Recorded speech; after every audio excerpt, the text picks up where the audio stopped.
Golden Age Radio is starting now. Subscribe to get future updates.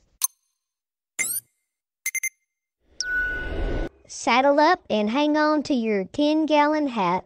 Get ready to ride off into the sunset with pistols a-blazing for this exciting lineup. Starting with the Lone Ranger, Gunsmoke, Have Gun Will Travel, Wild Bill, and then the Texas Rangers, followed by Dragnet, Calling All Cars, Richard Diamond, Secrets of Scotland Yard, and Black Museum.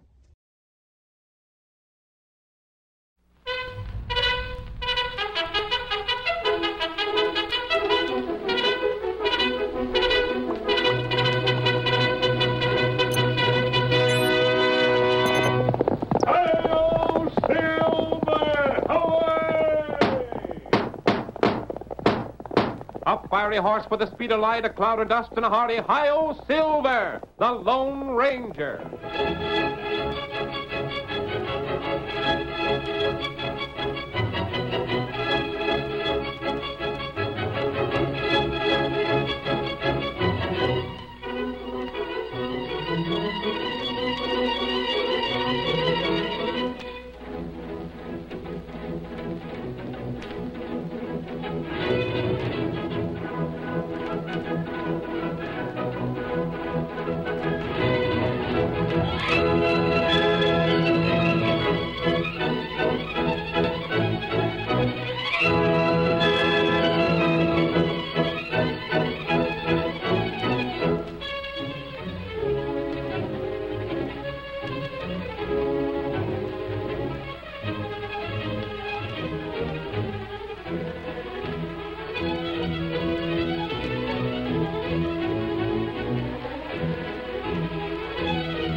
In the early days of the western United States, the local sheriffs had a full-time job preserving the peace.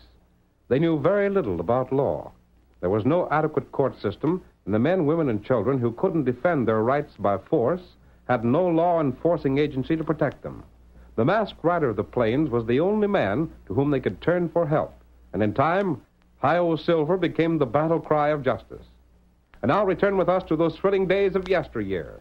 From out of the past come the thundering hoofbeats of the great horse Silver. The Lone Ranger rides again. Come on, Silver! We're heading for Dalton. Santa's waiting on the trail ahead. Hi-yo, Silver! Away!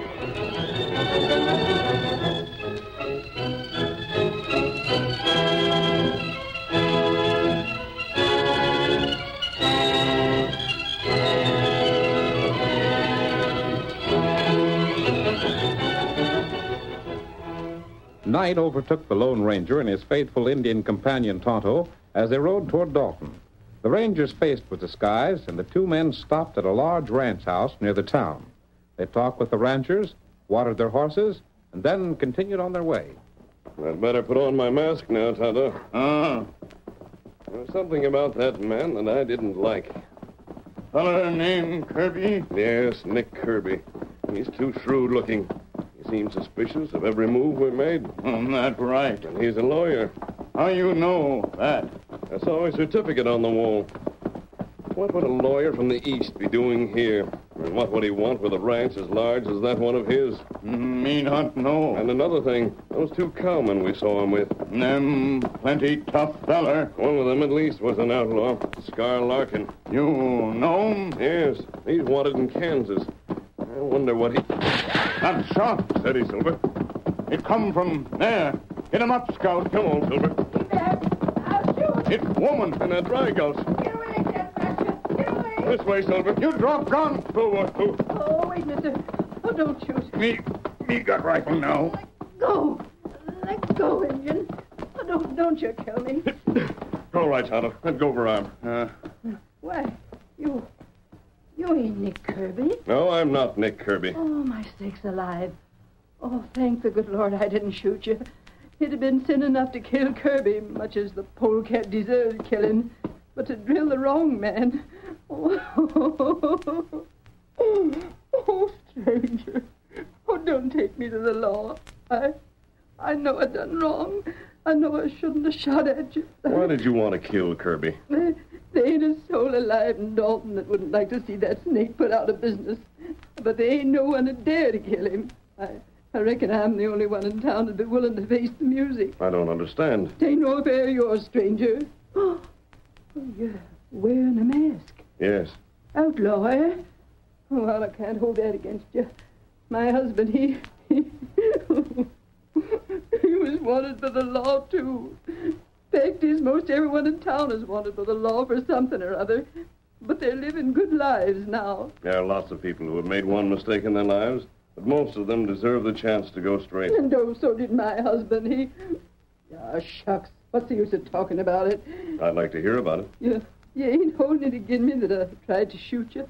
What about the lawyer, Nick Kirby? What'd you think of a man that'd break up a family? That's what Kirby done. He did? Yes. My husband was in the army. He'd done a double turn at guard duty and fell asleep. They was going to court-martial him, and so to save his life, he deserted. Deserter, huh? But that was years ago, even before he was married. Somehow this lawyer critter learned about it, and he told Lem just what he's told everyone else in town. What's that? Turn over half his cattle or he'd squeal. So that accounts for his large ranch. Every cow and steer on that ranch was took from some man that bought silence. Lem refused to pay tribute to Kirby, so Kirby turned him over to the government and got a $50 bounty for it. And Kirby has been doing that sort of thing all along? Sure he has. Ornery skunk. Everyone would like to kill him, but they don't dare do it. He's got it fixed so if something happens to him, all he knows and everything he has on folks will fall into the hands of the law. Oh. So instead of drilling him, everyone has to protect him. Me, oh, it don't matter. There's nothing more he can do to me. Does he have outlaws working for him? Sure. When a man can't afford to pay him what he demands, he makes the poor critter work his ranch for him. Not what you see. Yes, Tonto. Well, you got my story. Now what are you going to do? Turn me over to the law? No. You ain't? No. Most everyone makes a mistake in a lifetime. Those who see the mistake and change to become good citizens are sometimes better than those who have never made a mistake. I'm glad you told me the story. But stranger, who are you? Come on, Tonto. We're turning back. Tonto, ready? Hold on, mister. We're going to make camp, Tonto. Wait. Come on, Silver. Get him up, Scout.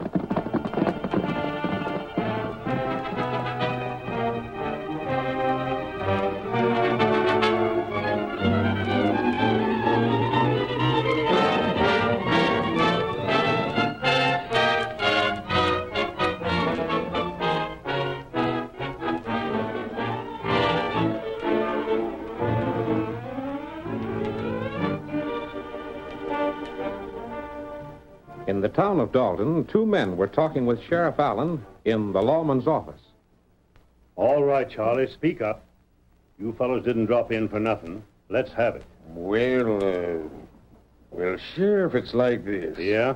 Oh, you tell him, Hank. You said you'd do the talking, Charlie. Talk or get out. Well, it's about Homer Dodwell's missus.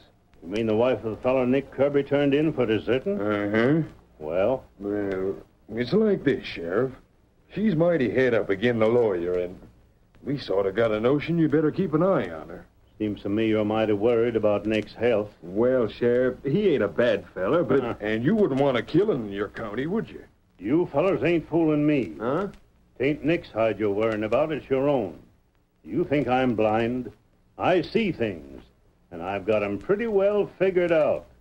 There's nothing any of you'd like better than to drill Nick. But you know the whole town will get in trouble if you do. Well, that ain't it, Sheriff. Shucks, where'd you get a notion like that? Well, it's Just that we wouldn't want to see any fella shot, let alone what had happened to Mrs. Dodwell afterwards. I'll watch her. Gosh, Sheriff, that's Who's it. that?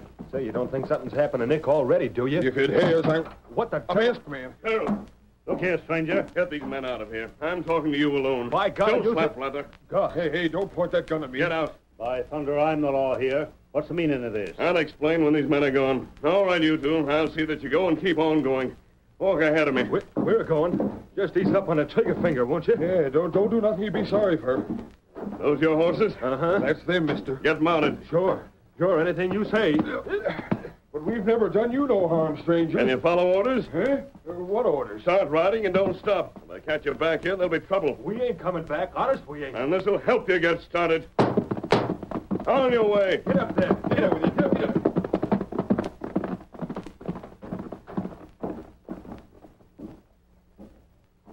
Stranger, what in blazes I just you... wanted to make sure our talk wouldn't be interrupted. Who's in that cell there? Huh? Him? Oh, that's just old Zeke Bagley. He's in jail half the time for disturbing the peace or something. I don't want our talk to be heard.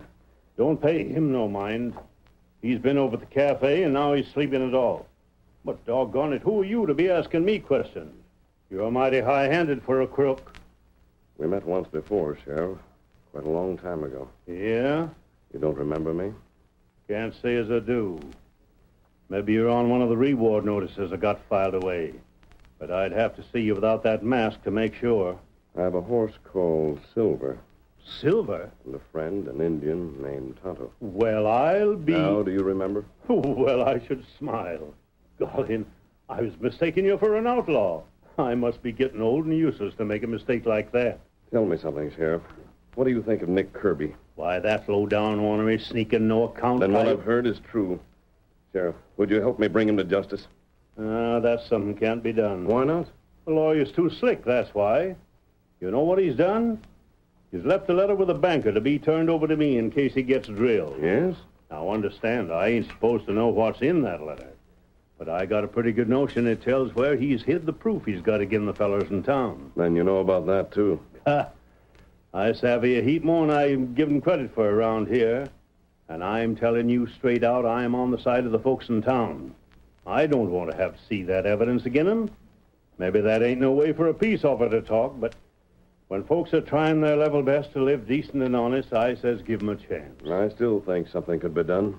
Well, of course, if anything happened to that there evidence, like it burning up or something, then it couldn't be given to me to act on, could it? But if the evidence is turned over to you, you'll arrest the men it implicates? A man's got to do his sworn duty. Of course. Sheriff, you said you had a number of reward notices on hand. Uh-huh. Look at that desk over there. It's plumb chuck full with them. I'll need two of them. Huh? Two that don't carry pictures. One describing an Indian outlaw and the other describing a man about my build. I most likely got them. But what do you I've want? heard Nick Kirby hires outlaws. Mm-hmm. And I've a notion that wherever he's hidden the evidence against the men in town, it isn't far from his house. Well, just between the two of us, friend, I'd say the same. Like I told you, I ain't so blind as some folks figure. Then give me those notices. I'll do that. Maybe it ain't just right, and I won't say that maybe I don't suspicion a bit of what you got in mind, but if you can work it, I'm for you. I'm glad of that, Sheriff. Now, let me see. No, this ain't the one. This ain't neither. Now, Dad, read it. Where did I put that? Shucks, here's one. It's for an Injun that knifed a U.S. Marshal over Wyoming way. Good. Uh-huh. And here's another that'll fit you fine. There you are, and welcome. Thanks. And mind you, I don't know anything about this. But man to man, it won't hurt to say that Nick's been looking for a couple of good gunmen. He ain't feeling as safe as he might these days. I can believe that. So here's wishing you luck. Nothing that'd suit me better than to see the folks around here rest a little easier. I knew I could depend on you. Will I be seeing you again? Not until I've taken care of Nick Kirby. Hey, Sheriff! What's that about the lawyer? What'd that feller say? Doggone it, come here, won't you? What'd he say? When'd you wake up, Zeke? Look here. What'd that feller say about fixing Nick Kirby? That's what I want to know. What'd he say? Now, Zeke, don't you go getting excited. He's gunning for Nick, I'll bet. That's what he's doing. He's gunning for the lawyer. You blamed idiot. Let me out of here. Are you sure you're sober enough to make it home? Dad rat it, Sheriff. If I hadn't have been what that masked feller said would have done it for me. Oh, come on now. Let me out. All right, all right. Just wait till I get the right key. Hurry, blasted. Oh, golly, if that masked fella drills a lawyer, the whole town will be going to jail. There. Now, don't do nothing foolish, or I'll have to let Can't you... wait to talk to you, Sheriff. I gotta let the fellas know. Maybe I shouldn't have let you out. Folks! Folks! Come running. There's a fella gunning for the lawyer. Nick's gonna get shot. Boys, come fast. Listen to me. I got news. Old Zeke. What ails you, Zeke? When did you get out of the calaboose? Won't you listen yet? You blame galoots. There's a masked man. I heard him in the sheriff's office. We was there. He's the one that chased us out of there. What did he do to the sheriff? Nothing. All I know is that he said he was going to get Nick Kirby. Nick Kirby? He can't get him. We can't let him get Kirby. If he gets Kirby, we're all headed for jail. Ain't I telling you that, see? Come on, get your guns. Get after the masked man. We gotta drop him before he ruins all of us.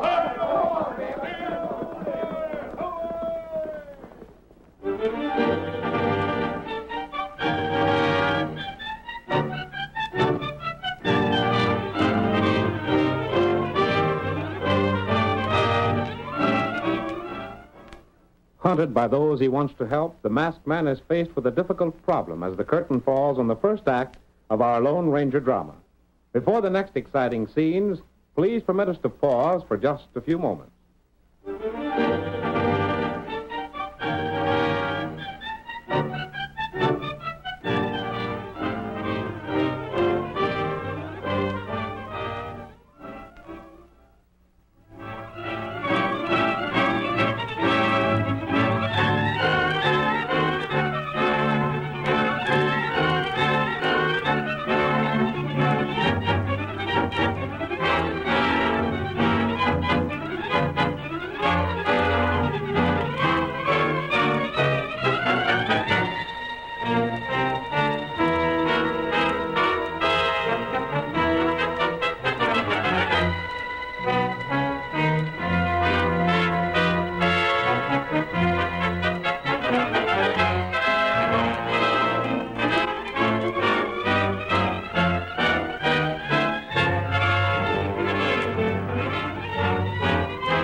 Now, to continue our story.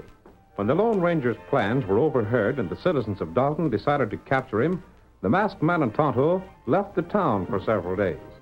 They returned in the night shortly after a thunder shower and went directly to Nick Kirby's ranch. Look out. Hurry, Tonto. Watch out for the steps. Huh? Me come. Open the door. Open up there. Out of our way. I don't want the door left open. What is this? What do you mean by breaking in here? We want shelter for the night. He was in a blasted big hurry. Well, We don't care for strangers. Wait. Haven't I seen this Indian before? perhaps. Who are you two? In the West, people don't ask questions like that. Hold on, Barney. Stranger, you wouldn't be keeping something undercover, would you? That's our business. Yes? Well, I'm making it my business. I've noticed before that people running from the law don't like to talk. We're not outlaws. Oh, of course not. Of course not. Mind if I sit down? Go right ahead. You will. We've been working around. Look. What's the matter, Scar? Here. Stranger just dropped these papers out of his pocket. Give me those. I'll take them, Scar. Barney, watch the stranger and the Indian. If they make a move, shoot. I'll keep an eye on them. Those are mine. Sure. That's why I'll look them over. Here you are, Nick. Well, reward notices. You'll wish you hadn't seen those. And quite an accurate description, too. So you're wanted for murder, huh? I'm not. Don't lie to me. What's the other paper say? This is for the Indian. He knifed a United States Marshal. Me not do that. No? Well, the government's pretty sure you did, offering $500 for your capture. Is that right, boss? And there's 1,000 offered for this other fellow. Golly, they must be wanted bad. You gonna turn him in, Nick? I was just thinking. Yes? Stranger, just how handy with guns are you and the Indian? Good enough. Willing to show me? I am. How about a test in the morning? And if you prove yourselves, I'll hire you. We're not interested. I see. You'd rather go to jail. You turn us in. Oh, why not? You're worth money to me. Of course, I'd rather not. I could use a couple good gun hands. But if you prefer jail, well then... You seem to have us. Well, I'm glad you realize that. Then it's agreed? We don't want to go to jail. Good. Scar. Yeah? You and Barney guard these men. Yeah. I'll put these reward notices away. Wait. Where are you putting those? Well, stranger, that's what nobody knows but myself. And no one will ever find it out. But as long as I have these, you'll do exactly what I say.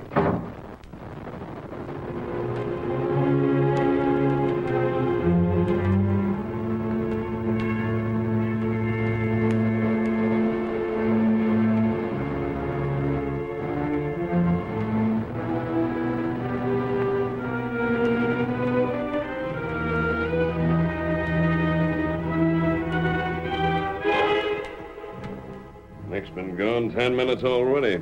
How far does he have to go? Stranger, you can keep your questions to yourself. It ain't healthy to be asking things about Nick. Oh? He's coming back now. I heard him on the step. You ready? Come on, Tonto. Watch out! They're drawn!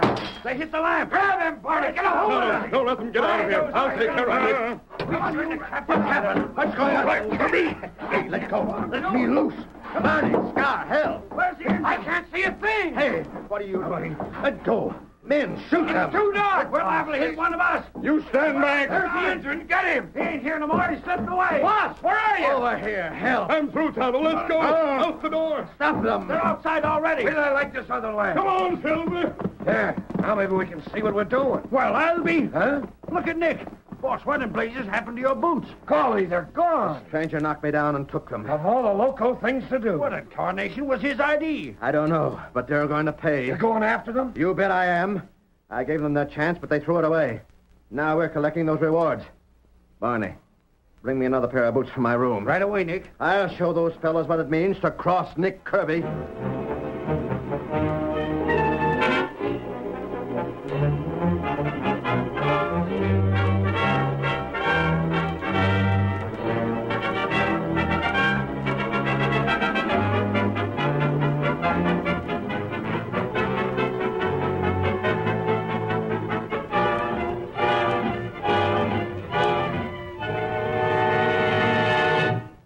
Instead of racing away from the ranch, the Lone Ranger and Tonto held their mounts to a slow walk.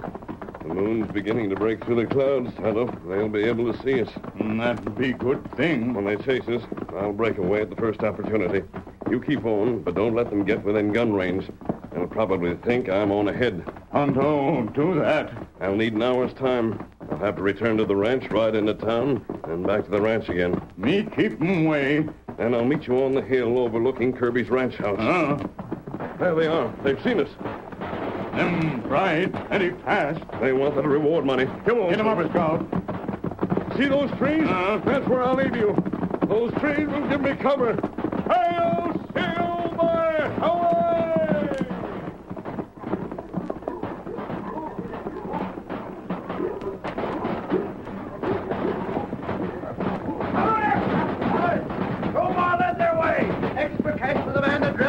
They won't get away from us. Drill them, blast you, drill them. I'd rather get them dead than alive.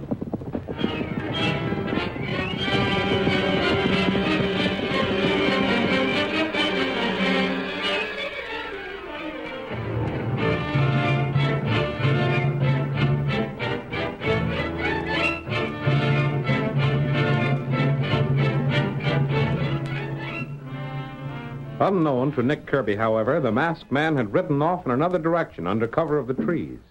He returned to the ranch, and then, when he'd finished there, raced into town. Hank and Charlie were in the cafe and heard the distant hoofbeats of the great horse, Silver. Listen.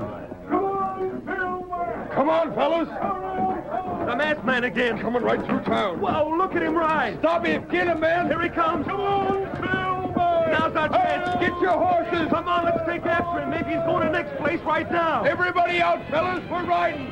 If we're going to keep that fellow from killing Nick, now's the time to do it.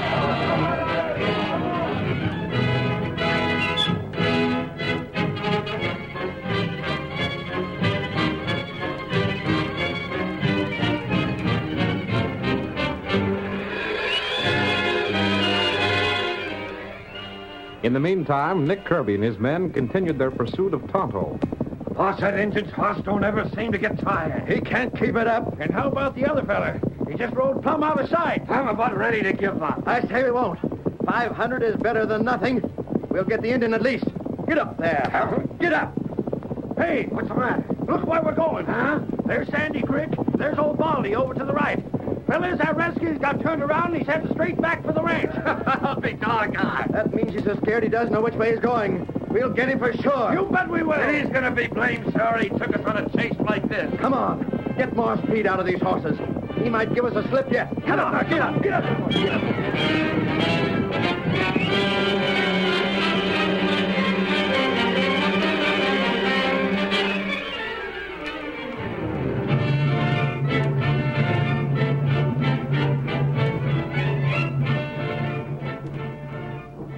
The townsmen followed the Lone Ranger to the hill overlooking Kirby's ranch, and then lost him.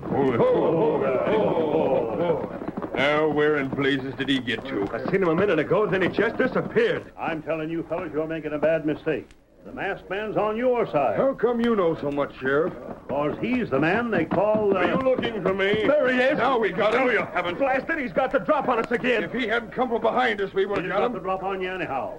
I'm telling you, he... Listen to me, men. Doggone you, stranger. Maybe you mean well, mister, but you're just getting us in trouble. We can't stand for Wait, it. I'll prove to you I'm not. But you can't. You've been afraid that if anything happens to Nick, the evidence he's concealed will be turned over to the law and used against you. We know blame well it will. Well, I can promise you it won't be. You can't promise no such thing. Who's that coming? It must be Tonto. Tonto? Who's he? You'll learn that later. Scout. Good work, Tonto. You gave me all the time I needed. Other fella, come behind. What other fellas? Nick and his two gunmen. You can hear them now. I see him. There's the skunk. Stranger, if you lay a hand on Nick... Leave this to me. Yeah, hold that Indian. The Indians are outlaw, Sheriff. He knifed the U.S. Marshal. Say, the last Tommy looks like that other fellow we was chasing. Sheriff, I demand their arrest. On what They're charge? murderers, both of them. There's $500 reward for the Indian and $1,000 for his friend. And we're claiming them rewards. Can you prove it? I've got the reward notices. You stay here, and I'll go after them right now. Don't bother. What? I gave those reward notices to the masked man and the redskin. But you mean that they're not... I mean they're not wanted by the law. They're not the men those bills describe. You're crazy. Nick, the masked man's gone again. Where in blazes did he get to? If he's got away, the Indian's still here. Redskin, you took us on that chase without any reason. And now I'm going to make you sorry you ever did such a thing. You not hurt Tonto. Everything's ready, Tonto. You light him. Light what? What are you talking about? You see. But what in blazes are You wait. Hold your horses, fellas. I got a hunch something's going to happen. Blasting powder. My papers, the evidence. That's where I had it hidden. If you did it, sure gone to glory now. What's that you said about your papers, Nick? Sheriff, now you've got to arrest that masked man. He's... Wow! Man, the evidence is gone! But wait, listen. Nick, it's you the sheriff's going to arrest. No, he can't. He can't You've do been that. blackmailing a lot of us till we couldn't even call our names our own. And we'll all testify again you. Won't we, fellas? I'll have you jailed. Without no evidence, Nick, you're going loco. Boss, how in tarnation did the masked fellow find your hiding place? I'll tell you. Blast you. You showed me yourself. You led me right to them. I didn't. Nick, when you left your ranch house to hide those reward notices, do you remember stepping into a mud puddle? Yes, but what's that? That wasn't mud. It was paint. Tonto and I had placed it there before we rode up to your place the second time. Then I walked in it and left tracks that took me straight to the evidence you've been concealing so carefully. You tricked me. And, boss, that must have been why the masked fellow took your boots away. He didn't want you to catch on to what you done. That's it exactly. And to think we fellas in town was doing our best to stop you, friend. Charlie, it just goes to show you never can tell when you're well off. All right, Nick. You're going to jail pronto. But Sheriff, you know I had proof against these men. You know the masked man blew it up. You have to do something. Nick, when you've been a lawman as long as I've been, you get sense enough to savvy when to take action and when not to. Hey, wait! Gosh, he never even waited to be thanked. I never seen another fella like him. Sheriff, what was that you started to say about him a while back? Why, all I was going to say was that he's the fellow they call the Lone Ranger.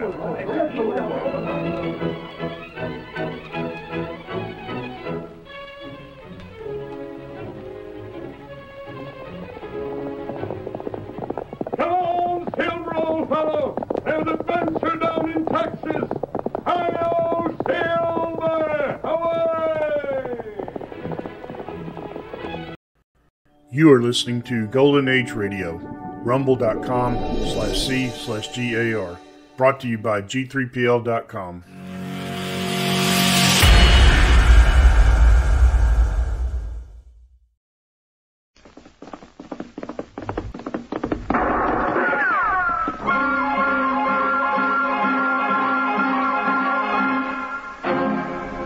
Around Dodge City and in the territory on west, there's just one way to handle the killers and the spoilers, and that's with a U.S. Marshal and a smell of gun smoke.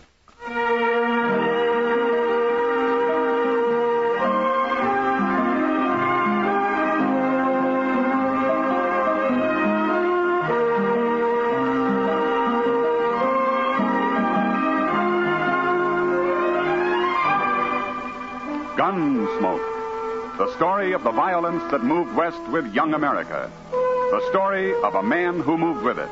Matt Dillon, United States Marshal. Say, if there ever was a cereal designed to boost a family's breakfast morale, it's new Sugar Crinkles. Why, that sugar rice treat that's just right sweet makes breakfast more fun than a circus. Come breakfast time, just pour on milk, and you've got a breakfast main dish as you like it. Those golden nuggets of sugar-coated rice we call Sugar Crinkles are really special. Not too sweet, the way some sugar-coated cereals seem to be, and not like others that don't seem sweet enough. Sugar Crinkles really are the sugar rice treat that's just right sweet. And whether you eat them from the bowl for breakfast, from the pack as a snack, or both ways, you love Sugar Crinkles. Try 'em soon. And now, Gunsmoke, starring William Conrad.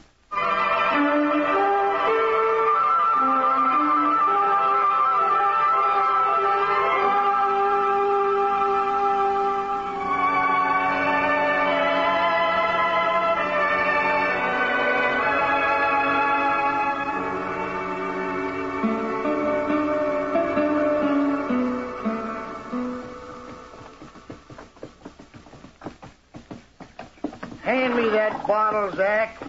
Been a long, dusty trail up from Texas. I don't care to ride into Dodge sober. Stay on that. Now, don't kill it. I come up the same trail you did. I'm just as dry.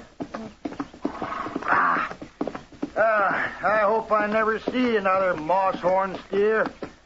I'm going to settle down and be a bartender or something easy like that. Tomorrow you'll wish you was back trailing cattle. You wish you never seen Dodge. Hey, come on, my turn on that bottle. So by tomorrow, maybe there won't be no Dodge. Maybe we'll have torn it plumb apart. Oh, yeah. Hey, hear the cougar howl tonight. Yeah. Hey, then look yonder. What? That there's Alafragansett. Let's start with it. Hey, tell them we're here, Zach. Show them how we live in Texas.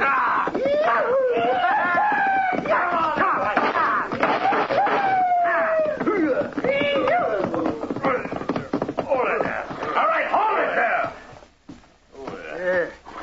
Put a bullet through his hat, Zach. Shoot his heels away. Get down off those horses. Why, sure, I'll get down, mister. That's what I come here for. All the way from Texas. You're welcome here, but don't get any notions about shooting up this town. Who are you, anyway? I'm a U.S. Marshal, and I'll take your gun till you're sober enough to carry it again. Nobody takes my gun. All right, then ride back to camp. Don't let him buffalo you, Zach. He won't. Mister, I'm staying. Me and my gun. And there'll be a marshal for breakfast if you try to stop me.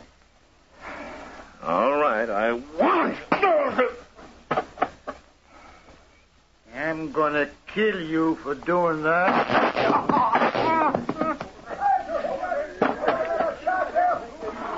That was awful close, Mr. Dillon. I saw the whole thing. Yeah, another drunken cowboy with more fire than sense. Well, you had to kill him. Yeah. Take his gun, Chester. Yes, sir. Give me that. Don't shoot me. No, nobody ain't gonna shoot you, mister. Get on your feet. Yeah, come on, get it. Oh. Busted my head. You'll be all right. But your friend tried to shoot me. He's dead. Huh? You killed him. To keep him from killing me. There'd be trouble about this, Marshal. No. Don't you get anything like that started. Oh, not me. His brother, Howard Bulow. He's out the camp. I know him, Marshal. He'd come after you. All right, I'll be here. It won't be like that. Howard wouldn't face no gunfighter. He shoots you in the back or from alley at night. I know him, Marshal. It'll happen. You want to bury your friend here or take him back to camp? I'll take him back to camp. All right, we'll help you tie him across his horse. We can use his rope, Chester. Yes, sir.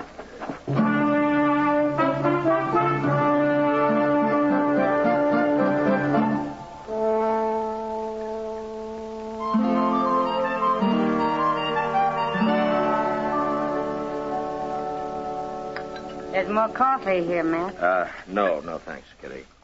Can't say I blame you. You'd think a restaurant like Delmonico's could at least make good coffee. I never saw a woman yet who didn't find fault with everybody's cooking but her own. Women have more taste than men. That's all. Sure. More arguments, too. Matt. Yeah. That man you had to shoot today, his brother, is that what's on your mind? Yeah, I suppose. I've been thinking. You never seen him. If he does ride into town, you won't be able to recognize him, will you? Well, let's say you'll probably be the first man who tries to shoot me in the back. Oh, Matt. No, don't worry about it. It's been tried before. I'm still around. Come on, let's get out of here. Okay, sure.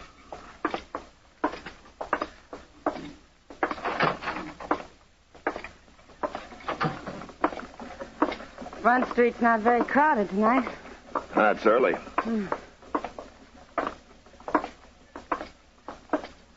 Now, wait a minute. Huh? What is it? That man leaning up against the post up there. Wait till he turns his head. I want to get a look at him. Someone you're after, Matt? Yeah, there. Yeah. No, it's someone who's after me. Bulow's brother. Are you sure? I'm pretty sure. Sure enough to ask him anyway. You stay here. All right.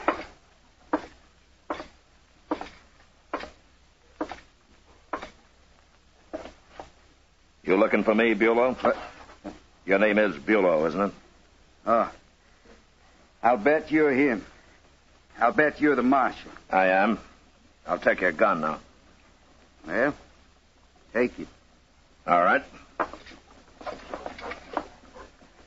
That won't stop me.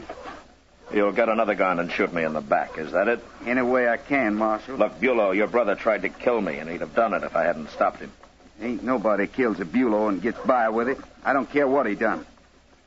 Well, maybe you need a few days to think it over. Maybe that'll help. I ain't got a few days. You have now. Turn around and walk straight ahead of me, Bulow.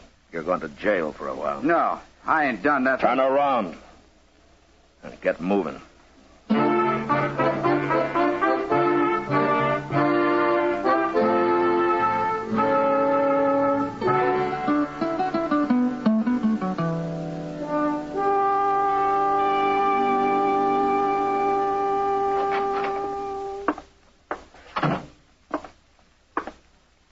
Marshal. What can I do for you? My name's Will Jacklin. I'm boss of the drag our herd we're holding up river. I come for Howard Bulow. Oh? I see. Well, turn him loose. No, I can't turn him loose. He didn't do a thing last night. He was just standing on the street the way I heard it. He threatened to shoot me in the back, and he says he's still going to do it. You killed his brother, didn't you? In self-defense. Don't matter. You'll have to look out for yourself. But none of my men's gonna lay in a Kansas jail when he ain't done nothing. None of your men's gonna walk free waiting to put a bullet in my back, either. I got 8 men outside, Marshal. I got 10 more with the cattle. We come a long way. We had a hard drive. We're all Texans, and no Dodge City marshal's gonna rub our nose in dirt. Nobody's trying to, Jacqueline. Fine thing they hire men like you to kill cowboys on a little spree. You call shooting me a little spree? You could have crippled him up. I wish that were true, but I couldn't take the chance. Another shot and he'd kill me. Talking's a waste of time. I want Bulow out of here. I'll do this. I'll turn him over to you when you've sold your herd and are headed back to Texas, if you promise to keep him with you. I want him now. No, not as long as he's set on killing me. 18 men I got, Marshal, not counting myself. 14 of us will be back tonight, and we'll get him. Jacqueline, don't try it. And after we get him, we'll really shoot your town up. You people have mistreated the last Texas cowboy. You're going to. Tonight, Marshal.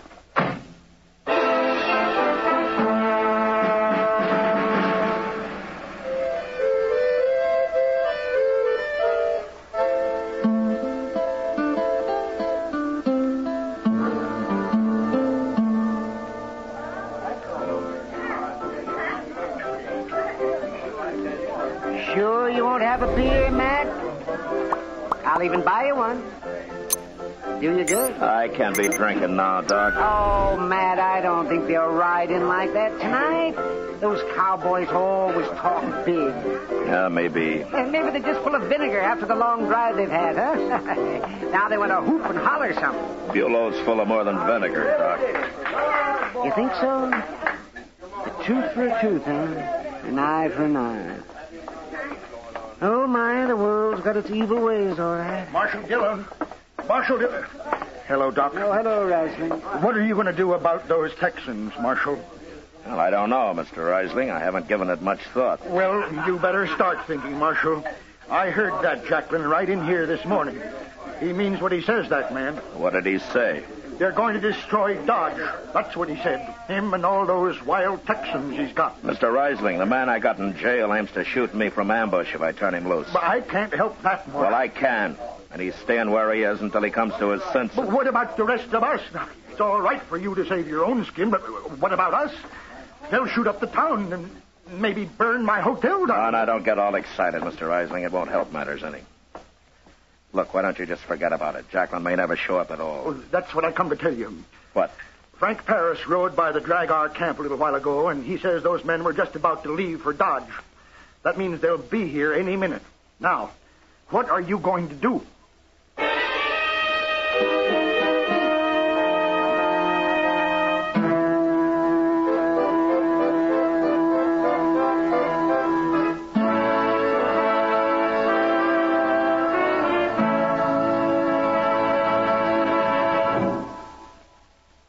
If your family is getting weary of the same old breakfast cereal every morning, time to retire it and introduce them to New Sugar Crinkles. Say, New Sugar Crinkles is the sugar rice treat that's just right sweet. And I'm here to tell you, Sugar Crinkles make breakfast more fun than a circus. Golden crisp nuggets of sugar-coated rice, and every nugget in your breakfast bowl just right sweet. Forget your experience with sugar-coated cereals that seem too sweet, and with others that don't seem sweet enough. Treat yourself and your favorite family to New Sugar Crinkles at breakfast time and at snack time, too. For your breakfast or a snack, you love Sugar Crinkles. Sugar Crinkles can't be beat. Sugar rice treat that's just right sweet. With milk for the breakfast joy. As a snack from the pack, oh boy! Can't be beat, just right sweet. Sugar Crinkles, good to eat. Now back to Gunsmoke.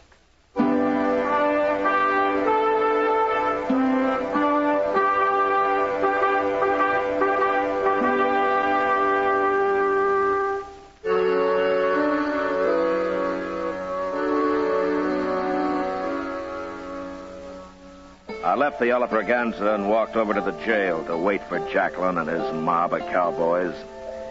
There, I tried to have a talk with Bulow. But the only response I could get out of him was the same. He was going to kill me the first chance he got. Well, maybe Doc was right. Maybe the hard life of the cattle trail did drive men a little mad. Anyway, it was a poor choice they'd given me. And I didn't like it. You'll be wanting a shotgun, won't you, Mr. Dillon? Yeah, thanks, Chester. Here you are. Chester. You, don't have to get mixed up in this, you know.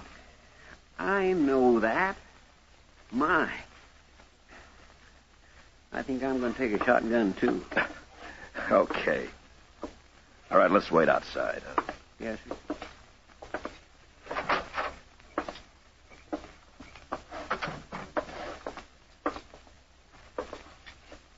About 10 feet apart, huh? All right, sir. There they come, Mr. Dillon. All of them. Yeah.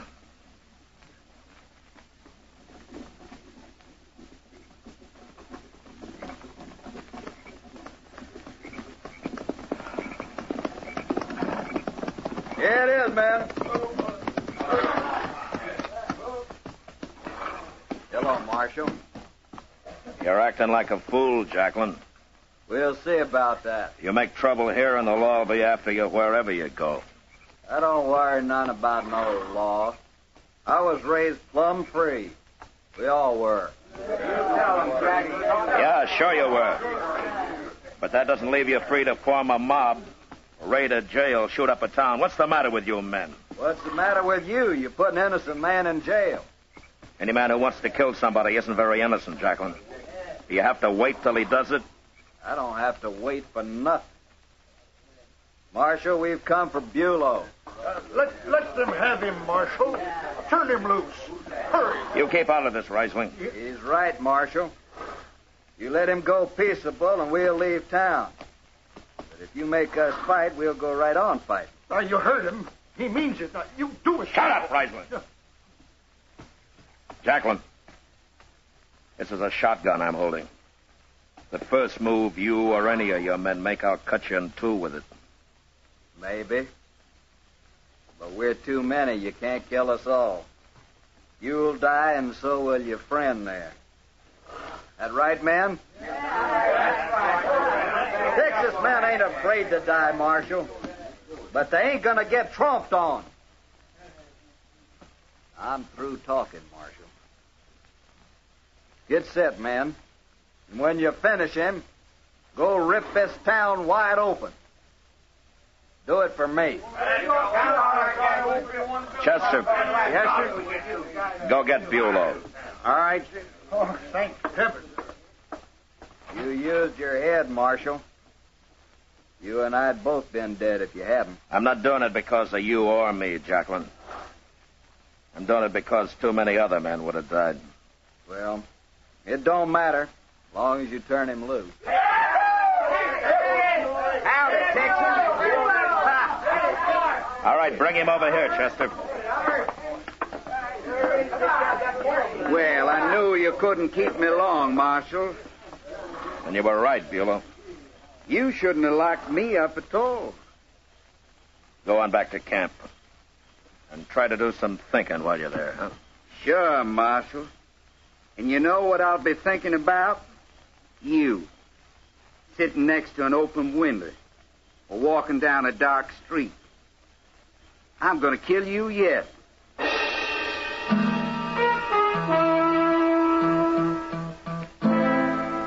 Wherever he was from, whatever kind of life he'd led, Bulow was a primitive man. Somewhere he'd heard about revenge. It's a simple idea, an eye for an eye. And he took it to heart. I realize now that there was no dealing with him. The man was incapable of change. And Jacqueline wasn't much better. But I forgot about Jacqueline. It was Bulow who'd be back. Still, 2 days went by, and there was no sign of him. There's a couple of chairs, Mr. Dillon. Let's sit there. All right, Chester. Well, nobody can't shoot you from here. Not unless it comes up in front. Well, that's unlikely with Bulow. What's the matter with men like him? I don't know, Chester. Too rough a life, maybe. The war. A lot of things. Well, he's plumb crazy if you ask me. Say, ain't that Miss Kitty coming up the street? Hmm? What's she walking so fast for? Oh, I don't know. Oh, there you are, Matt.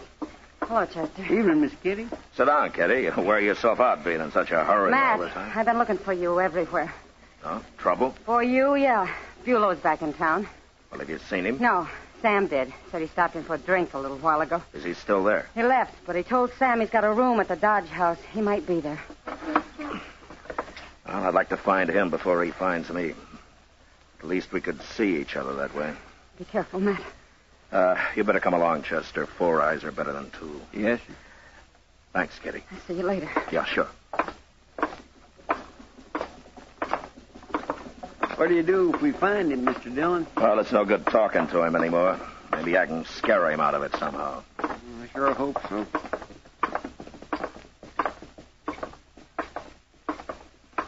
The hotel looks pretty empty from here.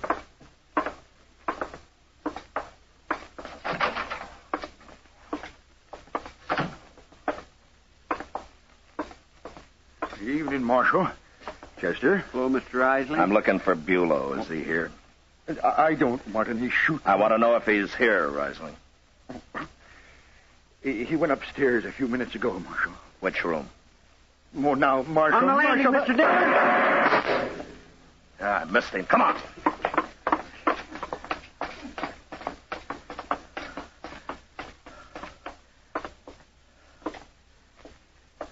He's in one of those rooms. Here we've got him now. Yeah, but I don't know which one. You stay here, Chester. I'm going down the hall. He might come out of any one of those doors. All right, sir.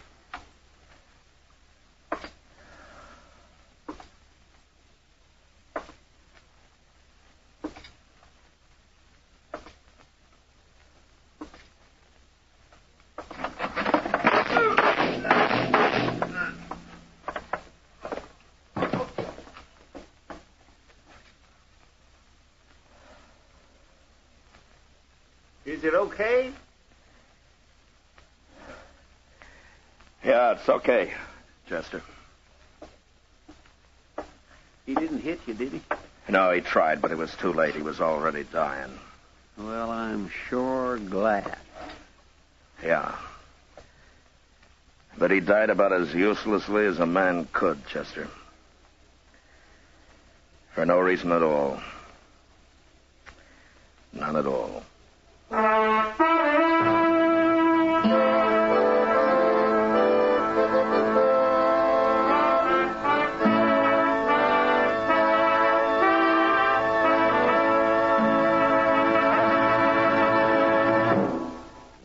In just a moment, we'll tell you about next week's adventure on Gunsmoke. If you want to be a real good scout, Mom, tell you what you do. See that your whole tribe sits down to post toasties for breakfast in the morning. What a way to start the day for every big and little Indian in your wigwam. You see, post toasties are heap good cornflakes, spankin' fresh, crisp, with that sweet kernel corn flavor toasted right in. It's a feather in your cap to serve 'em. Sure, because post toasties are not only the best thing that's happened to corn since the Indians discovered it. Post toasties are the best thing that ever happened to breakfast. And say, if you want to make a good thing even better, add your favorite fruit to that bowl full of post toasties, sugar, and milk. It's mighty delicious nourishment. Get post toasties, the heap good cornflakes, next time you shop.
Coffee and Instant Sanka, the two delicious coffees that let you sleep, bring you Sanka salutes. And this is Win Elliott, transcribed, saluting our people of the week, the everyday people who help make America an even nicer place in which to live.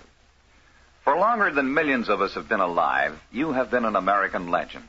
Even though you had been in retirement since 1932, your name was never forgotten, because you, as the poem said, were a dandy guy named Sandy. Earl Sandy, the grinning jockey who booted home 3 winners at the Kentucky Derby, who had ridden Man of War, who had truly been a champ. So you retired some 20 years ago, and you did a lot of things, and few of them had the glitter of the legend that somehow seemed bigger and richer than ever. The big purses had mostly been spent. The big records had been broken. And so this week, at the age of 54, you, Earl Sandy, because being a jockey was the thing you did best, you went back to it. You, the great Earl Sandy, rode an ordinary horse sitting on a borrowed saddle, riding in a routine race. You took your reputation and you put it on the line. Well, you didn't win, but you didn't lose either. Your horse came in third. You rode him gallantly, and you said you'd race some more. So, Earl Sandy, whatever the odds might be, you'll be the favorite with me. Welcome home, champ, with this Sanka salute. Say, you ex-GIs from World War II, this is about a pal of yours, very good pal, who was with you on the transports and at Anzio and across in the Pacific. The little guy, the honest guy, who'd walk up and say, "What's your name, soldier?" "I'm Ernie Pyle." Yes, beloved Ernie Pyle, the soldier's reporter, the man who wrote your war as you saw it, who died as you might have died, from a sniper's bullet on a lonely, miserable road. Well, this week they dedicated a plaque in Ernie's memory at his old school, Indiana University. And a lot of big names were there. General Bradley, important editors, people like that. But you know something, fellas? Mostly you were there. All of you there in spirit. The plain GIs whom Ernie Pyle immortalized, and who will never forget him. So in your names, with the memories of Anzio and Iran and Okinawa, we send to Ernie Pyle's memory this Sanka salute. Now, in a moment, I want to ask some of you to do me a personal favor, but first I want to ask all of you 3 questions about the coffee that you're drinking now. 1, is it a good, full-flavored coffee? 2, is it easy to make? And 3, does it let you sleep? You see, unless you can answer yes to all 3, you're missing out on one of the best coffee buys in years, the new Instant Sanka coffee. It's the only coffee in the world that gives you all 3 of those advantages. Now, to prove it, make a cup hot and black and good and strong. And as soon as you taste it, you'll know it's got the extra rich flavor you want. And while you're making it right in the cup, you'll see how easy it is to prepare. It's a cinch whether you're making 1 cup or a dozen. And you'll prove that you can drink Instant Sanka as late as you want, too, and sleep. That's because 97% of the sleep-disturbing caffeine has been removed. So look for Instant Sanka in the new economy-size jar. It'll save you money. Try Instant Sanka, the only coffee that combines extra rich flavor with instant ease and lets you sleep. Want to do me a favor? Well, if you live in Haverstraw, New York, or if you're passing through, ask someone where you can find a blind old Airedale named Rags. And when you find her, give her a pat from me and maybe a hunk of hamburger, too. Why? Well, Rags has just retired from a voluntary lifetime as assistant mailman up there in Haverstraw. You see, each day she accompanied a mailman on his rounds. And now Rags is too old to carry the mail, and she can't see anymore.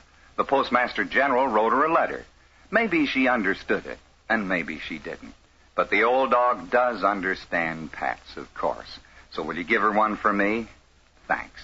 And also present to her special delivery, this Sanka salute. Well, I'll be back next week when Sanka Coffee and Instant Sanka, both delicious and both caffeine-free, will again present Sanka salutes. In the meantime, this is Win Elliott suggesting you try Sanka. You'll love it, and you'll sleep. This is the CBS Radio Network. You are listening to Golden Age Radio, rumble.com/C/GAR. Brought to you by G3PL.com.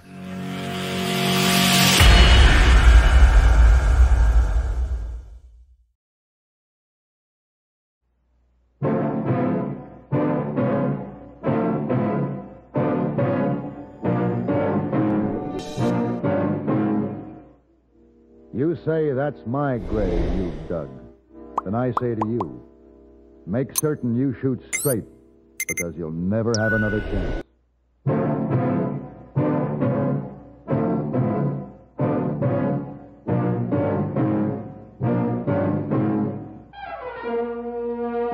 Have Gun, Will Travel.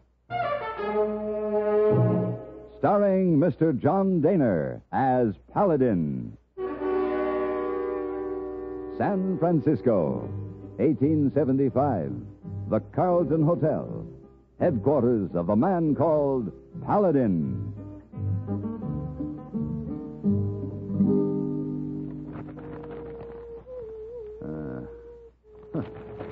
What's this? Miss Wong, Lisa? did you notice anything unusual about this newspaper when you brought it in? Oh, no, sir, Mr. Paladin. Oh, Somebody has clipped an article out of the personals column. Here, look at that. Miss Wong not cut paper. I think you're protesting a little too much, Miss Wong. Now, where is it? Miss Wong maybe not can find. Miss Wong maybe look in apron pocket. Oh, Lisa. Here, Mr. Paladin. Thank you. Now, let's see why you were hiding it from me. Mr. To whom it may concern, be it hereby known that on March 14th, 1875, in the town of Bedrock, one Paladin, resident of the Carlton Hotel in San Francisco, will be shot and killed by Bartolo Tejada. Who, this man? Well, I had him sent to prison 7 years ago. Apparently, he's been released. Will you not go, please, Mr. Paladin? He sounds like a very dangerous man. Oh. Well, I'll have to take the first stage. Please, Mr. Paladin. Would you help me pack, Miss Wong? Lisa.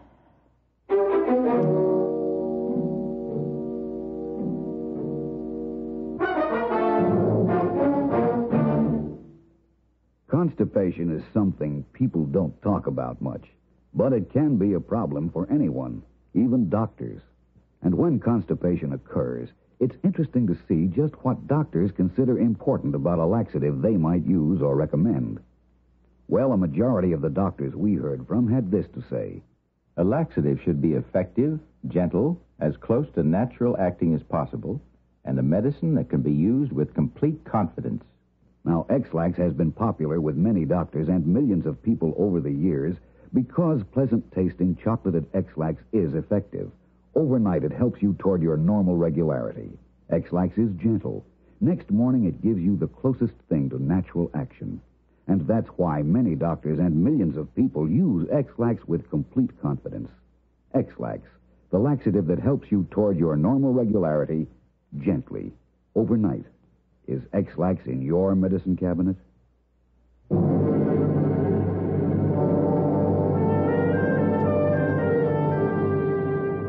Bartolo Tejada was a man to be reckoned with.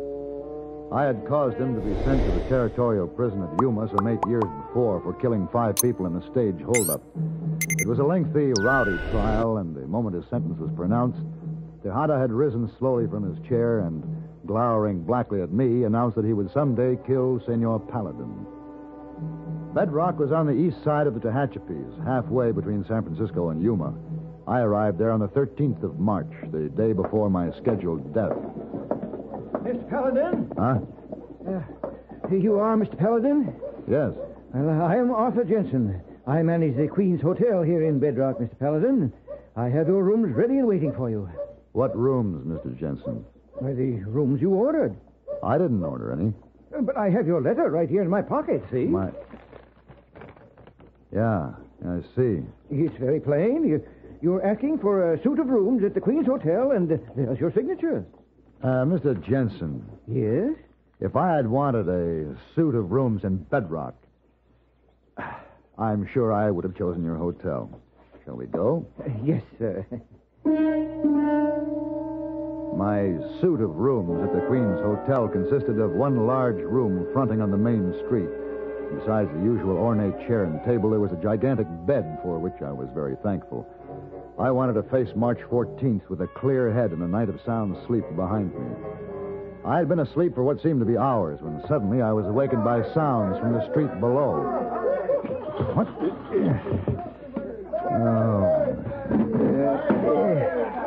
But we have no more room. But, senor, you make a great mistake. I'm in the reasonable to this man, mis amigos. Yes, but there are 6 of you. Amigos, these men from the hotel, they look like a dancing man to me. This here also in his eyes. Then dance! Hey, you men down there, quiet! Now leave that man alone. This is a peaceful town. Let's just keep it that way. No, senor, he refuses to give us a place to sleep. I would rather see him dance. I warn you, don't start that again, Tejada. Caray. Who is this mongrel who calls my name? Never mind. Just keep your guns quiet. Hey, you're very bold, senor. Come down here so that I may see your face in the light. Or maybe you like to dance too. Oh, no, you don't. Good. He's good with guns. Very good, senor. You just shot the gun from my hand. Bueno. You come down Paladin, here, senor, and I'll what is have it? What's going on here? See for yourself. Why, that's my desk clerk down there with those ruffians. Here, you men down there. What do you want? Who are you, mister? I'm the manager of this hotel. Oh, senor, hotel. We're tired men. We've ridden far. Are you Mr. Tejada? Oh, si, Bartolo Tejada. Your rooms are waiting for you, Mr. Tejada. I'll come right down. Muy bien, What? mister. You mean that you're putting him up in this hotel? Well, what can I do, Mr. Paladin? He made reservations also.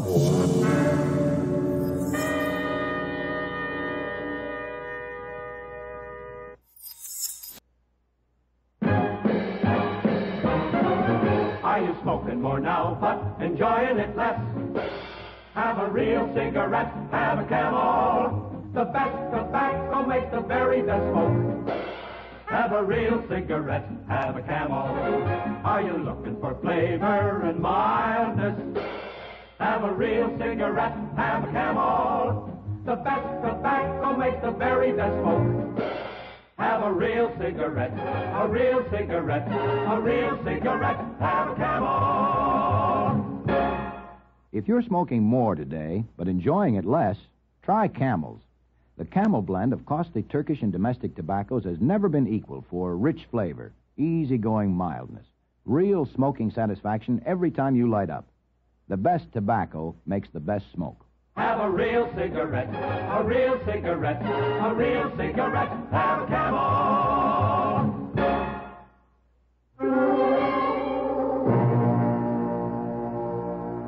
Even though I knew that Tejada and his men were staying at the same hotel, and that I would have to face him the next day, I managed to get a good night's sleep.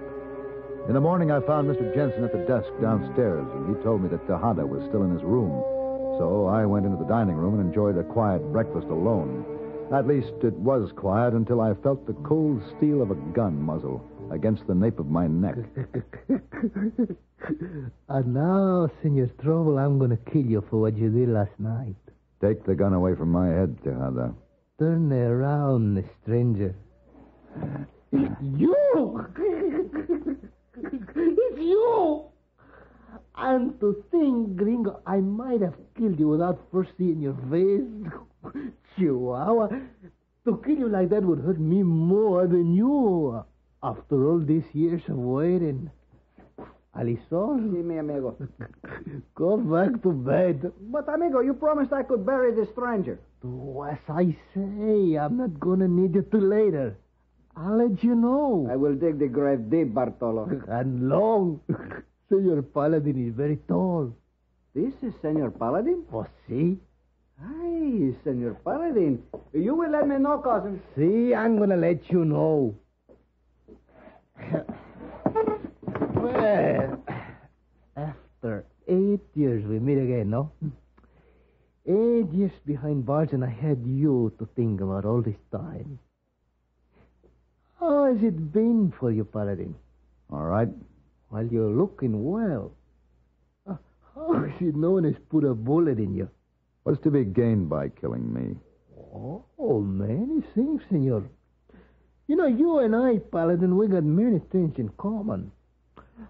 I see you like good food. Well, so do I. And you wear the best clothes? So do I. And I know you have many beautiful senoritas where you live. Well, I do have beautiful senoritas. Well, very much alike, Senor Paladin. Tejada, we're nothing alike. You know, it's almost a shame that I have to kill you. Let's pretend for a moment that we could be friends, that you and I could go to San Francisco together. You could show me many things. I'd show you nothing. I wouldn't walk in the same street with you, Tejada. If I could do it again, I'd send you back to prison. I'm tired of this conversation, looking at your dirty face. Hey, well, where are you going? Outside, I need some fresh air. Well, I can wait. I've waited 8 years, Senor Paladin. Go, have your walk. I can wait till you come back.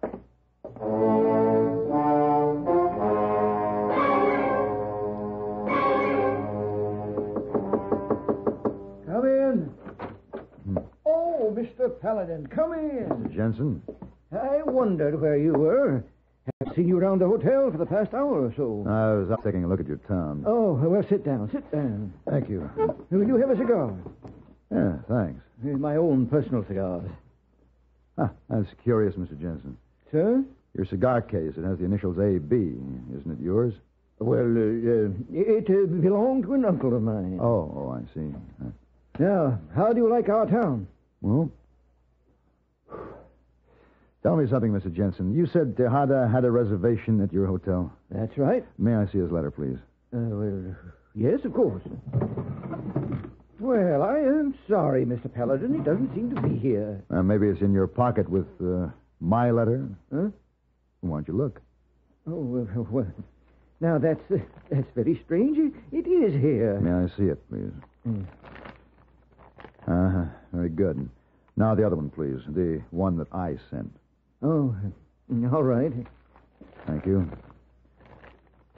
Mr. Jensen, I'd like you to verify something here. Look, does anything strike you about the writing on these 2 letters? Well, no, sir. Why? Oh, I'd say that the handwriting is the same, wouldn't you? Well, no, I'd... Oh, Senor Paladin, you've returned. Oh, excuse the intrusion to your office, Mr. Jensen, but Alisol told me that Senor Paladin would run away, ¿verdad, Alisol? Sí, so I was wrong. I get the shovel now, Bartolo? Patient, Primo. I'm not going to kill Senor Paladin with the first shot. You're very sure of yourself, aren't you, Tejada? Oh, see? We go now, Paladin. We find a nice quiet spot. All right. Alisol, you come. Bring your horse and your shovel.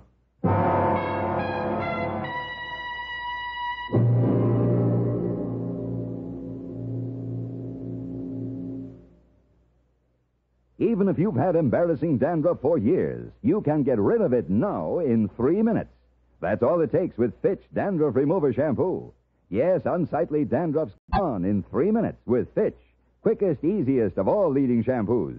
What's more, using Fitch regularly is guaranteed to keep embarrassing dandruff away. Just apply in the unique Fitch manner. Before you wet hair, rub in 1 minute. This way, Fitch shampoo penetrates right down to the scalp. Next, add water. Lather 1 minute to wash every trace of dandruff out of your hair. Then rinse 1 minute. All that loosened dandruff goes down the drain. In 3 minutes with Fitch. 1 rubbing, 1 lathering, 1 rinsing, dandruff's gone. At the same time, gentle Fitch can leave your hair up to 35% brighter. To get rid of dandruff problems forever, brighten hair too, use Fitch regularly. Get Fitch Dandruff Remover Shampoo today, only 59 cents.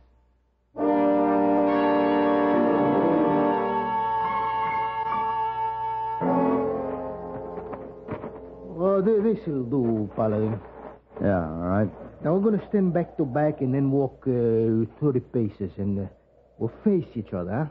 And Alisol's going to drop a stick, and when the stick hits the ground, we're going to shoot. It's agreed, huh? You really think I'd turn my back to you or your cousin? Well, it's all right. We're going to kill you anyway.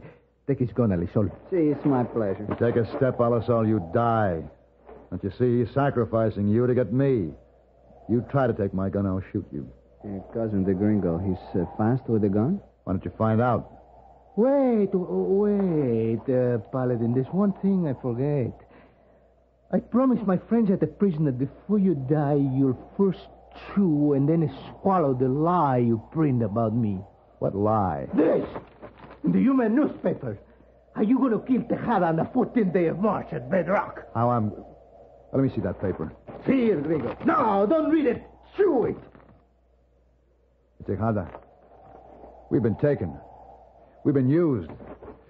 Here, let me show you something. You see this paper? It's out of the San Francisco Call. There's a newspaper printed in San Francisco. Now read that. I cannot read. And I'll read it to you. To whom it may concern, be it hereby known that on March 14th, 1875, in the town of Bedrock, one Paladin, resident of the Carlton Hotel in San Francisco, will be shot and killed by Bartolo Tejada. But it says the same as mine, only... Yes, only in your note, you were the one who's going to be killed. Senor Paladin, this means we both have one enemy, the same enemy. Exactly right, and whoever it is hopes that we'll shoot one another. Yeah, and if I kill you, then this person maybe kills me because I'm not going to know who he is. Tejada, come, my feet hurt. I'll kill him now, then we go home, huh? No, cousin, I must think first. Paladin, let's get some wine. Yes, Tejada, I think we should have a talk about our common enemy.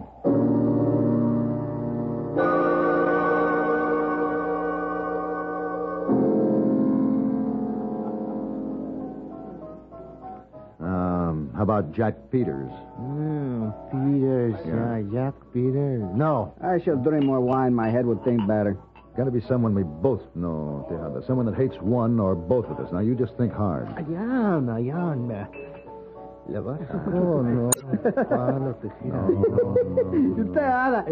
Tejada, just think of something funny. What is it, cousin?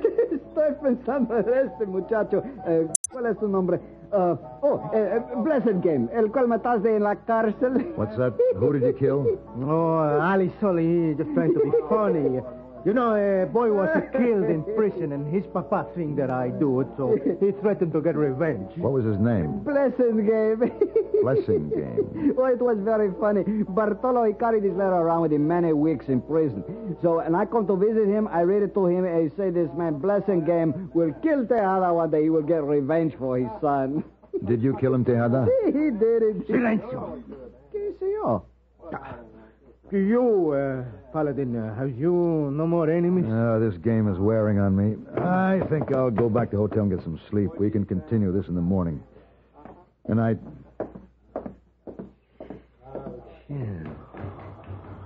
Alisol, listen to me. See? Follow him. He knows who my enemy is. Until I know, I cannot kill Paladin.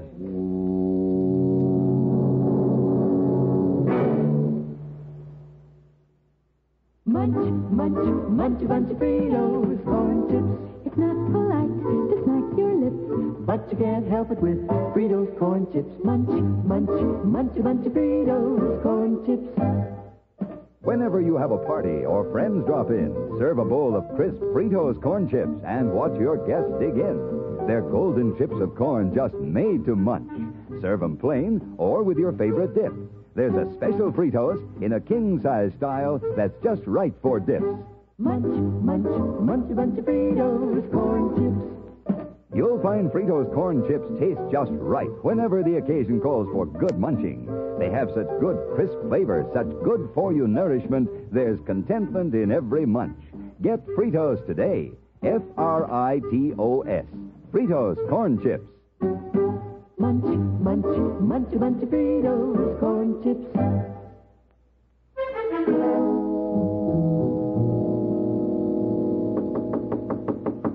Yes, who is it? Paladin. Oh,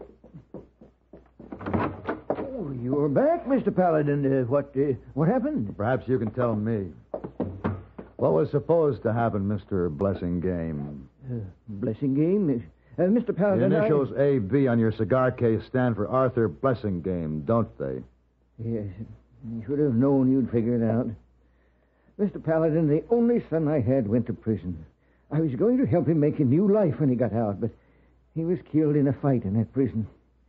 Tejada did it. And I swore that I'd get him. Why did you bring me into it? Well, I'm no match for Tejada. I had to get someone to do it for me. I learned that at his trial, he threatened to kill you.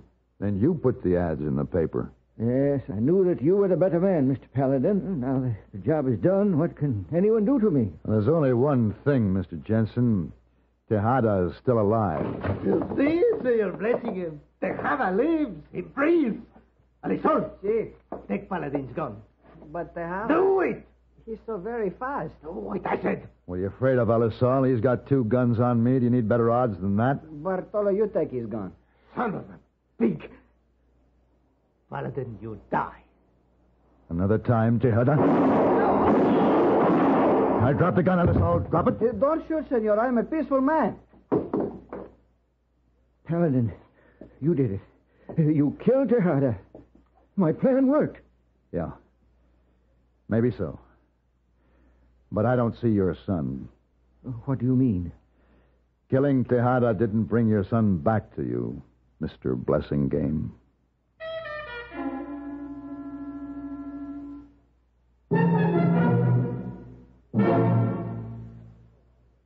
Pepsi-Cola refreshes without filling. Why? Because it's truly light. Charlie, you're forgetting something. Wait, Kay, there's more. Yes, ice-cold Pepsi is the delicious refreshment that goes great at a picnic or a party. But, Charlie... And Pepsi goes fast.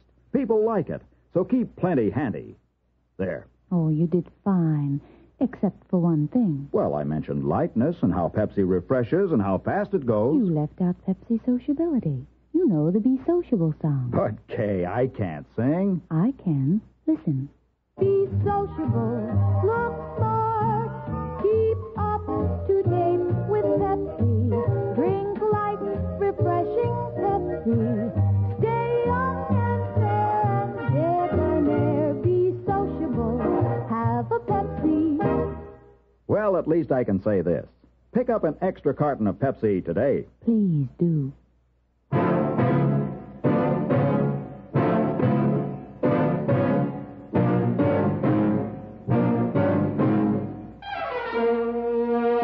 Have Gun Will Travel. Created by Herb Meadow and Sam Rolfe, is produced and directed in Hollywood by Frank Paris and stars John Daner as Paladin, with Ben Wright as Hayboy and Virginia Gregg as Miss Wong. Tonight's story was specially written for Have Gun Will Travel by Thomas Hanley. Featured in the cast were Tim Graham, Harry Bartell, and Don Diamond. This is Hugh Douglas, inviting you to join us again next week when CBS Radio presents Have Gun Will Travel.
You are listening to Golden Age Radio, rumble.com/C/GAR.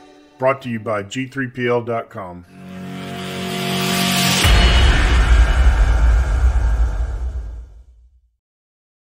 Kellogg's, the greatest name in cereals presents Wild Bill Hickok!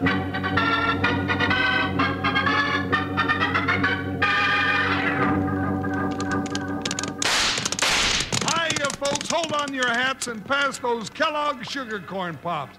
Because here comes Guy Madison as Wild Bill Hickok and his pal Jingles, which is me, Andy Devine. We've got another rootin' tootin' Wild Bill Hickok adventure story for you from that great new cereal with the sweetening already on it, Kellogg's Sugar Corn Pops! Today, Kellogg's Sugar Corn Pops brings you Wild Bill Hickok, transcribed in Hollywood and starring Guy Madison as Wild Bill and Andy Devine as his pal Jingles.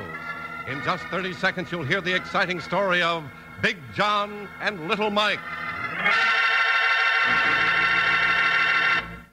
Say, boys and girls, if you haven't discovered what's inside the new big yellow box of Kellogg's Sugar Corn Pops, well, you're in for a bigger treat than ever. Because the new Kellogg's Sugar Corn Pops you'll find inside those yellow boxes are sweeter and crisper and tastier than ever. So be sure you get to try 'em real soon, won't you? Now, let's listen.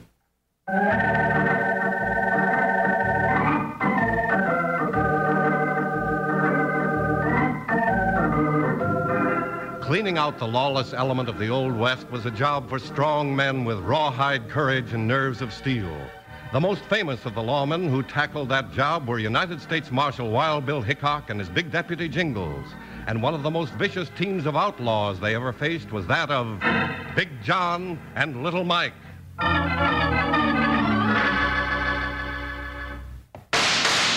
Hey, come back here. Stop us, eh? Oh, dag-nab the ding-dong, dad-blasted luck. He got away again. You're not much good with a six-gun, are you, Sheriff? Huh?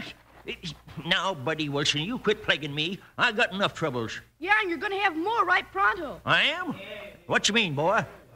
Here comes a bunch of folks that heard the shooting, and Little Mike's in the lead. Little Mike. Yeah, and you know what that means. He's gonna be after your hide for fair this time. Well, boys, there he is, your guardian of law and order for Mossy Bend. What are you shooting up the town for this time, Sheriff? I weren't shooting up the town, and you know it, Little Mike. I was shooting at Big John, what just robbed the bank. So, Big John outfoxed you again, huh? Seems like that's getting to be a habit with you. Why don't you make up a posse and go after him, Sheriff? Now, you mind your own business, boy. You just... Posse, eh? Well, now, I reckon that's a pretty good idea. Yeah, I thought it was. Yep, sure is. Little Mike, yeah? I'm making up a posse right this minute to go after Big John, and I'm deputizing you first. Oh, no, you're not. Law and order's your job. I run the hardware store. That's my job. Now, you know I wouldn't stand a chance of a feather in a tornado going after Big John by myself. Then I reckon there's only one thing left to do, Sheriff. What's that, boy? Send for Wild Bill Hickok. Hickok? Sure, Wild Bill can catch anybody and make him holler calf roll quicker than a bobcat can blink his eye.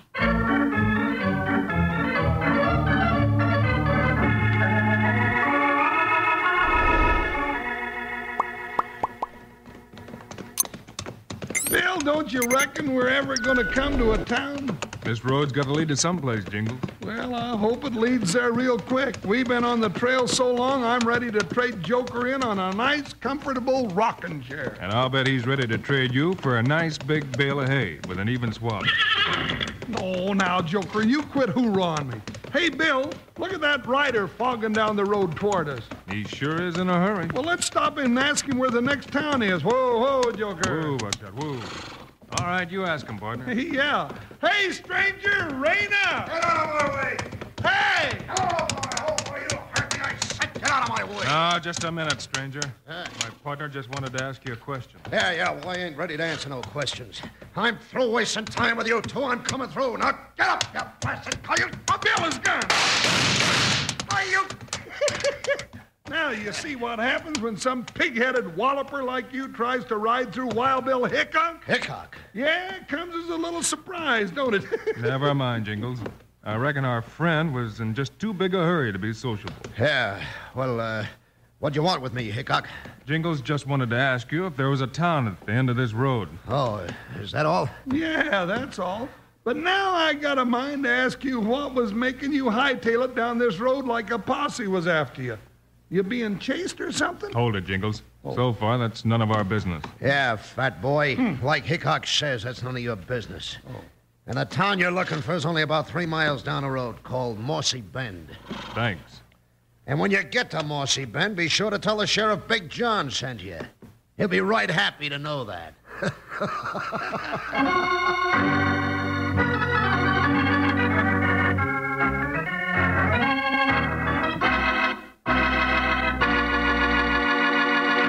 Howdy, Wranglers.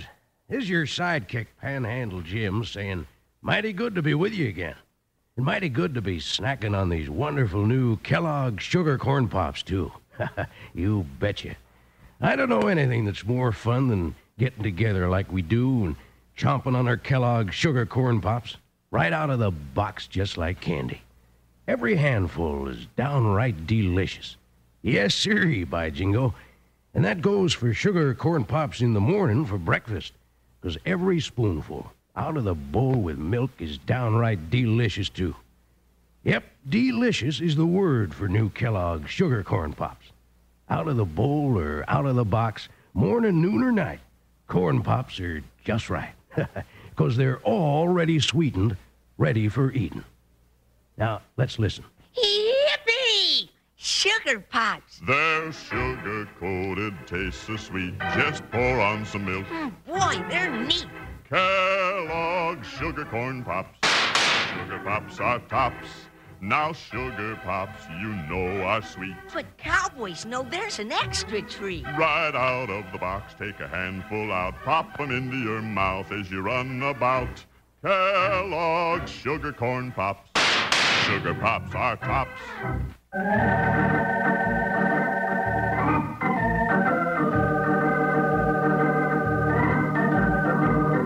When Wild Bill Hickok and Jingles had their run-in with Big John, they didn't know he had just robbed the bank in Mossy Bend. As they rode into town a little while later, the two partners were having a slight disagreement. Now, Bill, I don't see no use in going to the sheriff's office at all. You heard that Jasper say the sheriff would be happy to hear he sent us to Mossy Bend, Jingles. Yeah, but I ain't no messenger boy just going around delivering greetings. Well, I'm right curious about that fella Big John. I'd like to ask the sheriff about him. Who, Buckshot, who? Oh, Joker. Well, I ain't the least bit curious for a change. I'm all set to get me a bath and a shave and then wade through enough victuals to stock Fort Laramie, and that's just what I am going to do. All right, partner, you go right ahead. I'll walk across the street to the sheriff's office and then come back and meet you here. Just keep out of mischief until I get back. Oh, now there he goes again. Now, you just keep out of mischief, he said. He knows doggone well I never get into... Hey, who's shooting? I'll get you, you varmint. What are you shooting at, mister? Huh? Oh, why, 40 bandits just tried to shoot it out with me, and I scared them off, I guess. I didn't see no bandits. You didn't? Huh. Well, you must have heard the shots. That was me. I busted a paper bag behind your back. You did? Huh. You little scallywag. You know, I got a mind to turn you right over my knee. Oh, you couldn't catch me. Oh, I'll bet I could. Just try it. Come on, just try it. I'll show you, you little maverick. Yeah, you can't catch me. I'll run your legs off. You just wait. I'll tan your hide for scaring me like that. Hey, where are you going in there? Between these buildings. You can't get in. Oh, yes, I can. Hey, help. Help, I'm wedged in here. I told you couldn't catch me in 1,000,000 years. No, you little Gila monster. All you did was catch yourself, and now you're stuck. Oh, now stop hoorahing me and get me out of here. I can't move. What'll you give me? Well, I'll give you a lick and you'll remember for the... Hey, now be a good little boy and do something. I'll give you a stick of peppermint candy. How's that? Nah, that ain't nothing. Well, how about it if I give you a ride on my horse, Joker? No, I got a horse of my own. Oh, now, gee willikers, let's stop this jawing and get me some help. I got to get out of here right now. Nope, you might give me a licking. So long. Maybe I'll send somebody to find you later. Hey, don't leave me stuck in here. Bill comes back, he'll just give me what for this. Hey, somebody help. Bill! Oh, doggone it anyway.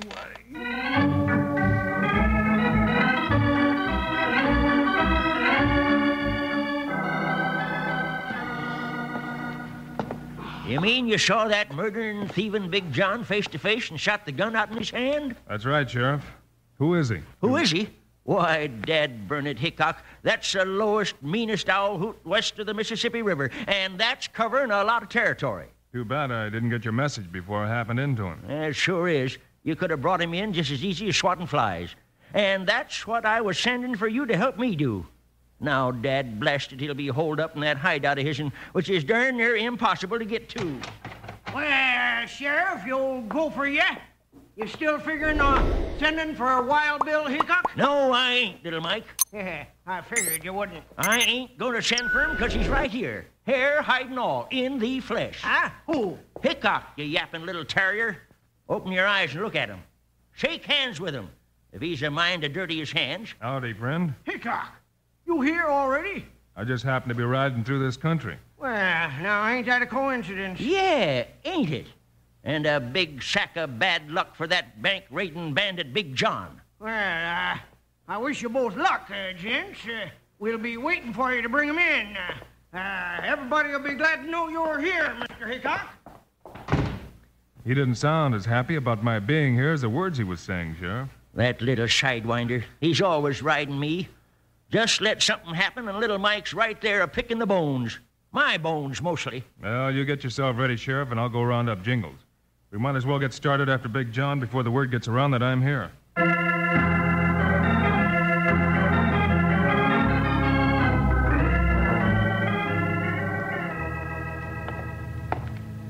Were you looking for somebody, mister?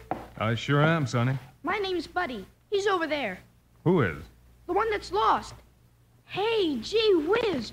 You're Wild Bill Hickok, aren't you? Well, that's what they call me, Button. Hoppin' horn toads. If I'd have known that, I wouldn't have done it. Honest, Mr. Hickok. Done what, buddy? What I did.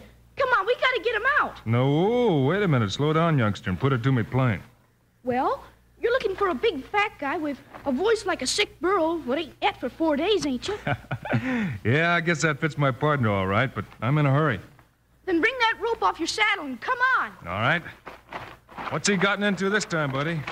Something you can't get out of alone. So we gotta help him. See, there he is. Jink. Bill! Bill, is that you? Yeah. How'd you get stuck in between those buildings? Get me out of here and I'll tell you. Okay. I'll pull on your belt here. Here you come. Just a little more. That's doing it, Bill. There, I'm out. It was awful. There was 40 bandits started shooting at me, and I...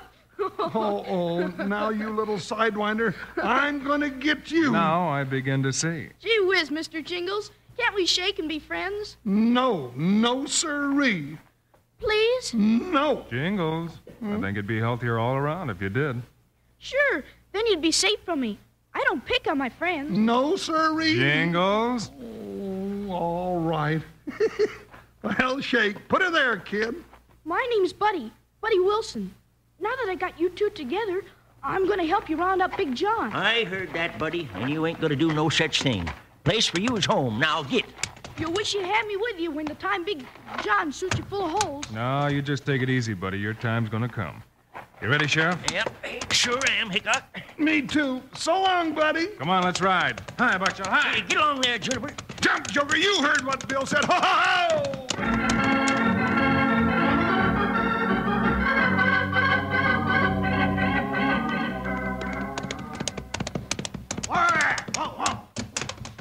Hey, what are you doing up here, Mike? Big John, we got trouble. I had to come to warn you. Warn me about what? Well, the sheriff's on the way up here with You know I ain't afraid of that fuddling old turnkey. Yeah, but this time he's bringing company with him. Company? Yeah, I said company. Wild Bill Hickok and his deputy. Hickok? So he did meet up with the sheriff. What do you mean? I met Hickok once before today. I told him to give the sheriff my regards. I guess he did all right. He was talking to the sheriff all right, and they're on the way up here now. I took the shortcut only you and me know about. Hey, what's that? Well, what are you so nervous about? It's probably just a bear knocking over my washpan again. Happens all the time. Oh. Hey, wait a minute. Maybe it ain't no bear at all. Maybe you're double-crossing me, little Mike. Me? Maybe you let Hickok up here and... No, Big John. No, you and me as partners. Yeah. Well, we'll both take a look around the house. You first. Right on around the corner. If there's anybody there, you're going to get it first right in the back. But what if it's Hickok? Then I'll get him while you're shielding me. Looks like I come out all right either way, don't it, little Mike? Now get moving.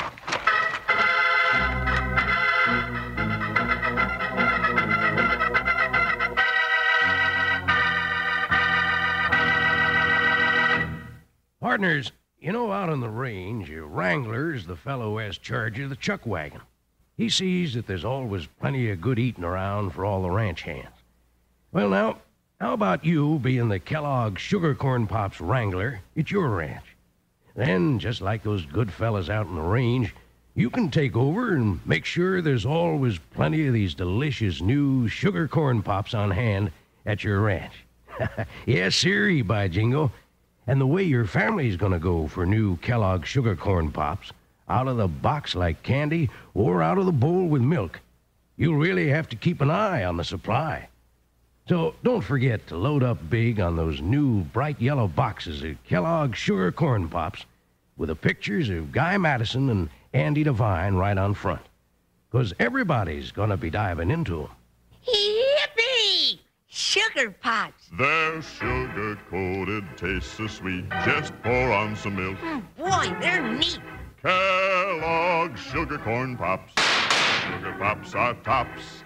Now Sugar Pops, you know, are sweet. But cowboys know there's an extra treat. Right out of the box, take a handful out, pop 'em into your mouth as you run about. Kellogg Sugar Corn Pops. Sugar Pops are tops.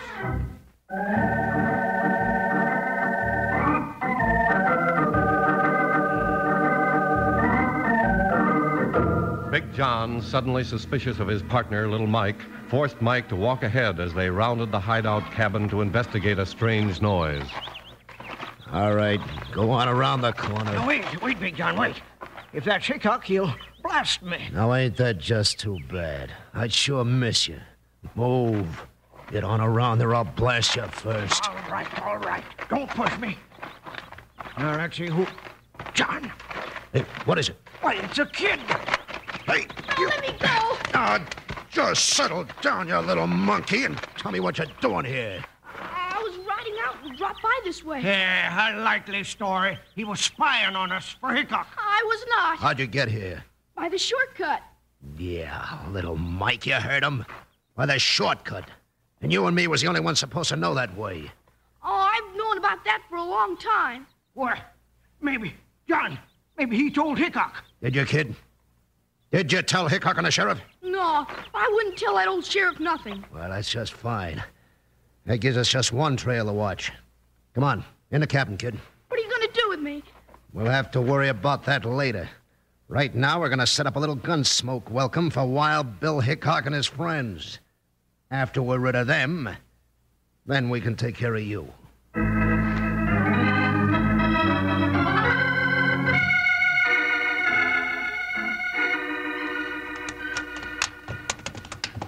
Bill, this sure is a steep hill. Are we on the right trail, Sheriff? Yeah, and this is the only trail, Jingles. There, look up ahead. There's Big John's cabin. Good hideout, all right. That's too good, Bill. Big John shot it out with more than one posse coming up this trail.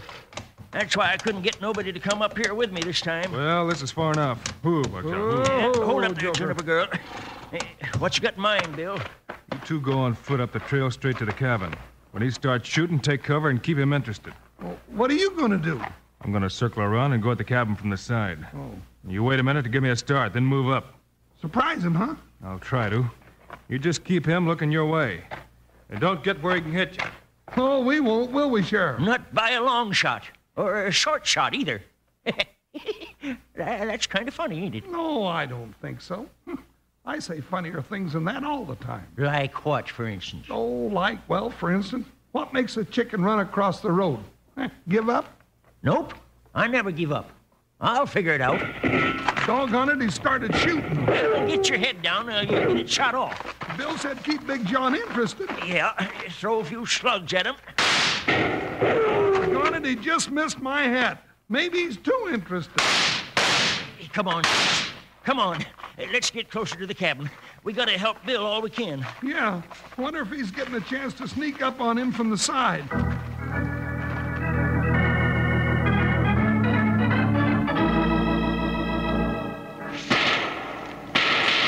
Jingles and the sheriff are keeping Big John busy, all right. Hey, wait a minute. There's more than one gun working in that cabin. Big John's got some help. You better get closer. All right, Hickok. Why don't you come and get me? You yellow! Come on! He's coming, all right. You can't stop him, Big John. Shut up, you sniveling kid. Buddy, how'd he get in there? Wild Bill is coming to get you, Big John. That's where you're right, buddy boy. I'm coming. Right now. Well, let him come. I'm ready for him. He won't get me. Nobody's big enough to get Big John. That's where you're wrong, Big John. John, it's Hickok. Clear out, Bill. No! You got their guns, Wild Bill. Boy, that was some shooting. All right, you two polecats, stand where you are while I climb in this window. I told you he'd come for you, Big John. Bill! Bill, you all right? Yeah, Jingles. Come on up. You heard him, Sheriff. Come on, hurry up. I'm coming. Damn it, quit hollering at me. Well. Wild Bill, I see you caught them varmints dead to rights, eh? Little Mike. So you were mixed up with Big John, too, huh? Sure he was.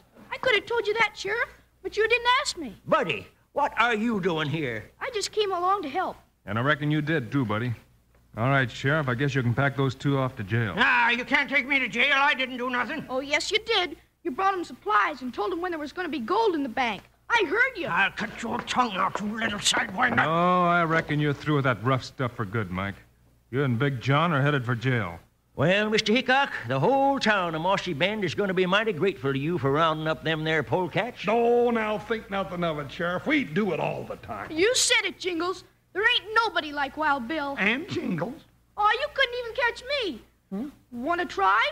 Remember what happened last time? By the way, Jingles, just what did happen to get you wedged in between those two buildings back in town? Oh, now, Bill, I wasn't wedged in. I just heard there was going to be a tornado, so, well, I stepped over there to stand between those two buildings so the wind wouldn't blow them down.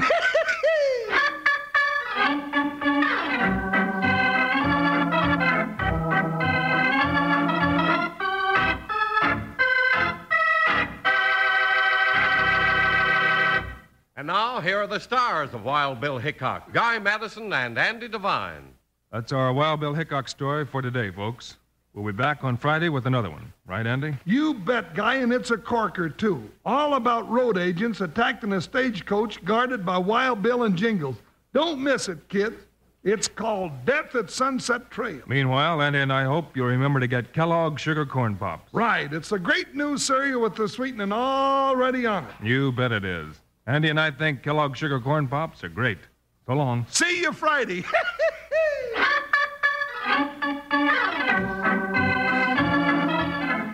Yes, sir. Kellogg's, the greatest name in cereals, has brought you another exciting story of Wild Bill Hickok, starring Guy Madison and Andy Devine in person. Today's cast included Lou Krugman, Junius Matthews, Fred Howard, David Duvall, and Jack Moyles. Our director is Paul Pierce, story by Larry Hayes, music by Dick Orant. This is a David Heyer production, transcribed in Hollywood. Don't forget to listen Friday, same time, same station, when Wild Bill Hickok faces death at Sunset Trail. Now, this is Charlie Lyon speaking for Kellogg's Sugar Corn Pops, the cereal with the sweetening already on it. Kellogg's Corn Flakes, America's favorite ready-to-eat cereal. And Kellogg's Rice Krispies, the world's only talking cereal.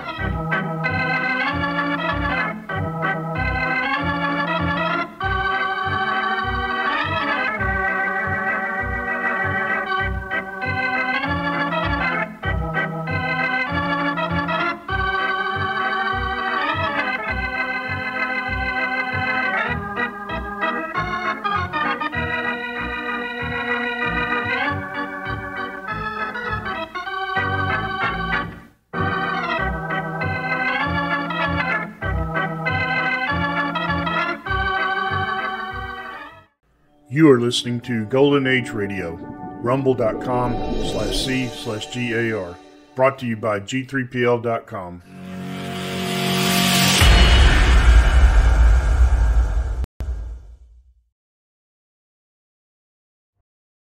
It's National Wheaties Week.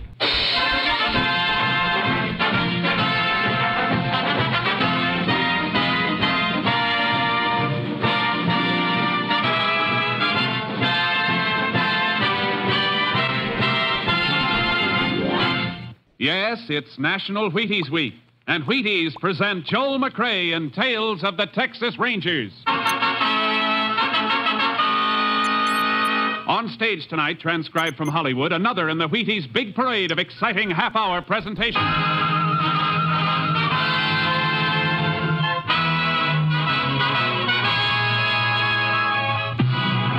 Tales of the Texas Rangers, starring Joel McRae as Ranger Pearson. Texas, more than 260,000 square miles, and 50 men who make up the oldest and most famous law enforcement body in North America.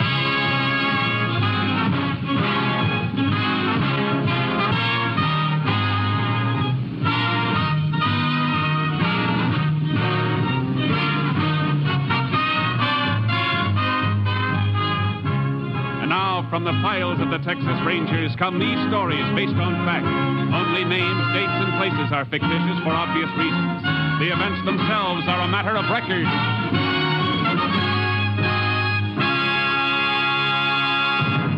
Case for tonight, Quicksilver.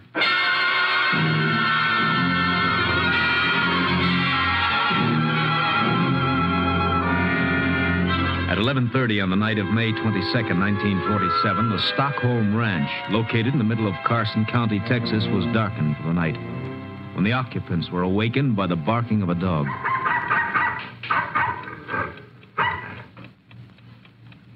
Jim, wake up. What's the matter, Flo? You hear Jeep bark? Oh, kinda. I was half asleep. It's funny. He barked and then shut up real fast. He might have took off after something. We'd have kept on barking then. It sounded like he... Be quiet a second. See? Don't hear him anymore. Yeah. What are you going to do? Gonna take a look, see. It ain't like Jeep to bark at nothing, then shut up. Jim. What's the matter? Jim, somebody came in the house. Oh, you probably just heard the kid tossing in his sleep. No, I got a funny feeling. All right, I'll put on a light and have a look. I'm coming along. I want to go and see if anything...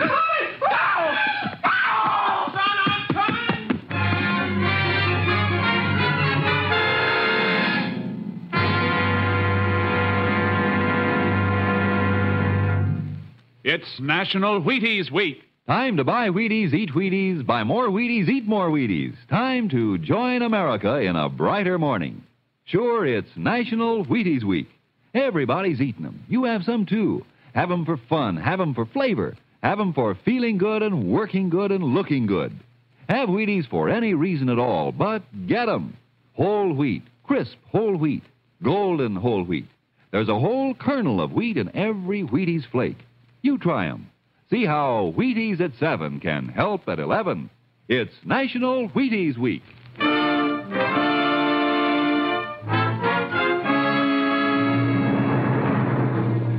On May 29th, 1947, the bodies of Jim and Flo Stockholm and their 10-year-old son, Carl, were discovered by a playmate of Carl's.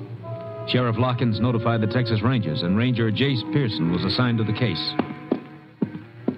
Place is just like it was, Jace, excepting for the bodies. Kind of a mess, isn't it, Sheriff? Yeah. All three of them in their night clothes, you said. Uh-huh. This here is Jim and Flo's bedroom. I see. Bedclothes mussed up. Whoever did the killing woke him up. Likely the dog woke him. Oh, yeah. Jeep, you said. Found him dead a piece from the house. Clubbed over the head. Uh-huh. Okay, let's say Flo and Jim Stockholm were awakened by the dog. Jim would get up and see what was the matter. Flo went with him probably to see if the kid Carl was okay. They didn't get no further than in this room here, right outside the bedroom. Yeah, all three of them. Funny Jim Stockholm didn't have a gun. Yeah, if he thought somebody was in a house or prowling around outside, he'd have grabbed his gun. Unless something stopped him. What are you thinking about, Jace? Just that the killer might have got in Carl's room. That's right over here. Uh-huh. Maybe Carl spotted the killer, hollered, and that'd make both Jim and Flo jump fast. Yeah. Jim wouldn't think of grabbing his gun. This window here has been jimmied up. You see that? Yeah. I guess you're right. Killer coming this way. Kids saw him, yelled. Tried to get out. Got as far as the room out here. Uh-huh. There's what they were killed with, Jason. Flat iron. An old-fashioned flat iron. Yeah, used as a doorstop. Killer grabbed it and used it. Wonder why he didn't shoot. How far away is the next ranch, Sheriff? 6 miles at least. Why? Just figuring maybe the killer didn't want to risk the noise of shots. Must have picked up the flat iron. Why, he killed the little kid, too. Didn't want anybody to be able to identify him. Yeah, likely. Well, what now, Jace? I'd like to fine-comb this house for fingerprints. Meantime, I got a few things I'd like you to find out in town.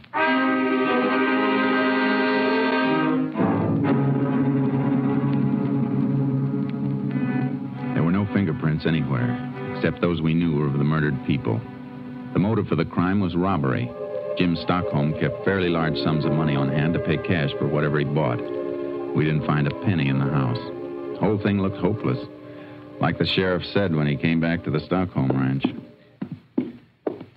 Yeah, the coroner can't give us much, Jace. Ain't no way of telling how long they've been dead. If we could find out what day the murders were committed, we'd have something. Not much, but something. Yeah, but how? How are you going to find that out? Nobody saw the Stockholms before they were killed? For sure. Jim went into town on the 22nd week ago. Out here, if nobody sees his neighbor for a week, ain't nothing thought about it. So the murders could have been committed any time between the 22nd and the day the bodies were discovered. That's the way it sizes up, Jace. Killer's got at least a week to make tracks for, well, Texas is big. Uh-huh. And Sheriff, that fence there, near the corral. Well, that's a hog pen. It's... Hey, the hogs are gone. Yeah, busted through. Come on. I never noticed it before. Never thought about looking for the hogs. Who would? Well, look here, Sheriff, where the fence is busted through. Look at these. Here. Hog bristles. Lots of them. Caught on the broken part of the rail. Hogs broke out and pushed through here. Yeah, but look at here, Jace. What's it got to do with what we're after? What made these hogs go wild and break out? It's my guess they got awful hungry. Sure. And went looking for something to eat. Come on. We're going to the barn and take a look at the hog feed. Then we're going into town.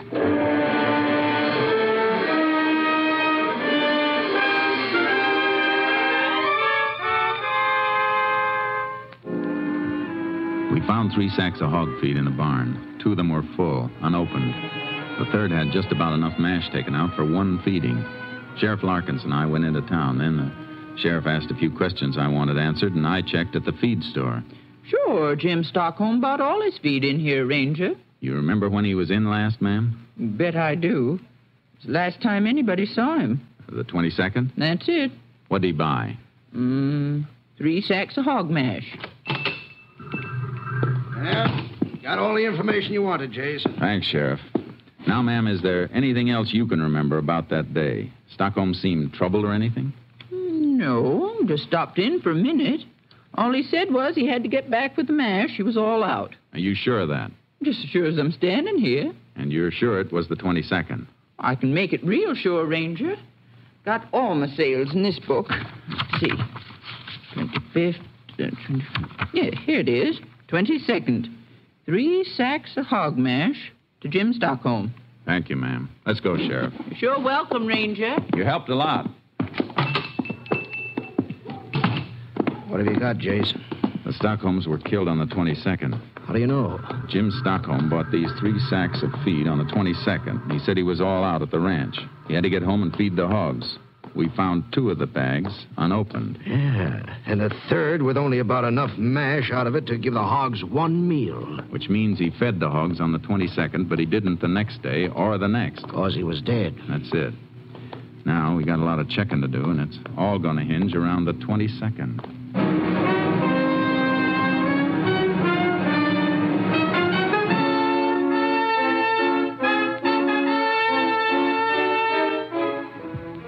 We questioned everybody. But it all added up to a big round zero. Everybody knew Jim Stockholm and liked him. He didn't have an enemy. Everyone we questioned could account for his time on the 22nd. Nobody'd seen a stranger in town. So I played a hunch. Sheriff Larkins and I rode over to the Stockholm Ranch trying to pick up anything. Then about 8 miles north of the ranch, we got a break. Hey, Chase! Chase! Yeah, Sheriff? Here, will you? What do you got, Sheriff? I don't know. It looks like ashes. Empty bean can there, too. Uh-huh. Looks like somebody cooked himself a meal here. Horses' tracks around here, too. One horse. Yeah. Looks like they might be about a week old. Might not mean a thing, Chase. Could be anybody's horse. Sure could, but nobody in town saw a stranger. Little town like that, people notice a stranger right away. But if a man came riding from this direction, chances are nobody'd see him. Still could be anybody. I know.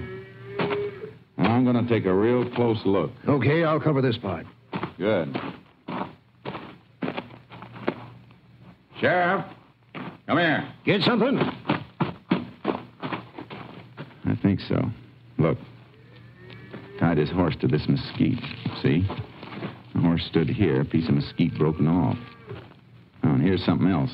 Take a look. Dirt. Just ordinary earth. Take a good look. It's different from the earth around here. It sure is. Different color and different texture.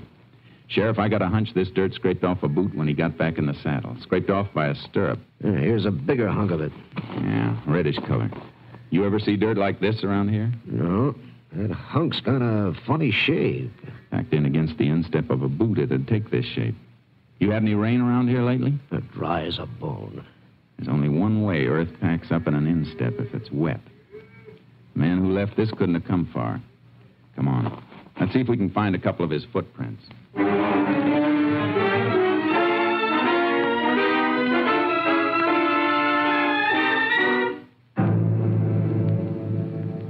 We picked up a few prints. I took their measurements. Then we went back into town. I asked some more questions. Meantime, I sent the earth samples to the lab for analysis. And by the time I got back to my headquarters, Captain Stinson had the report. Looks like this earth came from southwest Wheeler County, Jace. At least the lab thinks so. Wheeler County, southwest. Well, it kind of fits, Captain. Fits what? That part of Wheeler County is not far from Stockholm Ranch. No, it isn't. Just about as far as it'd take wet earth to dry out and get hard enough to scrape off a man's boot. Yeah, I see. What else you got? A few horsehairs I picked off the mesquite bush. Looks like the fellow was riding a sorrel. And something else. Plaster casts of his boot prints. Mm-hmm. It's a pretty big boot. Big man. Maybe 6'2" or 3. You're right. But there are no fingerprints. There's no real evidence. This fellow whose boot prints you got, he might have been anybody. Might never have gone near the Stockholm Ranch. Yeah, I know that, Captain. You didn't pick up any of his boot prints around the house, did you? No, place was pretty messed up. A lot of people got there before I did. Yeah, that's one break a criminal always gets. If only people'd stay away. If only they'd have enough sense to realize. Sure, but they don't. They don't mean any harm, though. Okay, what's next? Look for a man 6'2" or 3 riding a sorrel? I'd like to, Captain. Starting where? Well, Texas, I guess.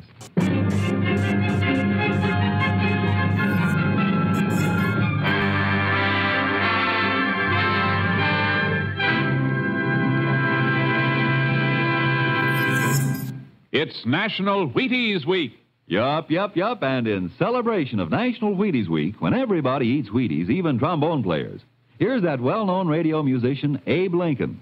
Honest, his name really is Abe Lincoln. And here he is, stepping out from behind the scenes to say, "Get your Wheaties." Oh, come on, Abe. You didn't come out from your trombone to say just that. No, but that's the idea.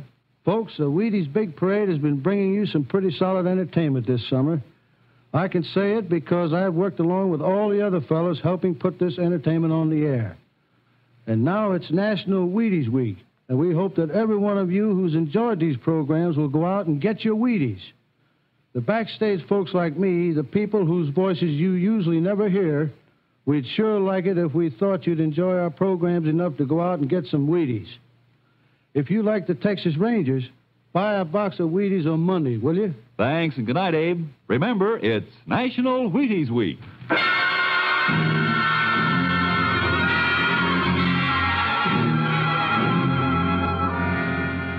kicked around for a few days, covering all the ground I could between the Stockholm Ranch and Wheeler County, and then I reported back to Captain Stinson. Kind of picked up something interesting, Captain. Like what, Jace? Weather reports. Here's a map of Wheeler County. The places I marked in red had rain within the last 3 weeks. Oh? Well, what about it? Well, this place. Right here. The only spot of the marked places that'll show the same kind of earth we had analyzed. I checked. Mm-hmm. So it's narrowed down to that. But you can't arrest a man just because he happened to be in a place where it rained. I know I'm working on a shoestring, but there's no other lead, nothing. Might be I'll hit a stone wall or pick up some poke who just happened to pass through the spot where we found the prints of Earth, but it's a chance, Cap, the only one. Well, suppose you chase down that lead in Wheeler County and your man's gone. Oh, I don't expect to find him there. He left there and landed at Stockholm Ranch, maybe. And left no fingerprints. There's not a single piece of evidence. It's still the only lead. You want to stick to Wheeler County, huh? That's about it, Captain. Maybe pick up a description of a possible suspect. Well, where'll you start? Well, here's what I think. The man we're looking for is a drifter. Maybe a poke that picks up work here and there where he can get it. The fact that he ate a can of beans and cooked it himself means he didn't have a nickel to buy a decent meal, even though he was near a town. That kind's usually a drifter. Made a buck here and a nickel there. You see what I mean? All right, Jace. Play the hunch. But if the lead peters out... I'm hoping it won't. See you later. Now, you keep in touch. Yeah. Radio or phone. So long.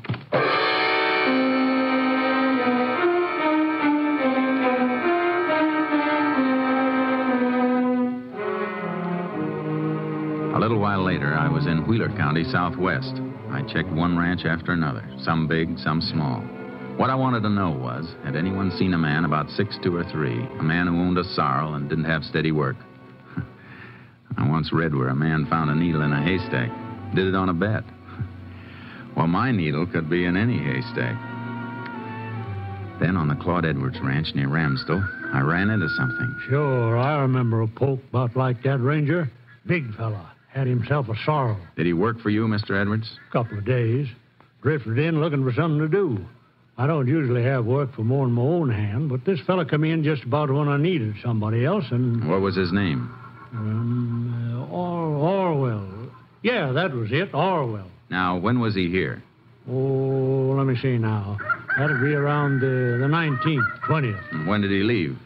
He do something, Ranger? I don't know, Mr. Edwards, but I'd sure like to hear everything you know about him. Well, he worked for a couple of days, then come in asking for his pay. That was maybe the 22nd. Are you sure? Pretty darn sure. It's awful important. All right, I'm sure. We had a spell of rain about then. I had him mend the roof. He didn't like it none. Did he say where he was going? Anything at all? Didn't say, and I didn't ask. Just handed him his pay. Saw him in town later, dropping it in a card game. Then he lit out. All right. Now I want the best description of him you can possibly give me. Everything you can remember. What he looked like, how he talked, acted. I'll try, Ranger. But how you going about finding him? By now, he might be clear into Mexico. Any place. I'm going to do my best, Mr. Edwards. And I'm not sure that's going to be enough.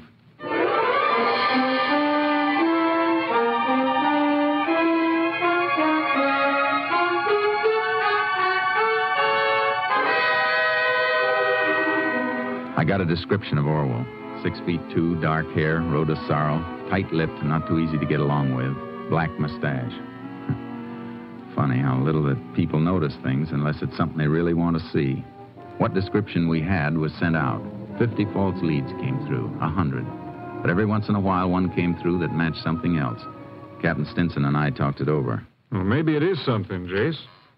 Look. 100 different leads, but there's one that shows up every so often. This one. Same description. Drifter, gambles a lot, had a dozen different jobs. There's something else, Jace. Now look at the pattern here. Yeah, I am. This one keeps moving southwest, always away. The others jump around. The last report came from San Carlo 2 days ago. Mm-hmm. I'd like to mosey into San Carlo and see if I can pick up anything from there. I figure this Orwell's moving slow. He's counting on being safe by now. What if you find him? There's still not much evidence. We'd have to get a confession out of him. Nothing we've got will stick in a court. I got an idea about that. Let me try it, Captain.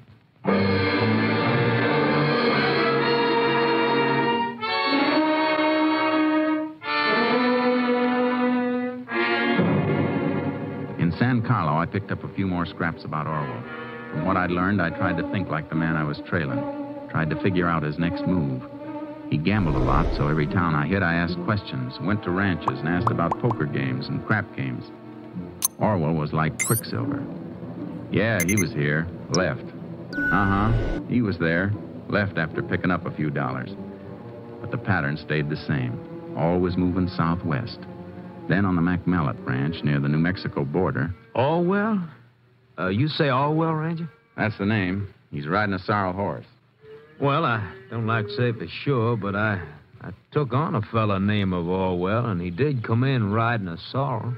As soon as he hit the bunkhouse, he'd try to shake up a poker game. Where's he now? Well, I sent him out this morning to ride fence. Stock was getting through. How long ago did he leave? Oh, 3 or 4 hours. Maybe a little more. Tell me something else. Oh, sure. What? Did he have any money when he left this morning? Well, funny you ask about that, Ranger. Matter of fact, he touched me for a $5 against any pay he had coming. He ought to be coming back soon now. Almost time for chow. He touched you for $5. He won't be back for chow. I'm going after him.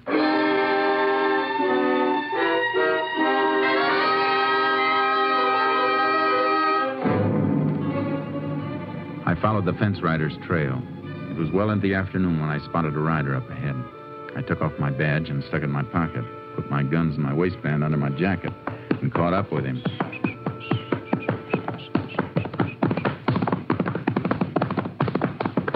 Whoa, boy, whoa. Howdy. Who are you? Name's Pearson. You're Orwell, huh? Yeah, why? The boss sent me out to look for you. Boss? Oh, boy, whoa. Yeah, foreman back at Mellett's ranch. What for? Well, we got to get back to the north fence. You wasn't working there when I left. Just got took on. I guess we'd better get back to the north fence. Boss says it's important. That's so. Say, come to think of it, you're not even on the ranch anymore. I hit the boundary fence a piece back. All right, I got news for you, mister. I ain't riding fence. Now, you take off. You see about that north fence. Huh? You mean you're quitting? Right the first time, mister. Now, so long. Hey, hold it a minute. You're downright unsociable. Oh, boy, oh. You're downright nosy. Me? I didn't mean to be. Say, you mind if I ride a piece with you? Yeah, I do. Well, I'd kind of like company. Thought you was just took on at the Mellett's place. Seems to me you're riding wrong, mister. Oh, I got no hankering for work either. Not with 500 in my jeans. 500? A poke like you with 500? Got lucky in a crap game night before last. Then why'd you take the job? Oh, man can always use a couple more bucks. Well, I guess I'll be riding on. Hey, wait. Huh? Okay. I kind of like company myself. You want to ride a piece with me? It's okay.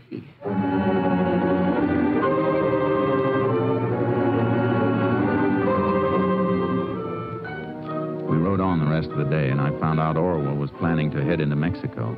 We bedded down early. And along toward midnight, when Orwell thought I was asleep, he raised up and moved toward me.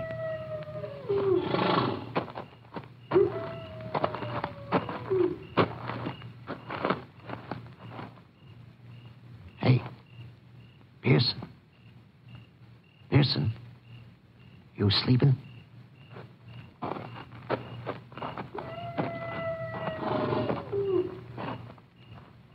Something you want in my saddlebag, Orwell? I thought you were sleeping. No. Don't reach for it, Orwell. I'll blow your head off. What are you getting this head up about? Oh, man starts to go through my saddlebags when I'm sleeping. I get touchy. I'm just looking for cigarettes.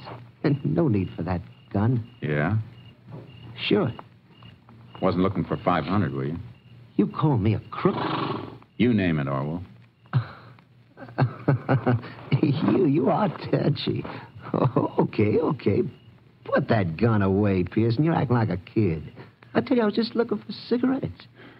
Sure. Guess I did maybe bust a strap. Okay, bring that saddlebag. Cigarettes are in it. Yeah, sure. Left or right one? Right. Hey, you open it this time. Hey, what you got in there? Stuff. Okay. Cigarettes are wrapped up in that piece of blanket. Help yourself. Well, thanks. Cigarettes in here? Feels like a ton of iron. Could be. Wait! Anything wrong, Orwell? It's a flat iron. Uh-huh. Funny thing to be carrying around. Why? I knew a man once carried around a cow skull tied to his saddle horn. Why are you carrying this? Don't know. Why are you asking? Who are you? I told you. Name's Pearson. Jace Pearson. Cigarettes are there. Help yourself. I don't want any. Suit yourself. Mind handing me that flat iron, Orwell? Why? I just want it. Go on. Go on, hand it to me. No. Hey, you're looking real pale, Orwell. You're not scared of coyotes, are you? Shut up. Iron makes a good nutcracker. Maybe I carry it for that. Shut up, I said. Go on, Orwell. Hand me the flat iron. Pick it up. It's not so heavy. It's heavy enough. Man could pick it up like this, lift it up over his head and bring it down hard like... Why not? Why, you... No. Orwell, stand still. Don't run. Hold it, Orwell. I'm warning you. Hold it.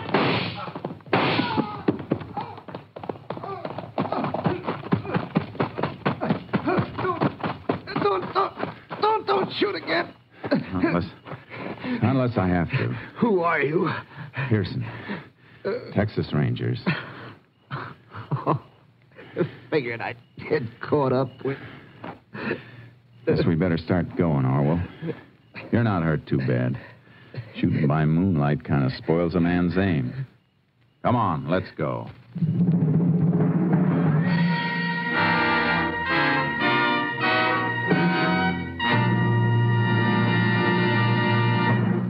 William Orwell confessed to the murders of Jim and Florence Stockholm and their son Carl.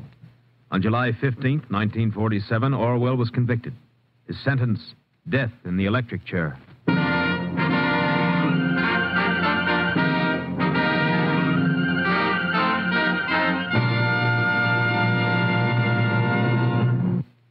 Joel McRae, your Texas Ranger, has asked me to ask you to have some Wheaties.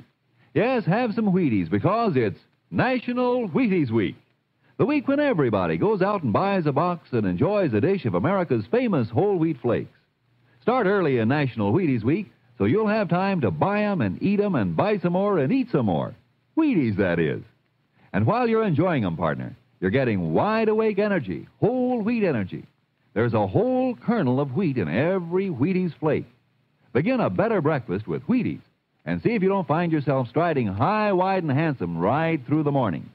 Rangers can ride better, salesmen can sell better, plumbers can plumb better with a better breakfast. Milk and fruit and Wheaties. Get yours, Breakfast of Champions. It's National Wheaties Week. Next week, Joel McRae in another authentic reenactment of a case from the files of the Texas Rangers.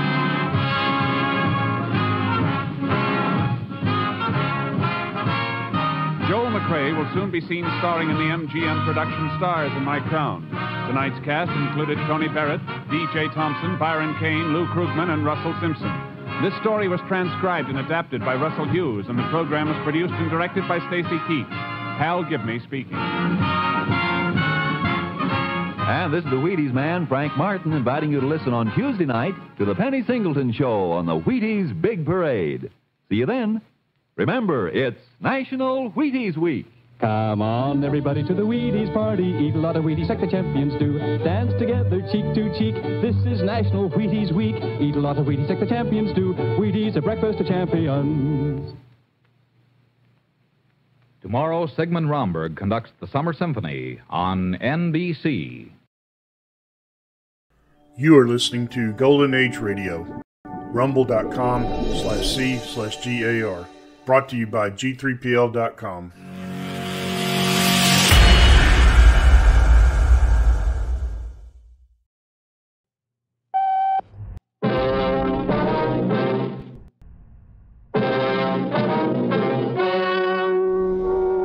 The story you are about to hear is true. The names have been changed to protect the innocent. Fatima Cigarettes, best of all king-size cigarettes, brings you Dragnet on both radio and television.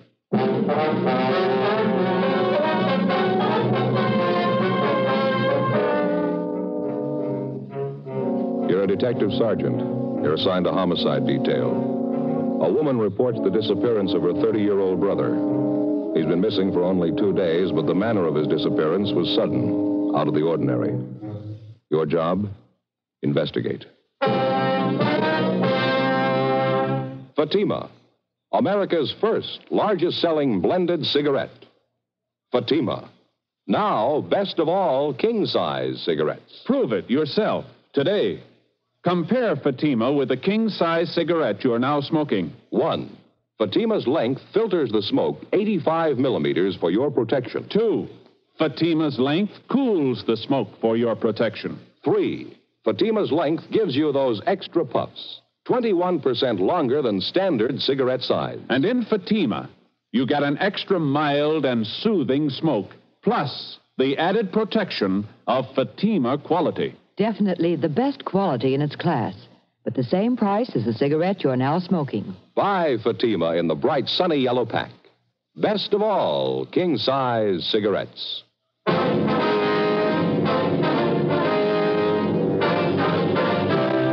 Dragnet, the documented drama of an actual crime. For the next 30 minutes, in cooperation with the Los Angeles Police Department, you will travel step by step on the side of the law through an actual case transcribed from official police files. From beginning to end, from crime to punishment, Dragnet is the story of your police force in action.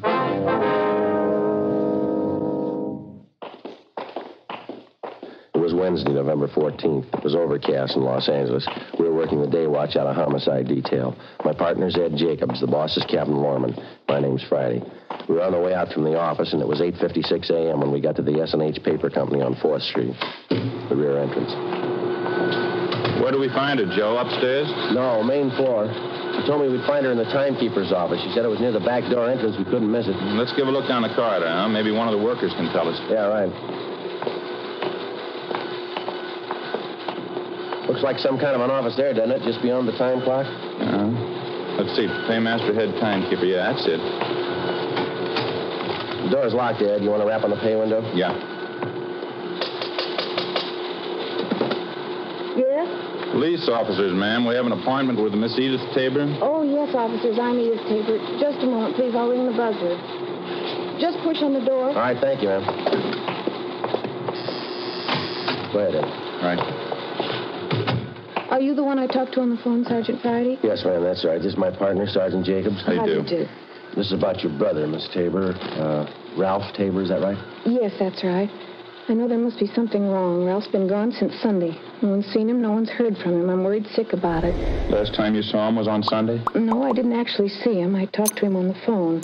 We made a date for dinner. Ralph and I always have dinner together Sunday nights. It's about the only time in the week we do get to see each other. I see. I believe you told me on the phone you already checked with most of his friends, the places he'd most likely be. Is that right? I've called everyone I can think of. No one's seen him. Your brother's never done anything like this before, miss? Going off without telling anyone? No, never. I'm very worried, Sergeant. Can you think of any reason at all why he'd want to disappear of his own free will, I mean? No. No reason in the world for it. He seemed perfectly all right when I talked to him on the phone Sunday. Everything was fine. We made a date for the movies Tuesday night. That was for last night. Picture downtown we wanted to see. He made a special point of it. I just know something must have happened. I gather you know most of your brother's friends. You've kept in fairly close touch with him, have you? Yes, we get together at least once a week, as I say. I'm 4 years older than Ralph. I've looked after him since we were kids. We've always been together, the last 5 or 6 years especially, ever since Mama died. Your brother in a pretty stable mental condition, was he? No financial worries, nothing of that kind? No, sir, nothing I know about. I'd like to double-check this information that you gave me on the phone, Miss Tabor. Her name and address and his description, Yes, all right? sir. The full name, Ralph Lawrence Tabor, 14316 Almaden Street, male, white American, occupation, interior decorator. Is that it? Yes, that's right. Height, 5'11", 155 pounds, dark blonde hair, gray eyes, fair complexion, birthmark on left side of neck. Yes, that's all correct. Your brother in the habit of carrying large sums of money around with him, do you know? No, not that I know of. He has a good job. He's not getting rich at it, though. I don't think I've ever seen Ralph with more than $20, $30 on him at a time. Who was the last person to see him, miss? You any idea? Well, I talked to Ralph's landlady. She told me she saw Ralph and this friend of his, Andy Howard, going into Ralph's apartment. That was about 6 o'clock Sunday night. Ralph was supposed to meet me at 7:30, never showed up. Now, this friend of your brother's, Miss Tabor, this Andy Howard, are you acquainted with him? Yes, but I don't know him too well. I only met him 2 or 3 times. He lives in the apartment house next door to Ralph's, so the two of them were friends in the Navy together during the war. Good friends. You tried to get in touch with this Andy Howard? Yes. I called Ralph's apartment when he didn't show up for our dinner date Sunday night. There wasn't any answer, so I looked up Andy's number in the phone book and called him. Mm-hmm. Was he at home? Yes. Tried to talk to him, but it didn't do much good. Strange. How's that? He pretended he didn't even know me. After we finished our interview with Edith Tabor, Ed Jacobs and I started out to double-check with all the known friends and associates of her brother. We talked to his employer and the people he worked with. None of them had seen him subsequent to 6 o'clock Sunday night. None of them could think of any good reason why he suddenly would want to pick up and leave his job and friends. The people he knew outside of his work told us the same thing. Nobody could explain it. Along the way, we inquired about Ralph Tabor's friend, Andy Howard. Most of the people we talked to knew him as a close friend of Tabor's. We checked at Howard's place of employment, but they told us he hadn't shown up for work since the previous Friday. We drove to Howard's apartment, checked with the manager, and he said that Howard had moved without notice late Sunday night. We crossed over to the apartment house next door, where Tabor lived, and talked to the landlady, a Mrs. Higbee. She corroborated the story we'd gotten from Tabor's sister that Andy Howard was last seen entering Tabor's apartment at about 6 o'clock Sunday night. Tabor was with him. Mrs. Higbee was sure of that. She showed us up to the 3rd floor to Ralph Tabor's apartment. The 2 rooms and the adjoining kitchenette were immaculate. There wasn't a thing out of place. Neat as a pin, Joe. Not a thing out of order. Yeah, it's the same in the bedroom. Say, Mrs. Higbee, Yes, Sergeant. do you provide maid service with the apartments here? No, we don't. We've been thinking about it, though. Haven't quite made up our minds. Such a task, getting good, competent help these days. And the tenants are responsible for the entire upkeep, huh? Yes. Everything but painting, wallpapering, things like that. Doesn't Mr. Tabor keep things spotless? Just spotless? Yes, ma'am. There's just one thing I wanted to ask you about. It's over here by the window. Yes. Now, this wire here, apparently an aerial connection for a television set. Looks like... Yes. Mr. Tabor does have a television. Why? Well, I don't notice a set anywhere in the apartment. Would you happen to recall if he sent it out for repairs, anything like that? No, not that I know of. Besides, this doesn't seem like Mr. Tabor at all. How do you mean, Miss Higbee? Well, he's always so neat, fastidious. The end of that wire there looks like it was torn off the connection, doesn't it? Along the windowsill, too. Isn't that terrible? Fasteners for the wire ripped right out of the woodwork. That certainly doesn't seem like Mr. Tabor. Mm-hmm. Anyone else besides him have access to this apartment, ma'am? No one that I know of. No one besides myself, I mean. I have duplicate keys to all the apartments. Oh, I just happened to think. Yes, ma'am? If a repairman did move the set out, it's possible my houseboy might know about it. Sam, that's my houseboy. How would he know about it? Well, it's a rule of the house. All furniture, heavy things like that, they have to be taken down in the freight elevator. It opens right onto the alley in back of the building. It's very handy. Yes, ma'am. Sam's the only one who operates that elevator. That's why I say it's possible he might know about it. Would you like to have me ask him? I wonder if you would, please. Surely it won't take but a minute, and I'll be right back. Thank you, Miss Higgins. Joe, you want to have a look over here? Yeah. What do you got? This wall bed here. I tried to pull it down. It's stuck. Mm-hmm. Stand right here. Oh, over here. Mm-hmm. See if you notice anything. Yeah, I do. You want to give me a hand? See if we can't get the bed down? Yeah. Push it on your side there. Okay. That's it. Okay. It's coming down now. Good Lord. Yeah. Tabor, you think? Oh, description seems to fit. Beaten to death, looks like, doesn't it? Something sticking out under the bed covers there. Yeah, it's a claw hammer. Stains all over it. Vicious. Guess a killer wanted to make sure. It's one of the worst I've seen. Feel sorry for the sister. She was pretty close to him. It's going to be tough on her. No tougher than it was for him. 2:38 p.m. We phoned the office, told them what we'd found, and then we put in a call for Lieutenant Lee Jones and the crime lab crew. While we were waiting, we questioned the landlady again, Mrs. Higbee. She said her houseman, Sam, told her he knew nothing about a television set being moved out of Ralph Tabor's apartment. However, it was possible somebody could have taken the set down in the main elevator late at night without being seen. Mrs. Higbee also told us that Tabor had a car.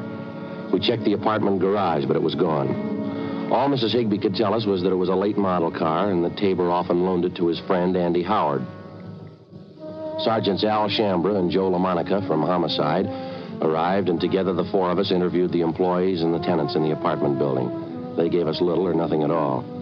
A few minutes before 3 p.m., the crime lab crew showed up and started their preliminary investigation. We put in a call for the coroner. From the obvious lack of fingerprints in usual places around the apartment, it was apparent that the murderer had taken great precautions to cover his tracks. 3:35 p.m., the deputy coroner arrived, and after the preliminary investigation was finished, the body was removed to the county morgue. Ed and I went back to the office, checked our DMV, and got out on all points on Tabor's car and also on the friend he was last seen with, Andy Howard. R&I turned up a single entry for Howard's criminal record, a drunk driving charge. 5:20 p.m., we met with Edith Tabor and broke the news of her brother's death. When she recovered from the shock, we interviewed her briefly. It was Andy Howard. I know it was him. It had to be. Why do you say that, Miss Tabor? There's something about this man Howard you haven't told us? He's no good, Sergeant. He's no good at all. That's what I've been afraid of. I've been afraid of it right along. Well, just how do you mean, ma'am? He's no good. He's a tramp, a bum. Won't get a job. He's been living off my brother. He isn't normal. There's something wrong with him. Well, how is it your brother put up with him? Well, I told you he and Ralph were friends in the Navy. He did a big favor for Ralph once. He's been living off it ever since. Taking his clothes, borrowing his car, money, never paying it back. Why do you think he killed your brother, miss? I just know it, that's all. He did it. He ever fight with your brother? Would you happen to know? Did he ever threaten him? They had a big fight one night, about 2 weeks ago, I think. Andy kept sponging until Ralph got good and sick of it. Told Andy to go out and get a job. That's when the fight started. You saw it, did you? Ralph told me about it. Fist fight in the alley back of the apartment. Ralph knocked Andy down. Andy said he'd never forget it. He'd pay Ralph back. A couple of days after that, my brother said the two of them made up. Everything was all right. Ralph should have known better. He should have known better. Just a few more questions, Miss Tabor. Can you tell us anything about Andy Howard's background, where he's from, who his friends are, places he usually goes? No. I didn't know much about him. He's from the South, I think, Alabama. Ralph's friends can tell you more about him than I can. All right. Had you heard anything lately about Howard planning to move out of his apartment? No, nothing. When I heard that he did move and Ralph was missing, I knew something was wrong. That's why I called you. If I'd only known before. Poor Ralph, if I only knew. Well, try to take it easy, ma'am. We'll arrange for a car to drive you home, all right? It's so hard to understand. It's hard. For anyone to kill Ralph like that, horrible. He was so good. He was my brother. Yes, ma'am. What do you say to a man who kills your brother? How do you understand him? What do you tell him? Well, why even try? What? Let the jury tell him. Before we had the victim's sister, Edith Tabor, driven to her home, we asked her about the television set in her brother's apartment, but she was unable to explain its absence. Burglary detail had already been notified about the case, and the pawn shop detail alerted. An APB had been gotten out containing a complete description of the TV set along with the serial numbers. A few minutes after we got back from dinner that night, we had an answer on it. A pawn shop operator on West 7th Street called in with the information that he'd taken in a television set with identical description and serial numbers as that of Tabor's. Ed and I drove out to the pawn shop and checked the operator's buy book. The set had been pawned the day after the murder. The serial numbers and description matched in every detail. The description and signature of the man who pawned it matched perfectly with that of Ralph Tabor's friend, Andy Howard. The set was impounded, and just on a chance, we had Dean Bergman dust it for latent fingerprints. Dean? Oh, hi, Ed. Friday. How you making out? Any luck? Not bad. Have a look here. Yeah. Picked up 4 sets of prints off it, all told. These here are the dead man's. Yeah? These here, they belong to the pawn shop operator. Mm-hmm. These belong to his son, helps him in the shop. Yeah? Guess this is the one you're looking for. 2 clean index prints. Did you classify them? Checked them against prints from Andrew Howard's package. Yeah. They match. When we checked in for work the following morning, we got the coroner's report on Ralph Tabor. Cause of death was listed as cerebral hemorrhage and multiple fractures of the skull caused by blows from a heavy blunt object. The other reports from the crime lab didn't give us much help. The better part of the next 3 days, Ed and I, along with Al Shambra and Joe LaMonica, held detailed interviews with the known friends and associates of the murder victim, Ralph Tabor, and the #1 suspect, Andy Howard. The information we picked up was incorporated in a supplementary all-points bulletin and gotten out immediately. We found out that Andy Howard had a sailor's uniform in his possession, and though unauthorized, he wore it frequently. It bore the insignia of a quartermaster first class on the sleeve. We also found out Howard had identical tattoos on each forearm, the picture of an unfurled American flag with the name Betty D below it. We had the city covered for the suspect. 4 days passed, no trace of him. Saturday, November 24th, we got an urgent call from Homicide Commander Lieutenant Mort Gear in San Diego. On the highway? When was that, Mort?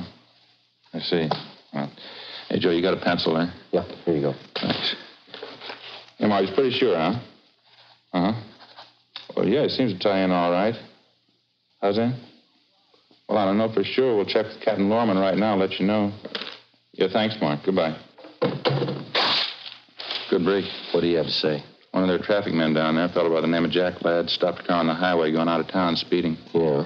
Ladd says the man answers Andy Howard's description perfectly, right down to the tattoo on the forearm. No doubt about the car the guy was driving was Tabor's description and license number. He even used Tabor's identification. When did all this happen?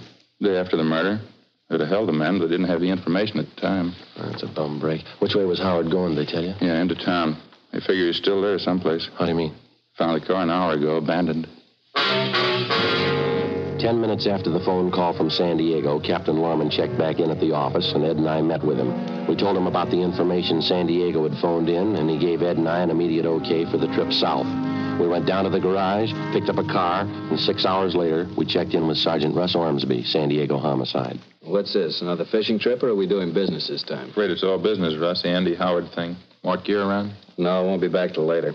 I can brief you on it, though. McGuire and I have been working it on this end.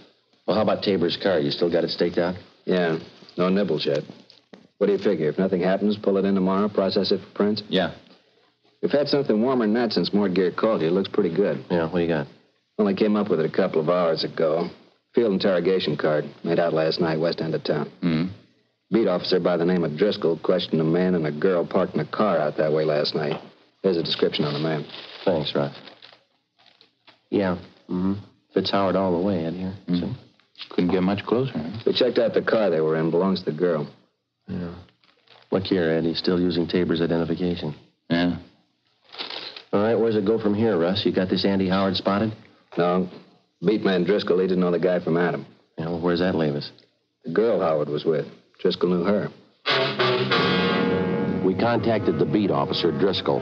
The girl who'd been spotted sitting in a parked car the night before with murder suspect Andy Howard was identified as Helen McClung, a waitress in a downtown cocktail bar. A stakeout was placed in her apartment, and she was brought in for interrogation. Well, he's not a good friend of mine. I don't know where he lives. Don't know what he does. I hardly even know him, Sergeant. You were out for a drive with him the night before last, that right? Sure, I don't deny that. We went out for a ride. That's all there is to it. You sure you don't know where this man lives, Helen? Not exactly, no. He's staying at a hotel downtown, I think.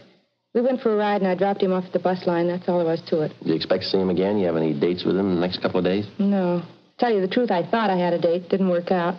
Nothing ever works out. Phone this morning, called it off. Tell you why? I gave some lame excuse. I found out the real reason, though. What's that? You mind telling us? No, I don't mind.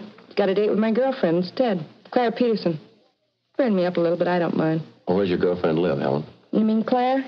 Out on Rose Avenue, 1500 block. I'm not sure, though. Is he going to pick her up there? I guess so. Why? When's the date for, do you know? Yeah, tomorrow night.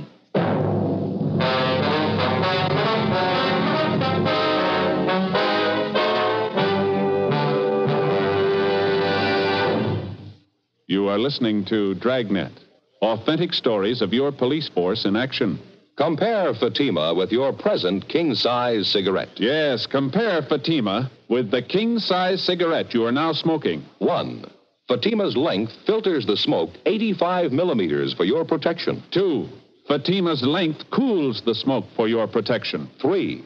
Fatima's length gives you those extra puffs, 21% longer than standard cigarette size. And in Fatima, you get an extra mild and soothing smoke, plus the added protection of Fatima quality. Friends, to show our confidence in Fatima, to convince you quickly, dramatically, that Fatima is the best of all king-size cigarettes, we make this money-back guarantee. Buy a pack of Fatimas. Enjoy Fatima quality, extra mildness, and superbly blended tobaccos. If you're not convinced Fatima is better than the king-size cigarette you're now smoking, Just return the pack and the unsmoked Fatimas before April 1st, and we'll give you your money back plus postage. Fatima, Box 37, New York 1. Remember, each king-size Fatima gives you an extra mild and soothing smoke, plus the added protection of Fatima quality. Switch to Fatima today. Best of all, king-size cigarettes.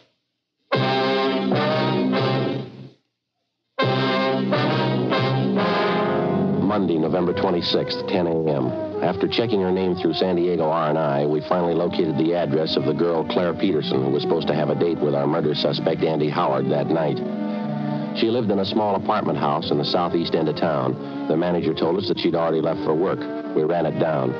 The Peterson girl was employed as a cutter in a shirt factory down in the industrial district. We questioned her at her work. A tall, attractive girl, blonde, blue eyes, a small scar on her chin. She kept working while we talked to her. Yeah, I have a date with Ralph Tabor tonight. Something the matter? Afraid so, Miss Peterson. The first place, his name isn't Ralph Tabor. No, I'm sorry. You must be wrong, officer. I was out with him just last Monday. I know that's his name from everything he has. His car, his wallet, all his business papers. Guess you must have made a mistake. No, it's no mistake, ma'am. We checked it out pretty thoroughly. We'd like to talk to you about him if we could, please. Well, there's not too much to tell. I just met him Monday night. I was with my girlfriend, Helen. He wanted to go out with me, so I made a date. I didn't think there was anything wrong. You said he's to meet you at your apartment, Miss Peterson. Did he give any specific time when he'd be there? 8 or 8:30, he said. Hey, what's wrong? Do you know? There's something wrong with the man. I ought to know, don't you think? We want him for questioning, ma'am. You any idea where he lives? No, I haven't. One of the hotels downtown, I think. 5th Street or 6th Street. I wouldn't know for sure. Why do you want him? Can't you tell me, please? We believe he's committed a murder, Miss Peterson. Matter of fact, we're sure of it.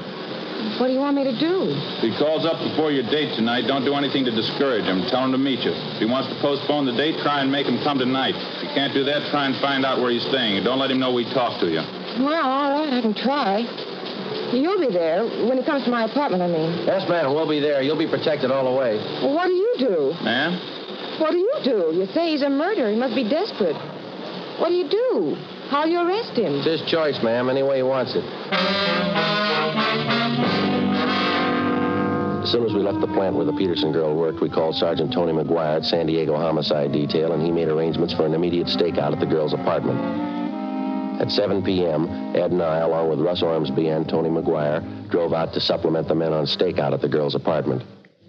8 o'clock, 9, 9:30, 10 p.m., still no sign of the suspect. At midnight, our relief team showed up, and we headed back for the office. When we got there was a bulletin from the Highway Patrol reporting that earlier that night, a man partially identified as Andy Howard had been seen heading north from San Diego on U.S. Highway 101 toward Los Angeles. We got Captain Lorman on the phone, briefed him on the latest developments, and told him that photographs of the suspect had been distributed to all officers. The next 10 hours failed to turn up anything new. San Diego officers continued to cover their end. 11:15 p.m. the next day, we drove back to Los Angeles and reported in at homicide. There was a note in the book from Lorman asking us to check in early the following morning, so Ed and I signed out and went home to get some sleep. The next morning, 1:45 a.m.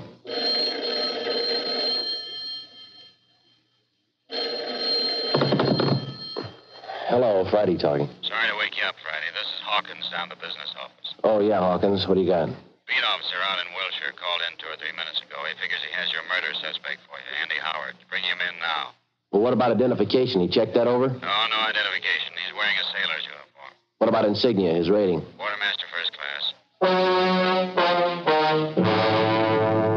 After I hung up, I phoned Ed, got him out of bed, and the two of us drove down to the office where we picked up the suspect and took him to the interrogation room. During the interrogation, we found a wallet concealed on his person. It contained a driver's license, credit card, and half a dozen other means of identification.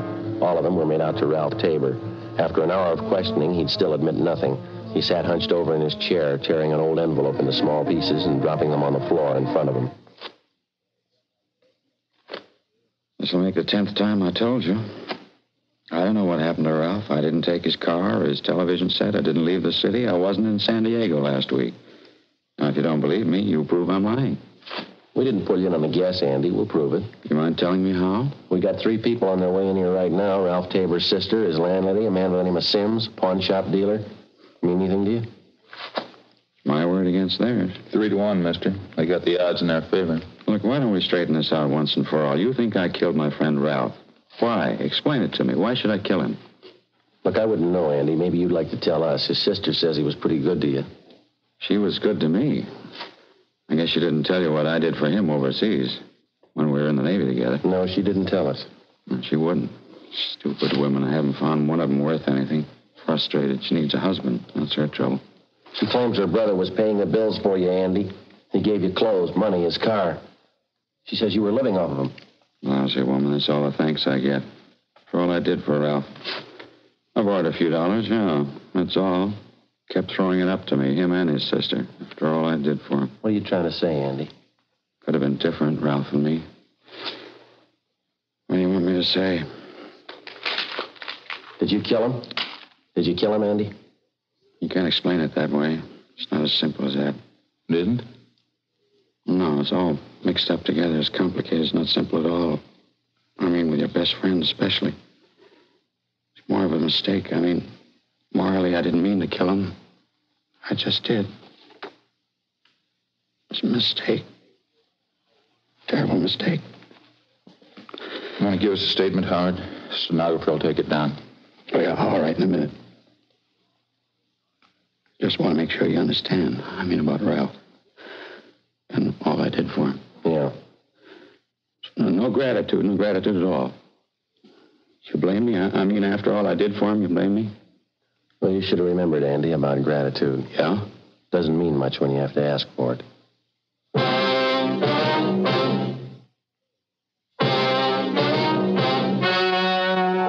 The story you have just heard was true.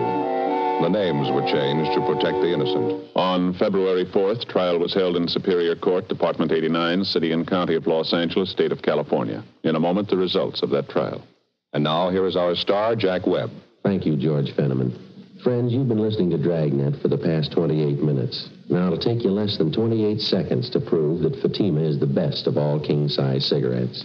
Just compare Fatima with the king-size cigarette you're now smoking. Fatima filters the smoke through a long distance of 85 millimeters. Fatima's length cools the smoke for your protection. Fatima's length gives you those extra puffs, 21% longer than standard cigarette size. And in Fatima, you get an extra mild and soothing smoke, plus the added protection of Fatima quality. Prove it today. Buy Fatima.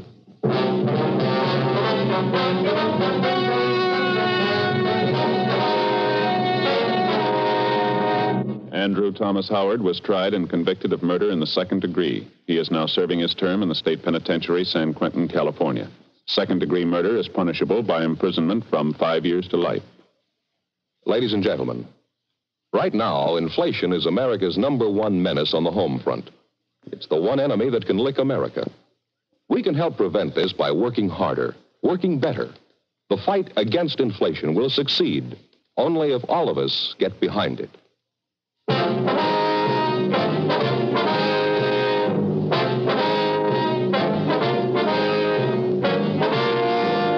You have just heard Dragnet, a series of authentic cases from official files. Technical advice comes from the Office of Chief of Police W.H. Parker, Los Angeles Police Department.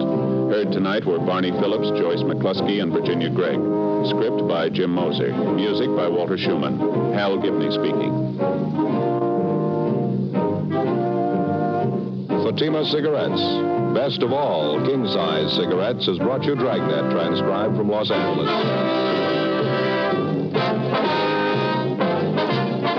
Next, it's David Harding and Counter Spy on NBC.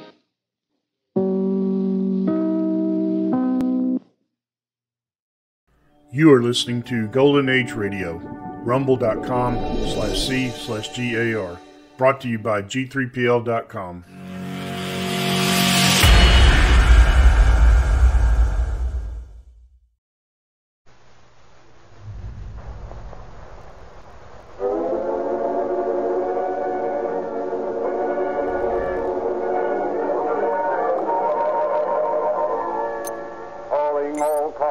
Copyrighted program created by the Rio Grande Oil Company. Calling all cars, attention all cars, attention all Contra Costa County Sheriff's cars, broadcast 117. All cars pick up any person attempting to pawn watches or diamonds or having blood stains on their clothing. Such a person may be the murderer of Harry Whitted. a jeweler of Crockett, who was murdered this morning in his store. That's all.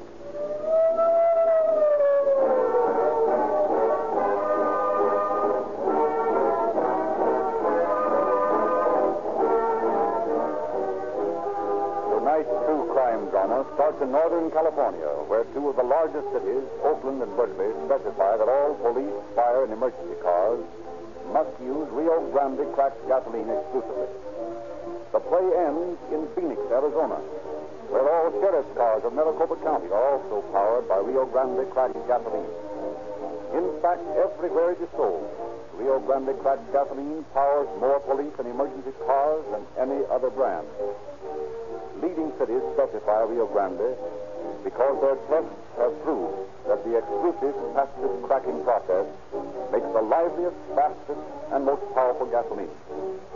Rio Grande's cracking actually breaks up the atom so that every drop burns without waste. And now Rio Grande has added extra refining processes which extract all lazy, sluggish elements from cracked gasoline, leaving concentrated energy. These costly extra processes give Rio Grande crack the extra speed and power which you know as police car performance.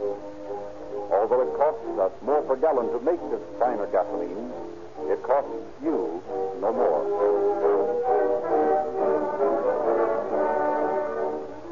And now it is our great pleasure to present Sheriff Miller of Contra Costa County, who will speak to you from the studios of station KFRC in San Francisco. Sheriff Miller.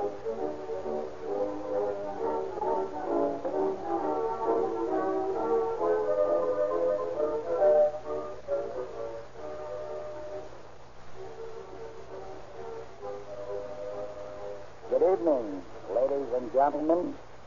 Much of the work of catching a criminal is just that. Work. Hard work. Days upon days of it. Work that is done in quiet, undramatic offices.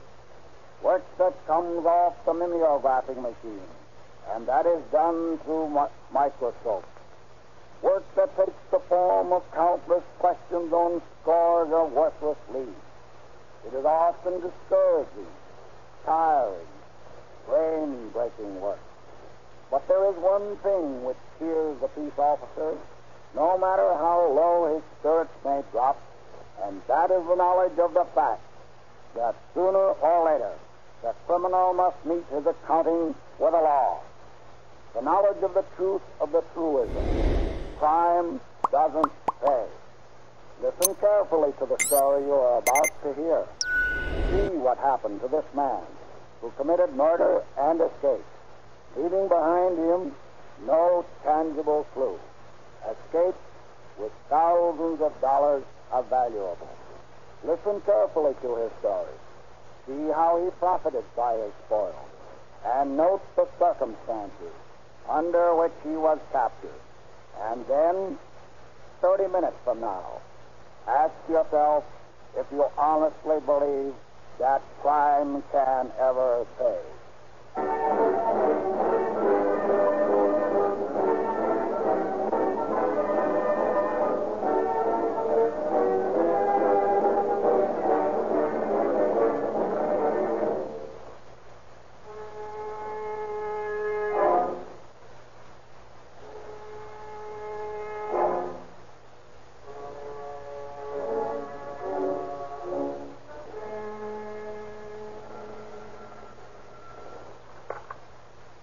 Costa County Sheriff's Office. This is Sheriff Veal speaking. This is Constable Mooney over in Crockett, Sheriff. Better come over here right away. Harry Whittett's girl has been murdered.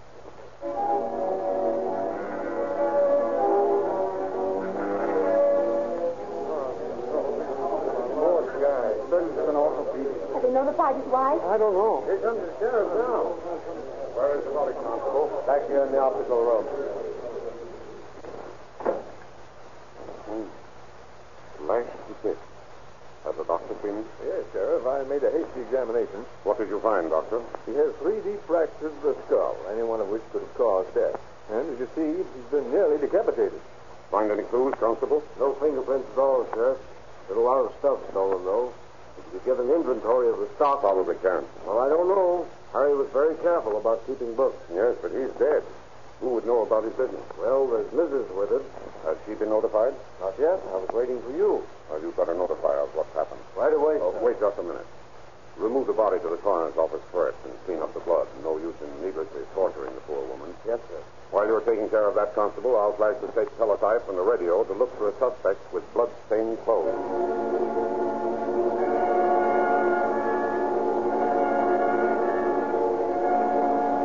Over police radio and along the state police teletypes, the news of the crime is carried to every peace officer in California.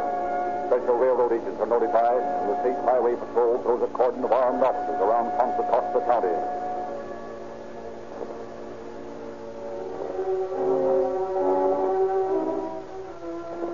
Meanwhile, to Constable Meany goes the painful task of informing Mrs. Whitted of her husband's murder. The gentle lady, prostrated with grief, nevertheless manages to pull herself together when the constable explains that the officers are in need of her help in their work of apprehending the killer. A little while later, she accompanies the constable to her husband's store. Yes, this is Mrs. Whitted.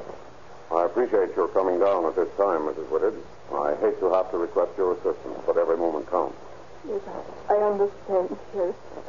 I'm quite willing to help you, although I don't know what good it will do. With Harry gone... Well, we must do everything we can to catch the criminal. Was he? Did he die quickly, Sheriff? Oh, was he in pain? I'm sure he died quickly, ma'am. Why can't I see him? The constable said you gave orders. Just a matter of form, ma'am. He's at the coroner's. An autopsy, you know. You may see him soon. He was all I had, Sheriff. All I had in this world. Ma'am, I understand. Now, if you would just answer a few questions, Morgan. Yes, of course. I'm sorry, Sheriff. Now, apparently, many things have been stolen from the showcases, and the safe has been rifled. Yes, there are several things missing. I can tell. Right there in that tray was where my husband always put the watch with the hunting case. It was a good watch, but nobody buys hunting cases anymore. I guess he had that one in stock for 15 years. Yes. But what we want to know is, Mrs. Whitted, did your husband keep an inventory of his stock? Is there any way of telling what is gone? Yes.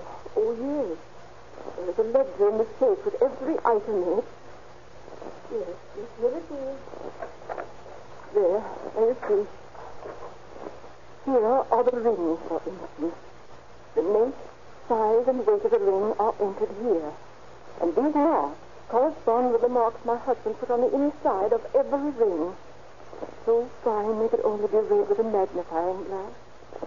Then, when the ring was sold, he always wrote the word sold in this column. Then it will be possible, by checking the remaining stock against this book, to know exactly what merchandise was stolen. Yes, I guess it will be. Well, I must say, Mr. Whitted kept very thorough books. Yes, Sheriff. My husband was a very thorough man. Well, Mrs. Whitted, if you don't mind, we'll check over the stock right away. Every moment counts, you know.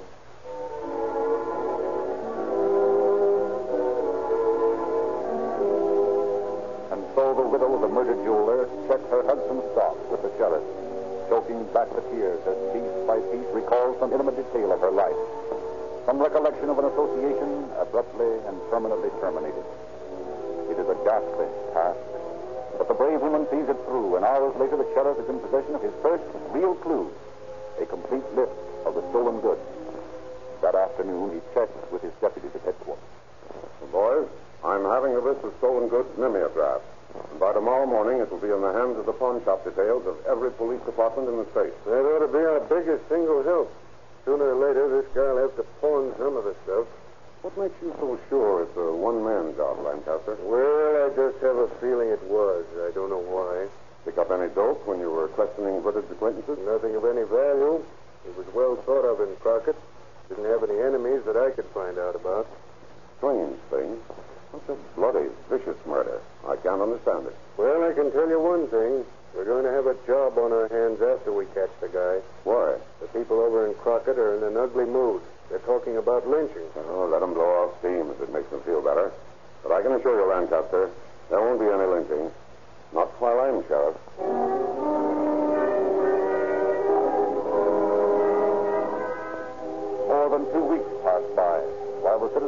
markets cool off, and no news is heard from Sheriff Beale's list of stolen goods. 17 days after the crime, the sheriff prepares a second list and broadcasts this one to every police department in the United States. But still there's no reply. And then, 26 days after the murder, the sheriff calls Deputy Joe Joseph into his office. Joe, some of our stolen goods in that footed murder has shown up at last. Good. Where is it? Los Angeles. I just got a wire from Chief Steckel. They picked up a ring and watch that were pawned at the Castle Loan Company. I want you to go down there and find out all about it. Yes, sir. I'm on my way right now.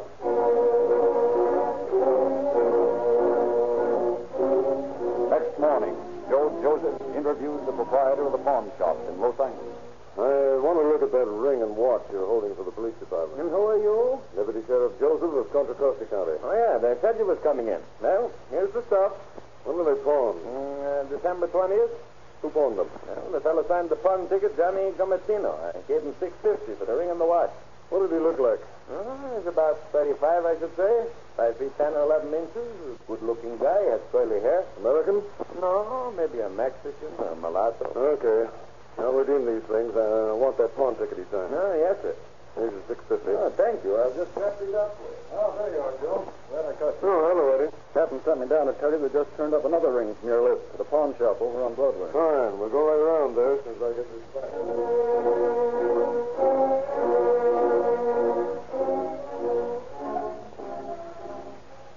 What name did the man use who pawned this ring? Well, let me see now. It is right here on the pawn ticket. Mike Avilot. Let me see that ticket. All right. Mm-hmm. All right. I'll redeem the ring and take the ticket with me. What did this Mike Avilot look like? Well, I'll tell you. He might be a Mexican. I don't know. He was a good-looking fellow with black curly hair, but he was 35 years old, I think. And, well, I guess he was about 5 years.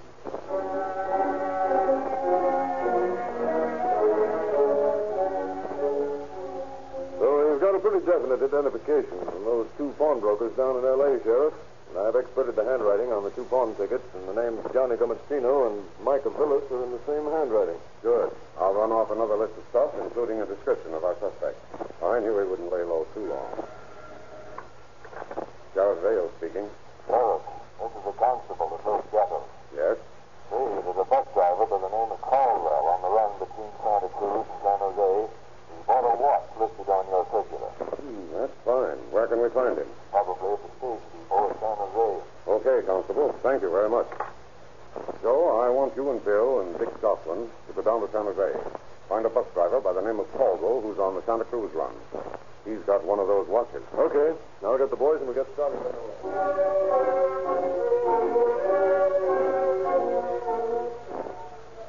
Well, the manager of the depot says that Caldwell is due in from Santa Cruz any minute. Does he know anything about the watch? I didn't ask him. I want to hear Caldwell's story. Well, that ought to be his bus now.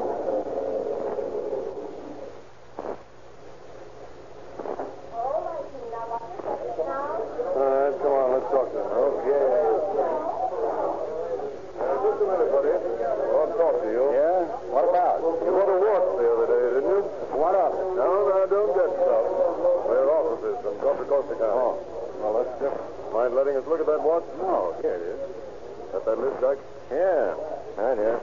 Elgin, 17 Jewel, movement number 67309-652. 67309. Yeah, here it is. Where did you get this watch, buddy? Well, a guy that rides a bus now and then offered it to me for $8. This watch is worth over 50. Didn't you suspect anything when he offered it for 8? No, only I was afraid it wouldn't pass the railroad inspection. He said it would. So we took it across the street to the jeweler's, and he said it was okay. When I asked the boss to give me an advance, that's just ready for the pot. He told me it wasn't. Said he wanted in a poker game at Santa Cruz. Well, the watch is hot. Red hot. Who is this person sold it to you? I know his name. I've seen him just a few times when he rides the Santa Cruz run with me. What does he look like? Well, he's Mexican, maybe. Got black curly hair. He's about 5'10" and weighs about 170. That's right. How'd you know? We know a lot about him, but we don't know his name. Sure you can't help us out on that? No, I can't. A friend of mine down in Santa Cruz knows him, I think. You might ask him. What's his name? Stanley Lentz. He hangs out at the Pacific Pool Hall. Okay. Joe, you better get get Chief Black to help you look over the pawn shop there in San Jose. All right. Bill and I will go down to Santa Cruz and see Mr. Lynn.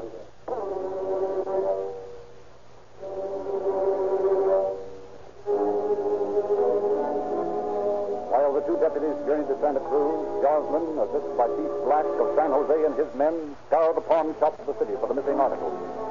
After an intensive day's work, Gosman discovered one of the rings in a pawn shop run by Isidore Levine. You say you pawned this ring twice? Sure.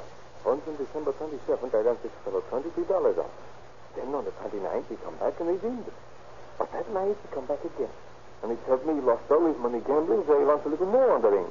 So I gave him $27 that time. Let me see those tickets. Sure. Yes, here you are. Thanks. Look here. One ticket is signed Pete Sanchez and the other Pete Hernandez. So they are. I never noticed that before. You sure the same fellow brought the ring in? How's it? So am I. The handwriting's the same. And if you ask me, it's the same as the handwriting on the pawn tickets we found in Los Angeles. While Gosman is definitely verifying the comparison of handwriting on the San Jose pawn tickets, Under Sheriff William Beale and Deputy Joseph have located men in the Santa Cruz pool. Glenn, we're looking for a guy, and we think you know who he is. Well, that all depends. Who are you looking for? Fellow that sold your friend Caldwell a watch a little while back. He's about 5'10", looks like a Mexican. Age about 35. You know who I mean. Don't know anybody like that. You better think careful, Lens. We're investigating a bad beat. I ain't involved. Yeah, well, how do we know? They stretch for murder in this station, huh? Yeah, but I ain't... No. Nobody's accusing you. But we just want to know about this friend of yours. What's his name? And I don't know anybody like that. Only Mexican Dan. Mexican Dan what? That's all I know. Where does he live? I ain't sure. Ain't hard. Well, maybe he's over at the Toltec Rooms. I ain't sure.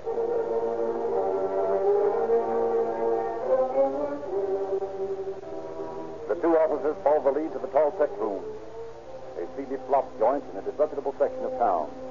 A frumpy landlady greets. Yeah, what do you want? Is a party by the name of Mexican Dan registered here? No. Age about 35, height 5'10", good looking, curly black hair. You're sure he isn't here? You're coppers, ain't you? Mm-hmm, that's right. Well, now I think of it, I believe I do know who you mean. Yeah, he registered here a week ago and paid up his rent. But he ain't here now. Left in a hurry last night. What's his last name? I never did hear him tell us. I think it's Dutrick or something like that. Well, you've got a register here, haven't you? Yeah. And his name ought to be on it, shouldn't it? Yeah, I guess so. I never looked. No, it's likely you didn't. Let's see that register. Here you are. You say that was about a week ago? Yeah, that's right. Here it is, Joe. Dan Drosh. How about it, ma'am? Was his name Drosh? It might have been. Matter of fact, you're mighty sure it was, now that you've thought it over, aren't you? Well, yes. I guess it was. What else do you remember now that you've given the matter mature consideration? That's all I know about him. Don't remember, for instance, where he said he was from? No, well, I ain't sure. No? Seems like I heard him say he had some relatives living in Merced. That's fine, ma'am. Nothing like a gold star to refresh the memory, is there? Come on, Joe. Now, look, Joe, I'm going to hang around here and see if I can pick up anything else on this bird. And I want you to get over to Merced and see what they know about him over there. Okay.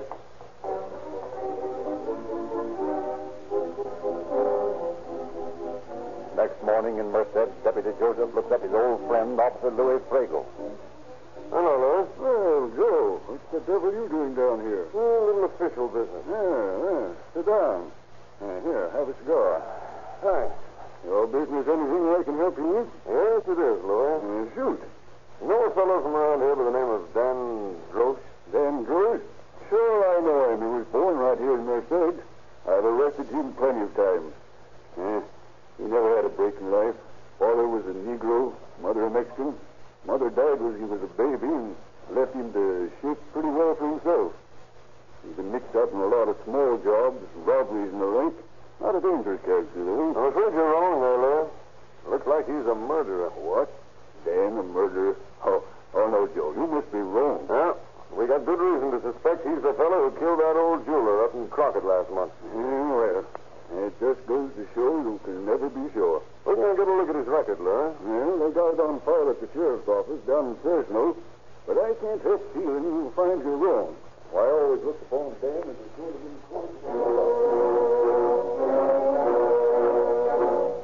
Deputy Joseph rushes to Fresno, obtains a copy of the criminal record of Dan Grosh, and returns to report to Sheriff Field in Martinez. Well, Sheriff, I think we've got an identification at last. Fine. What is it? A man named Dan Grosh from Merced sold that watch to the bus driver in San Jose.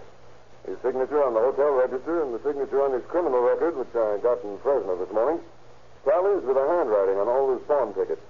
Now, just look at this record. Petty larceny, robbery, forgery, grand theft, reform schools, county jails, penitentiaries. And here's his picture and complete fingerprint classification. Well, at last we've got what we're looking for. I'll get out new circulars describing this man as the murderer, and I'll have them in every police station and post office in the United States and Canada by the end of the week. I sometimes wonder how much attention people pay to those men-wanted circulars. Well, this time I'm going even further. How's that? I'm going to have the story of the murder and these pictures set up and make maps from them.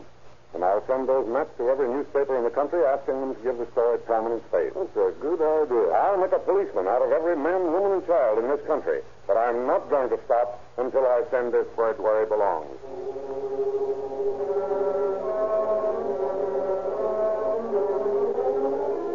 The newspapers readily comply with Sheriff Field's request for cooperation. But it is not from some distant point that his first assistance comes from the public. It is from his own hometown of Martinez. For the morning after the story appears in the papers, Mrs. Frances E. Upton, proprietor of the Upton Hotel, calls upon the sheriff. Sheriff, I read about that murder in last night's paper. Yes, Mrs. Upton? Well, that man registered to my hotel on December 2nd, while my night clerk was on duty. Are you sure? Yes. My night clerk recognized him from the picture in the paper. He checked out the next morning, and then that night... The night of December 3rd? That's right. The night of December 3rd, he checked in again, while I was on duty. Now, I know it was the same man, only the first night he gave the name of A. Randall. Second night, he signed the name of G. Oliveras.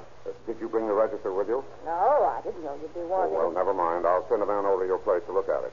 I want to compare those signatures with some others I'm collecting. If you're positive that this is the man, Mrs. Upton, then you've helped us a great deal. This places our suspect within 7 miles of the scene of the crime the morning it occurred.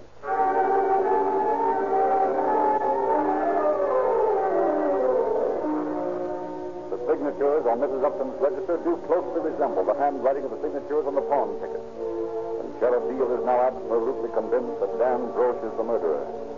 But despite the constant vigilance of the police, despite the ceaseless work of the deputy sheriff, week after week goes by and no trace of Grosh.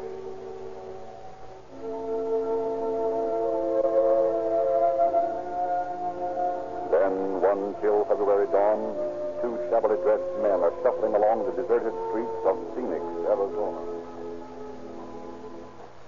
I tell you, Dan, this life's the bunk. The cops kick you out of El Paso, and the brakeman kicks you off a train in Tucson. The cops kick you out of Tucson, and the shack kicks you off at Phoenix. I wonder how long it'll be before we get kicked out of Phoenix. I don't care. I wouldn't care about anything if I could only get some grub in me. Yeah, maybe if we got something to eat, we wouldn't be so cold. Yeah. You know, Dan, we ain't dumb. Why don't we team together and knock over a bank or something? Then we could eat for a while. Hot dough don't stick with you. What do you mean? Oh, I don't know, but I pulled a job a couple of months back. Got away with a nice coat full of hot jewelry, but it never done me no good. What do you mean? Oh, I pawned a few pieces, and I figured I was hot. So I started to El Paso, and I went into an old pal of mine. I used to know in the big house. You know what that dirty so-and-so done? No, what? Well, while I was sleeping one night in the jungle outside of Lawrenceburg, New Mexico, he swiped my poke and took it on the lam. Can you imagine that? The dishonest rat. Yeah. Hey, Harry, look. What? There's a bread wagon standing in front of that grocery store, and the driver's going around back. Let's have ourselves some breakfast. Okay. You keep your eyes open for the driver, and I'll snatch some buns. All right. Coast clear? Clear.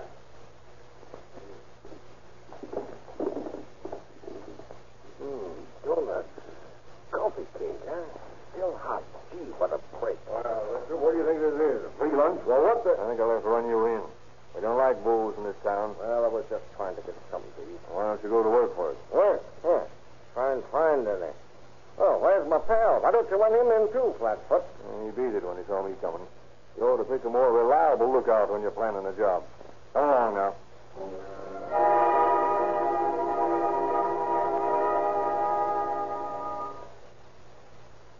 What you got this time, Tom? A drunk? No, Sergeant. Caught this one stealing bread from a bakery wagon. What's your name? Dan Fences. What? Dan Fences. Sure it isn't Dan Grosh. What? No, it's Dan Fences. You did a good job this morning, Tom. Probably earned yourself a little reward. Oh, what do you mean?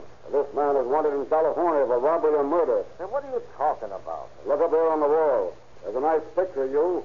And in case you can't read, it says, wanted for murder and robbery, Dan Gross.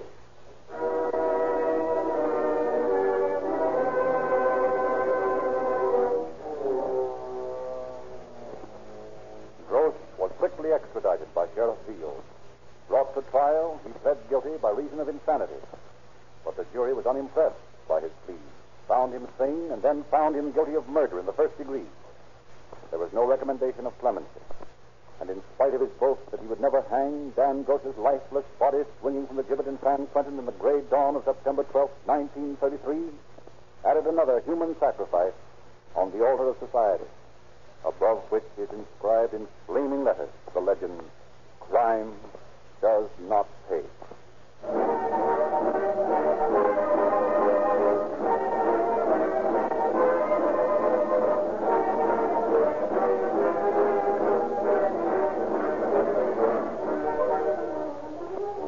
Several million motorists listening tonight who were induced by this broadcast to try Rio Grande cracked gasoline. You discovered that Rio Grande really was a different gasoline with advantages possessed by no other brand. Now will you accept our sincere recommendation and another superior value? When you buy oil, ask your Rio Grande dealer for Sinclair motor oil. The entire petroleum industry acknowledges the leadership of Sinclair in producing a canned motor oil which is free from wax, and which all useless petroleum jelly has been extracted, and which lubricates perfectly at the hottest or coldest temperatures where other oils break down. Every technical expert will admit that at only 25 cents for a quart can, Sinclair Opaline motor oil is the greatest oil bargain on this market. Sinclair Pennsylvania motor oil sells for 30 cents for a quart can. Drive into the next Rio Grande station you see. Fill up on cracked gasoline. Get your free copy of the latest Calling All Cars news. Get your free gift for your youngsters. Get Sinclair canned motor oil in your crankcase, and you'll get greater value for your money than you ever got before.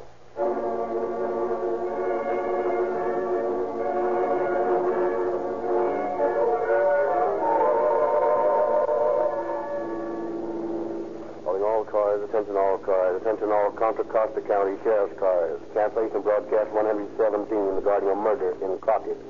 Suspects in this case are now in custody. That's all.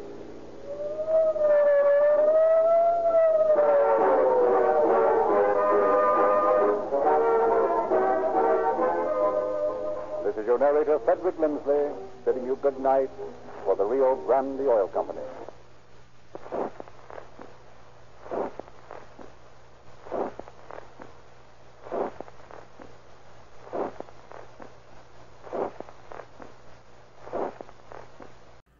You are listening to Golden Age Radio, rumble.com/C/GAR. Brought to you by G3PL.com.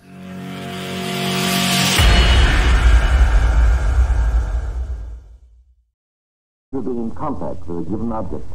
Yes, science can prove where a man has been and what he has touched. But being able to prove these things, Scotland Yard must prove them. The onus is on them. If they overlook any accepted means of obtaining evidence, then this may react in favor of the accused. That is why this seeming paradox of the advance of scientific crime detection adding to Scotland Yard's responsibility is not a paradox at all. After that, I expect you're wondering what I've got for you this week. Well, what would you like? I've got here a true story of war and bombs and air raids and last-minute escapes. Illicit love and passion and jealousy, broken-hearted woman, incriminating love letters, and a fight to the death between two men. A little dull, do you think? Well, let's say a trifle colorless. Anyway, we've got a courtroom scene. The protagonist of this story is still alive. He is a captain in the Polish army. We must respect his anonymity, so I've called the story The Case of Captain X.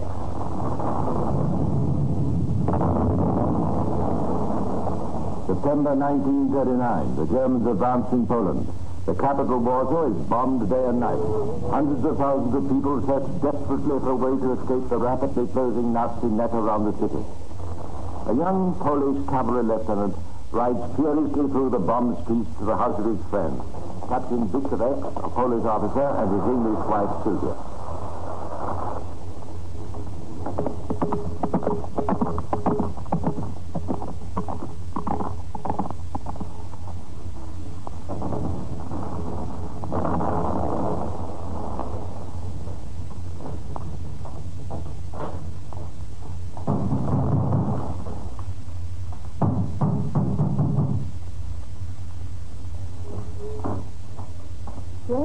What is it? Sylvia, it is I, Stanislav. Oh, Stanislav. Oh, my dear friend, I'm so sorry. It's so dark in this bomb. I'm so sorry. Please come in. Thank you. I may only stay 1 moment. Oh, you're alone now? I was hoping you were going to keep me company during this awful bombing. But your husband, Victor, he is not here with you? Less, no. My captain's at the war, Lieutenant. But that cannot be. Our entire division is in, how you say, rug. It has become everyone for himself. Don't be care. Perhaps then he didn't escape. Oh, but anyway, I'm waiting here. No, you cannot do this. That is why I've come. As your friend and Victor's friend, I cannot leave the country without seeing to our both... You're leaving the country? Anyone who can is doing this. There is the Polish government to be formed in England abroad. Then we shall go on with the war against the Germans. How can you get out? That is why I've come to you and Victor, almost all the way to North Coast. But this influential friend I have, perhaps you've met Krasowski. He has airplanes flying tonight to France. There is room for 2 more. He says it's all right for you and Victor. Oh, Stanislav, it's wonderful of you.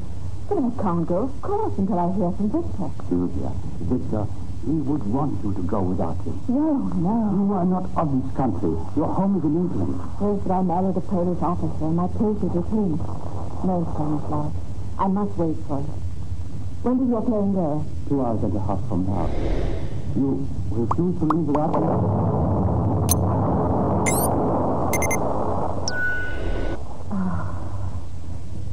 Listen, Stanislav, he may come tonight. If he comes before the plane leaves, I'll bring him to the airport and we'll join you. Is that all right? This is the way you perhaps lose your only chance of escape. That's a risk I'll have to take. He may turn up. Au revoir, Stanislav. And thank you so much for coming. Sophia, please think it over. Come to the airport in time. I must go now. Goodbye. Please be sensible. If he does not come soon, come alone. If we don't come together, Stanislav, we shan't come at all.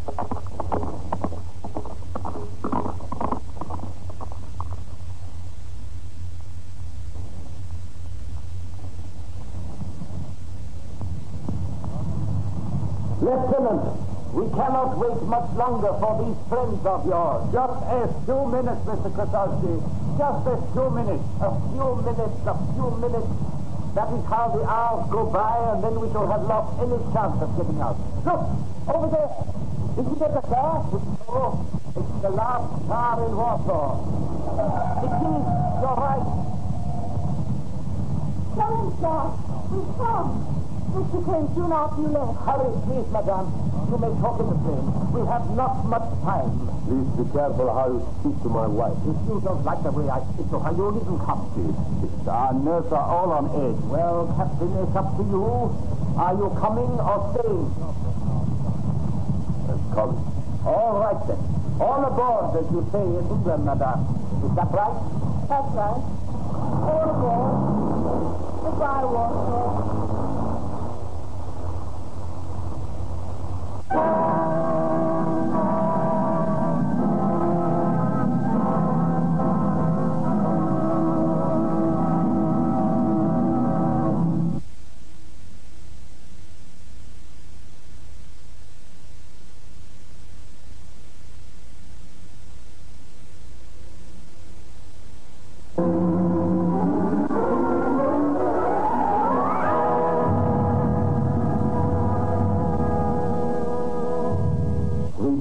the captain and the lieutenant were again fighting for their country, with the Polish contingent in France, while the captain's wife had returned to her native country, England. A year after their escape from Poland, these three people had again been reunited in London. France had fallen, the two men had fled to England, and the captain and his wife were living in cheap lodgings in the Victoria district of London. That autumn, the great city was undergoing the same type of aerial bombardment that Warsaw had suffered a year before. But in the captain's life, there was domestic war as well.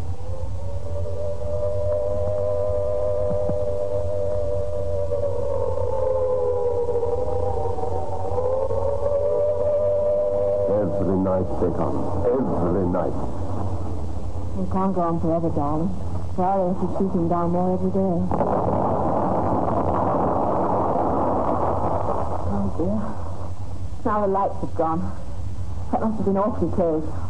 I should have joined the Polish Air Force here in England. It is a terrible thing for a man who is a fighting soldier to be not able to. Oh, it's retaliate? Oh, I know how you feel, Victor. You're doing valuable work where you are.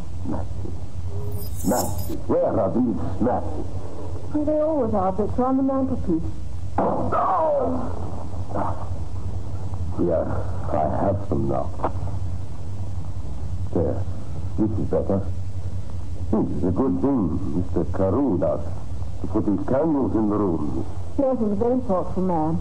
For a landlord. But what is this? This is a badge. Polish badge. Not mine. Oh, there. That must belong to Stanislaus. Stanislaus? You have been seeing him? Oh, yes. As a matter of fact, I have. But why? Why did you not tell me? I would like to see him too. Well, you see, Victor... Oh, well, I suppose we might as well know now as later. What is this? What thing must I know? Stanislaus and I... Well? Come, talk, please. What is it? We're in love.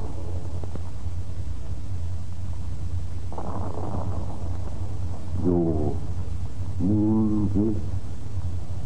Is true? Yes, but you must try to understand. Understand this from my wife? No, I will not understand. You will stay faithful to me. You are my wife. I know, Victor, but this is something... You talk no more. You hear, Sylvia?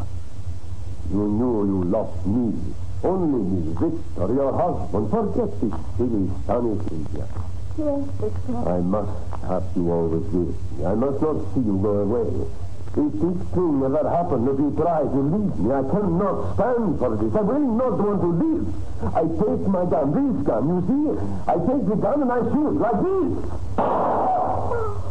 Only when I shoot them, it will be at my head.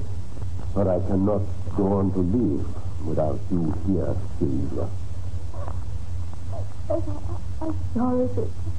I'm sorry. Yes. That is best. Yes. You forget this, Stanislaus. It was so brave, wasn't it?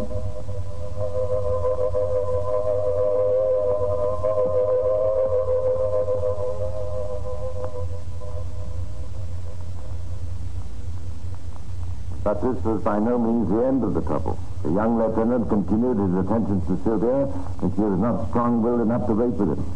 A month later, the captain discovered that the two had been seeing each other again. And there was another angry scene, and the captain again threatened suicide. Sylvia wrote in a letter to Stanislaus after the quarrel. And I really think that Victor will carry out his threat if he suspects that you and I are still seeing each other after tonight. Dearest Stanislaus, I don't know what I should do. Oh, I'm happy, Sylvia.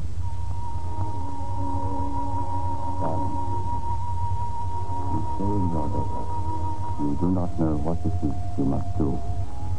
But if you love me, this thing should be easy to decide.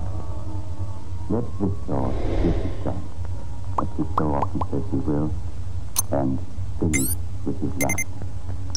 He says you and I could be together. Let him But for another month, things went relatively smoothly, until the day that Victor, picking up a scrap of paper by the wastepaper basket, caught sight of the name Stanislas written on it, and found it to be part of a letter, a love letter to his wife. He immediately decided what course to take. Sylvia! Sylvia! Sylvia!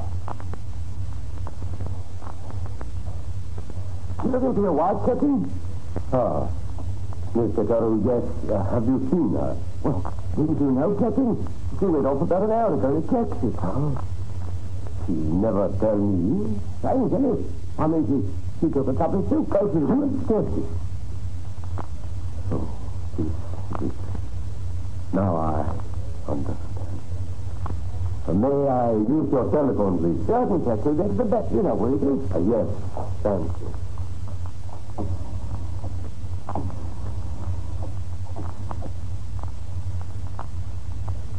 Hello? Stanislas? Yes. Hello, Victor. I wish to see you, please. Here, at once. You can come? Yes. Yes.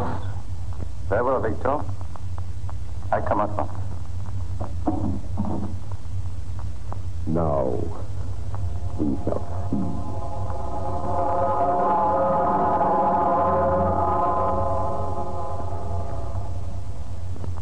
When Stanislas came round to the lodgings, Victor gave the landlord instructions that they must not on any account be disturbed, as they had a very urgent matter to discuss.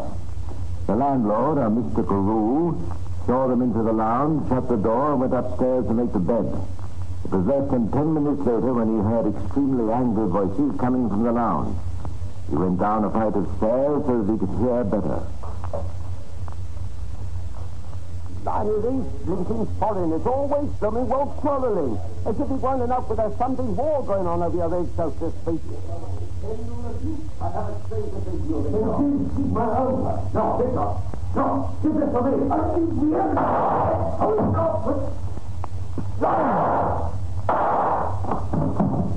Captain, what have you done, Captain? He's dead, isn't he? It was accident.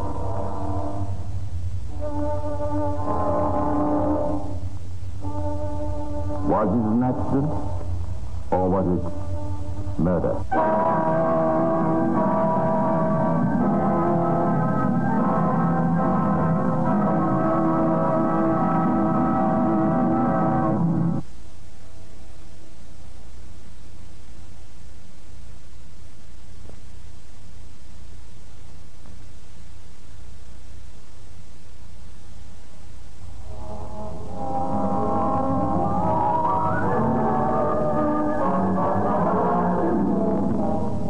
When Mr. Carew opened the door of the lounge, the scene that met his eyes seemed to speak for itself. In the armchair facing the window lay the lieutenant, obviously dead. Facing him with a smoking revolver in his hand stood the captain. Oh, what have you done, Captain? He's dead, isn't he? It was accident. Well, I'm afraid you'll have to tell that to the police. I'm all against telling them here, but I'll have to call them. Oh, Lord, nothing like this ever happened to me before. It was accident. Yes, well, you better stay here and don't move anything.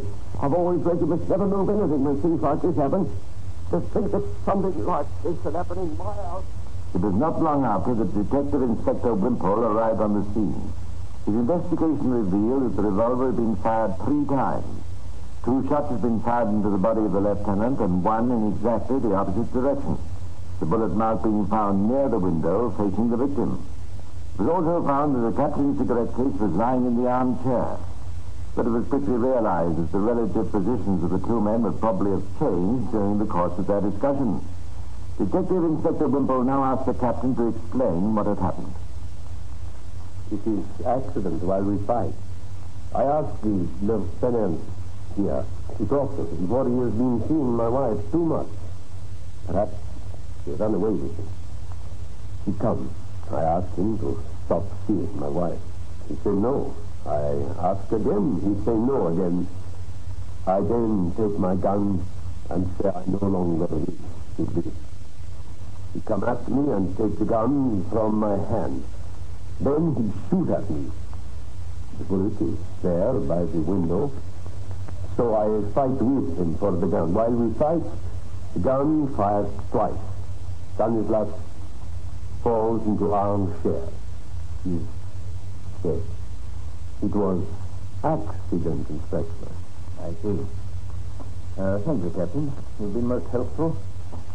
I'm afraid I shall have to ask you to remain in the building, perhaps upstairs in your room, while I complete my investigation here. I stay in my room. Oh, and would you send the landlord in to see me, if he's out there? I do this. Quarrel. Captain threatens suicide. Lieutenant takes gun, fires once. Then struggle. And 2 shots. Both at the lieutenant. He falls. You wanted to see the Inspector? Oh, yes. You're the landlord? That's right, Inspector. Carew's the name. Harry Carew. Now, Mr. Carew, whereabouts in the building were you when this quarrel was taking place? No, sir. At first I was upstairs making a building. Anyone with you? No, sir. I'm all alone here. No help these days. Now, before the war... You were making the bed? Yes, sir. Then I heard the shouting from down here. The captain's voice and the chap got killed. Real loud their voices was. So I thought I'd better see that nothing serious was happening. I got down one flight of stairs. Could you hear what the voices were saying? I heard the lieutenant shout, "Give it to me," twice. And then there were 3 shots. But they didn't come together, did they? How do you mean, Inspector? The shots weren't together, were they? There was a pause between the first and second. No, Inspector. 3 shots in a row. Bang, bang, bang. Are you positive? Positive, Inspector. Right. Well, I go downstairs then, you know. And when I open the door, I see the captain standing there with a gun still smoking in his hand. And the lieutenant in the chair.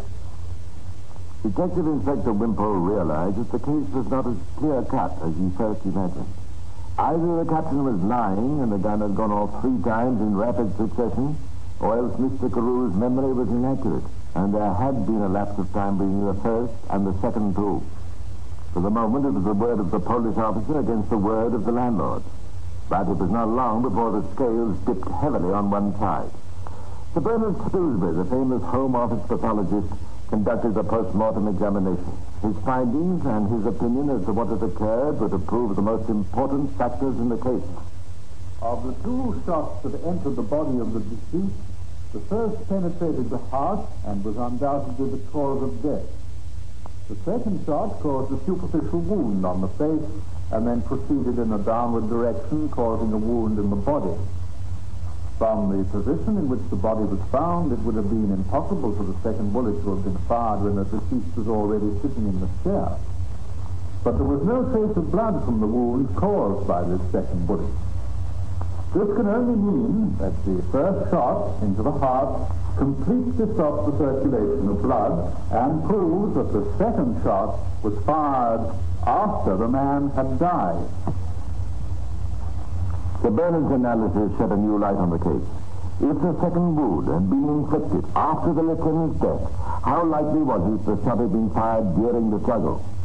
Was it not far more likely that the 3 shots had indeed been fired almost simultaneously, as the landlord had said, and that the struggle was an invention by the captain? Didn't the evidence point to the conclusion that the gun never left the captain's hand?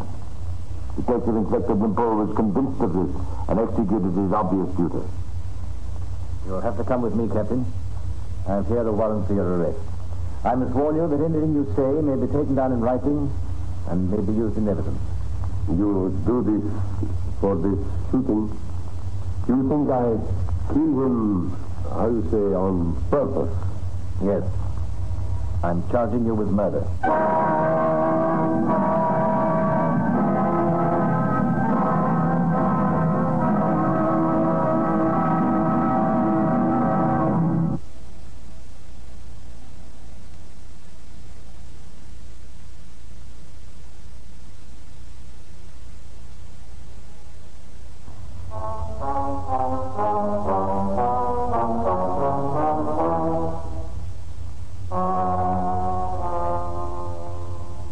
after the captain had been committed for trial at the Central Criminal Court of the Old Bailey, that Sir Patrick Hastings was put in charge of the defense.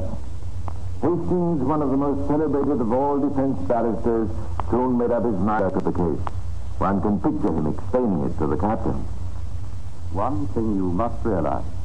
The cream personnel has no place in the courts of England. Perhaps abroad it would be enough for you to say, I am a police officer, my honor is involved, the man is dead, and you'd be acquitted. But that sort of thing won't work here. I understand, yes. What will you say, then? It seems to me that our main danger is the evidence of the landlord. He says the shots were in rapid succession. Bang, bang, bang, as he put it. If he is believed, we're done for.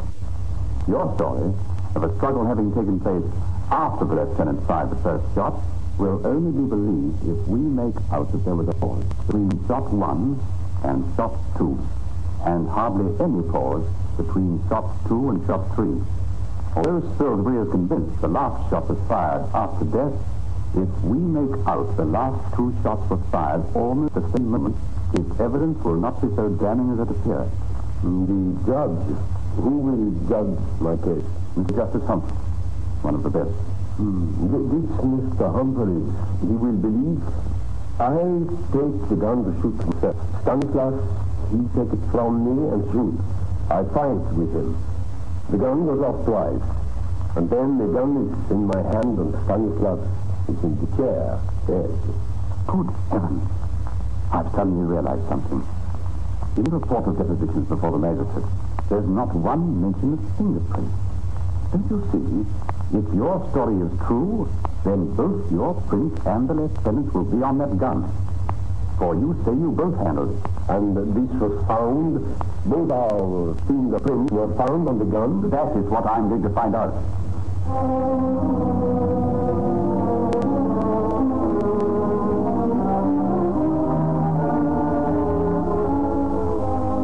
It was an unusual trial that took place that summer at the Old Bailey. There's usually something sordid about a murder case, but this was an exception.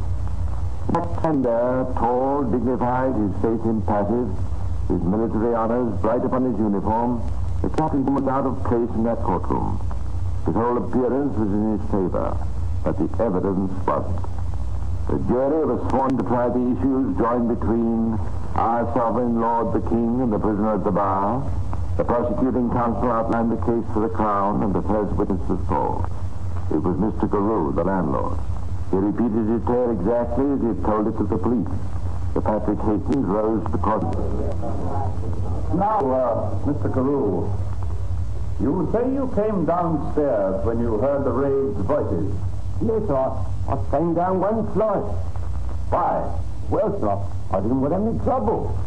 You came down to hear better, isn't that it? Yes, sir. I mean... Oh, never mind. You then heard 3 shots. And you say there were no pauses between them? No, sir. All 3 together. Bang, bang, bang. Now, Mr. Carew, can you be sure you were excited, were you not? You weren't used to hearing revolver shots in your house. I certainly wasn't, sir. So you may be mistaken as to how the shots followed each other. I remember it perfectly, sir. They went bang, bang, bang. I see. Then you went into the room and saw the scene that you have described to me. What were the first words the captain said? He said, it's an accident. You then phoned the police? Yes, sir. Then what did you do? I went up to finish the bed. I beg your pardon. I said I went upstairs to finish making the bed. It was certainly not a very material point, but it seemed to make some effect in court. Perhaps most of us would not be in the mood to make beds just after discovering a dead body. The next witness of the prosecution was Sir Bernard Spilsbury. He was emphatic in his opinion that the final shot could not have been fired in the course of a continuing struggle. Sir Patrick Hastings had long ago learned that there was no firmer person in the witness stand than Sir Bernard. In consequence, he asked him as few questions as possible in cross-examination, trusting the jury would remember that doctors are not infallible and are often wrong. But with the next witness, he was by no means so cautious. There was a challenging glint in Sir Patrick's eye as he began the cross-examination of Detective Inspector Wimple. County Inspector, when you arrived at the lodging house, how long had elapsed since the telephone call of Mr. Carew? 20 minutes. Had anything been moved? As far as I could see, nothing. Where was the revolver? It was on the table. The prisoner said he put it there after the landlord had come in. Am I right in saying that if the deceased could have claimed possession of the weapon at any point, both men's fingerprints would be on the gun? Yes. But if the prosecution is right, and only the prisoner handled the gun, then only his fingerprints would be found upon it? I cannot say. Were the fingerprints of the deceased found upon the gun? I'm afraid I cannot say. Why not? Well, Inspector?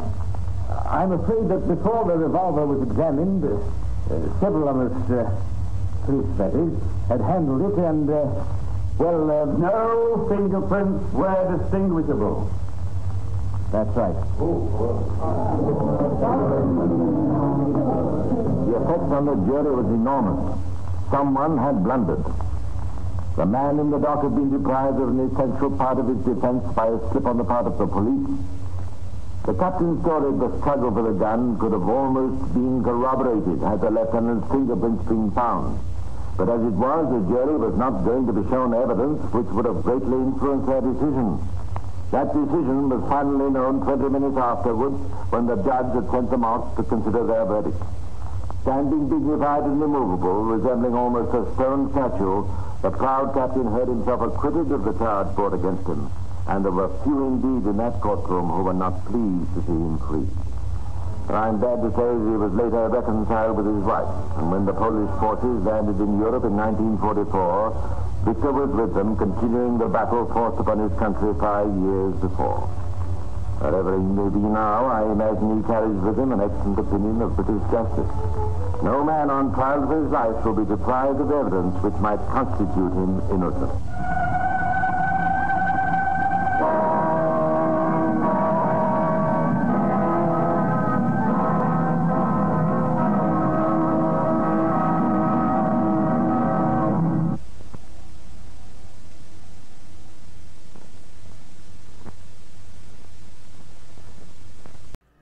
You are listening to Golden Age Radio, rumble.com/C/GAR, brought to you by G3PL.com.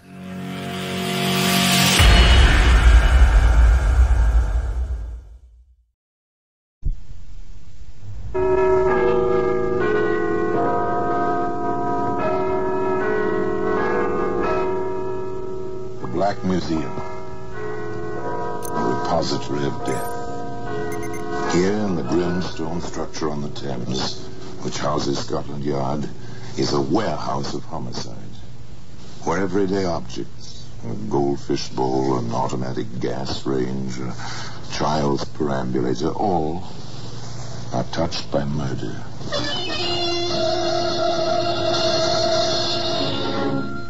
Here's a can of weed killer. It's a familiar object. Every suburbanite with a patch of garden has used this, or something very much like it. After a while, one tires of pulling up the weeds and buys weed killer. Eliminates the backache. Do you know offhand, Superintendent, whether the poison in weed killer deteriorates or becomes stronger with the passage of time? Well, I'm not certain, Inspector. Any chemist could answer that, I imagine. In this situation, some chemists will have to answer that.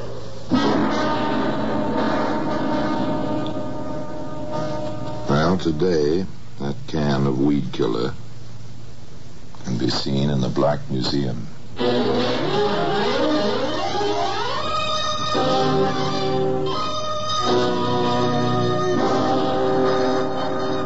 From the annals of the Criminal Investigation Department of the London Police, we bring you the dramatic stories of the crimes recorded by the objects in Scotland Yard's Gallery of Death, the Black Museum. Here we are, in the Black Museum, Scotland Yard's mausoleum of murder. Yes, here lies death.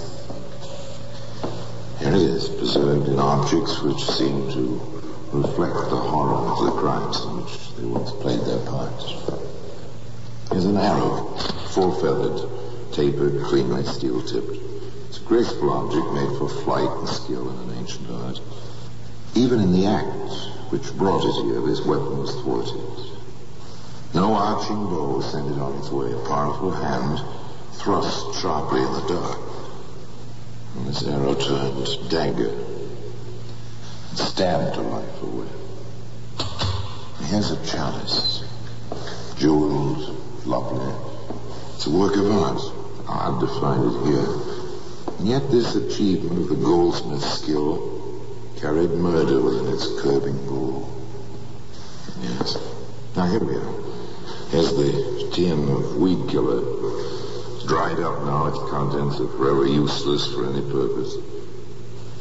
Still, was the poison that once contained any more powerful for evil than the hidden poison which flowed through the place where this tale took place? Was in fact a lovely place, an English village. Its single street strung like a hammock between two hills, on one of which stand the remains of an ancient Norman castle. An ideal place to live, one would say, as John Ashley very often said to his wife Helen and his daughter Joy. Remember, Helen, how we used to wish for a life like this when we were struggling in London? Before you came to us, Joy, my dear. I remember. You've accomplished it for us, John. You may clear the table, Sarah. Very well, ma'am.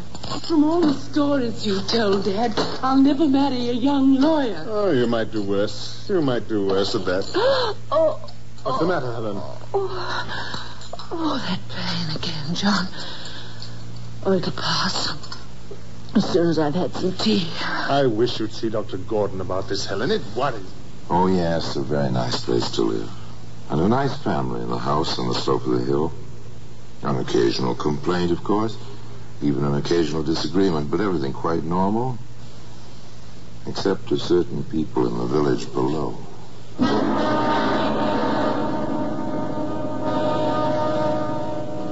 Why he won't let his wife join our garden club, I never understand, never.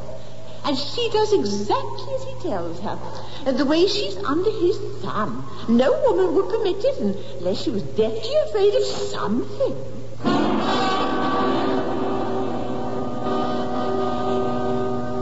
That was Mrs. Brooks. Very interested in gardening is Mrs. Brooks. Her husband sells the gardening tools and materials locally. Very interested in better trees and flowers. I was her first friend in the village. I watched her just waste away. It must be his fault. You know, sometimes I believe he beats her.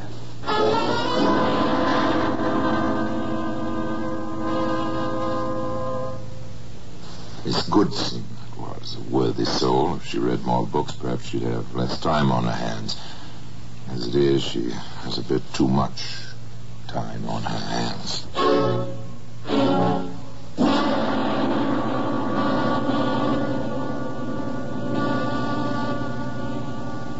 Do you know, I heard just the other day that John Ashley... I don't doubt it, not for a minute. Wait till Martha Gordon hears of this. Well, I'd like not to believe it, but if you tell me, dear... No, Chris, my dear, no, on the best authority, my own eyes. If there was something to be done...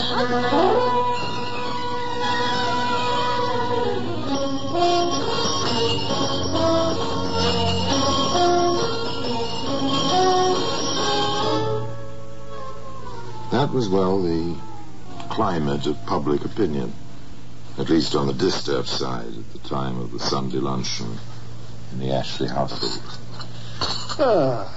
An excellent luncheon, Helen, my dear. You must compliment Cook. Oh, John.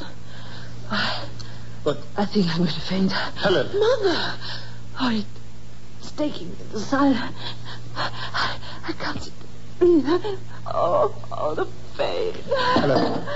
Helen, the wine. Mother, let me get you. Try quickly. Get Dr. Gordon here. At once. If you have to, take the car and fetch him. Oh, I did, of course. Helen, I'm getting you to bed. Sarah! Please help me. Mrs. Ashley's taken ill. That was a poor woman. Take her arm, Sarah. Gently now. Carefully, gently, they took Helen Ashley up to her bedroom. The doctor came at Joy's urgent, even tearful call. Please, Dr. Gordon. My mother's taken terribly ill. Please, hurry. But the doctor wasn't half as alarmed as the family. So I don't believe there's really anything to worry about. Gastric disturbances can be painful, but my prescription will ease her. In the meantime, company will take her mind off the pain, or what's left of it. Then it will do her good to see Miss Goodson? A little gossip never hurt any woman. If you need me, I'll be available, and I'll drop you. However, the good Miss Goodson was not as easily satisfied as the doctor. She stayed with Helen Ashley some 15 minutes and then entered the living room to announce, "Of course, it's really not my business, except I've grown so fond of your wife since you've been living here." What is it, Miss Goodson?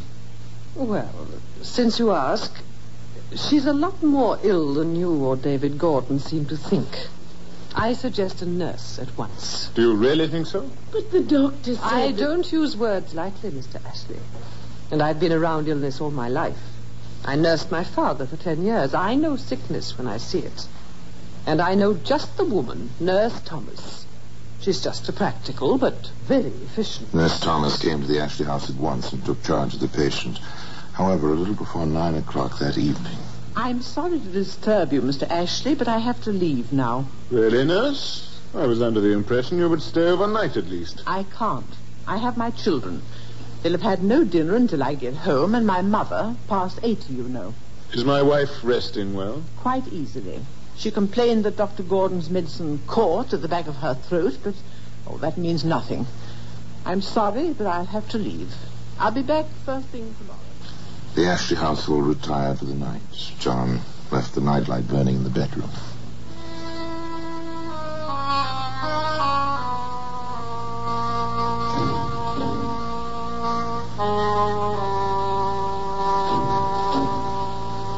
At 2 a.m., John awoke, looked at his wife. Then he stumbled to the door of Joy's room and knocked. Dad! What is it? Joy, your mother is dead.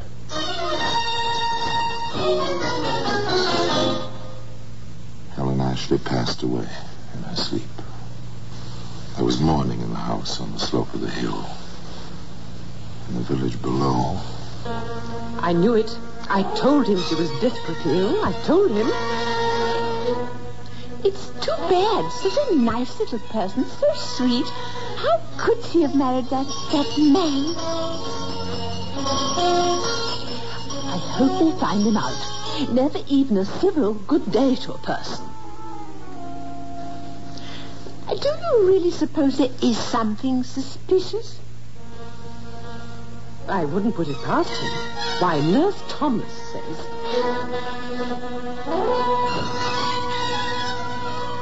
I felt something strange the moment I walked in the door. If I had any influence with my brother, I'd have made him refuse to sign a death certificate. Heart disease. It was talk, idle talk. At least it seemed so at first. But it had its effect. It accumulated as some poisons do. And it had a result, as some poisons do.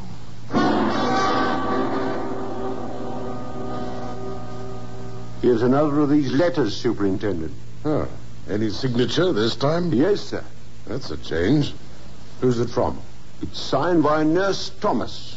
It's a bit vague, sir, about on the same lines as the other anonymous letters which we've already received. Oh, all right. Well, let me have a look at it.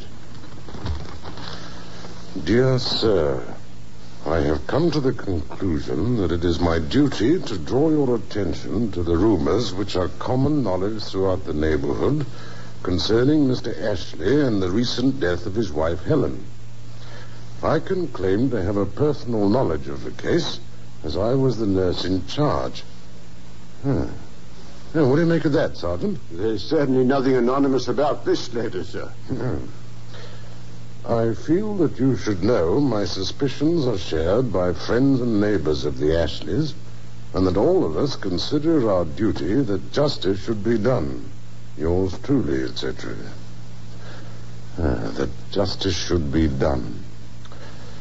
Oh, well, we shall see. Sergeant. Yes, sir? I think we'd better have a little talk with Nurse Thomas.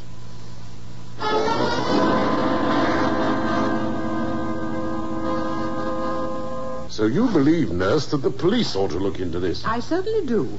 There must be some reason back of all this talk. Where there's smoke, you know, Superintendent. Nurse Thomas, may I remind you that I didn't get to the rank of superintendent of this district by listening to rumors. Have you any facts? Well, I'm not a detective. Well, tell me what you know, Nurse. Sarah Freeman, she's the Ashley housemaid, swears that he didn't drink any of the wine at lunch. That was hardly his custom. Go on. I've been on a good many cases. This one was really peculiar. The doctor wasn't disturbed any more than her husband was. But she died at 2 a.m. The whole thing is highly suspicious. And Sarah thinks... Now, never mind the rumors, Nurse. However, I may make a few inquiries. The superintendent knew his duty. He took the liberty of asking John Ashley to stop in and chat with him. You realize, of course, Mr. Ashley, that this is strictly on an informal basis. I can think of no reason why it should be formal. Well, there have been reports, rumors. I dare say you've heard a few. I've heard all of them. In fact, to spare my daughter, I've sent her up to London to stay with a cousin for a while. Yes, it is most distressing. I assume, Mr. Ashley, you would like to set all this gossip at rest. Put an end to it once and for all. Nothing will be a greater relief to me. Have you any suggestions, Superintendent? Yes, I have. It's drastic, but, well, if all is well, as I have every reason to believe, it may be unpleasant, but it would certainly be effective. What is it, sir? Exhumation of your wife's body and a post-mortem, with your express approval. As you wish, sir. I shall be glad to cooperate in every way possible. The vital step had been taken. From now on, John Ashley was engaged in a fight for his life. Much was against him, and not the least was the tin of weed killer, which can be seen today in the Black Museum. And now we continue with The Black Museum, starring Orson Welles.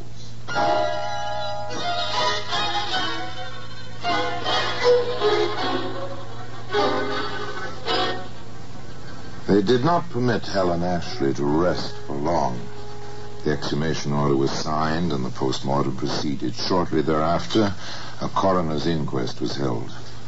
The jury were all natives of the district, of course. All of them with some contact with the rumors, which seemed to grow wilder and more frequent as the secrecy continued. There were 3 witnesses at the inquest.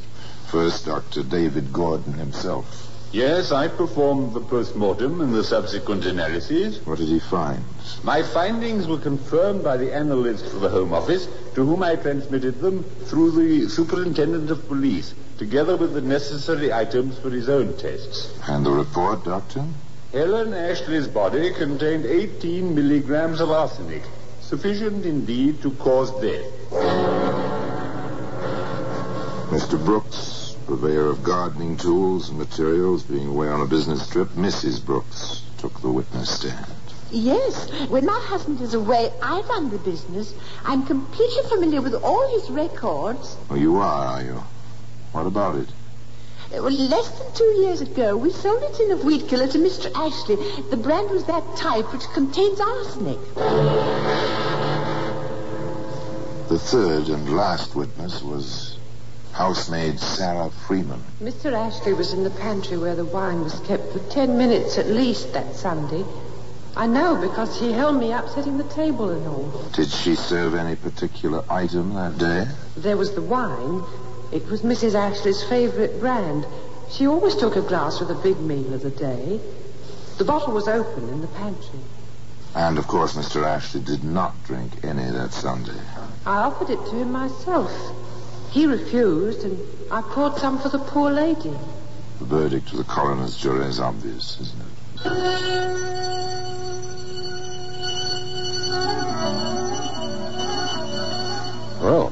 Here's a pretty kettle of fish. A coroner's court not only finding in favor of murder, but naming the murderer. Nobody could say they were slow to come to a decision, sir. On the contrary, Sergeant. I only hope they haven't been a little too fast. Oh, well, we shall see. Meantime, thank goodness our responsibility is going to be a shared one from now on. You mean it's a case for the yard, sir? No doubt about it. Yes, sir? Put me through to London. I want to speak to Inspector Glenn at Scotland Yard.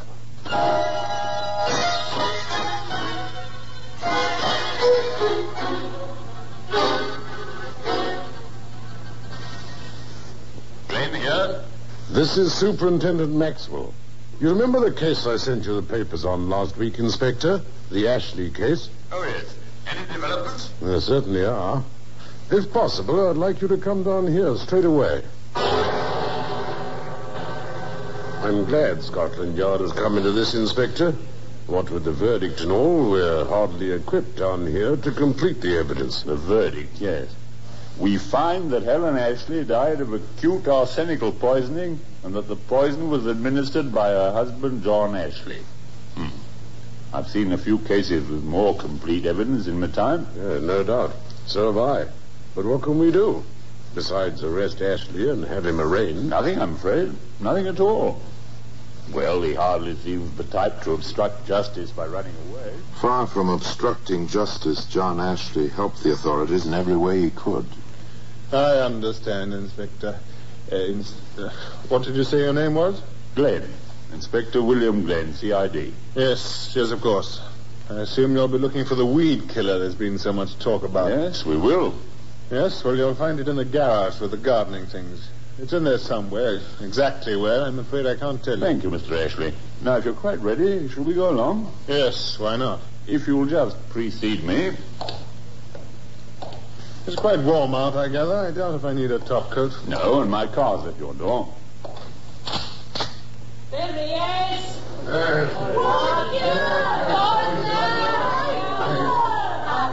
I'm sorry, I didn't know they'd gathered out here.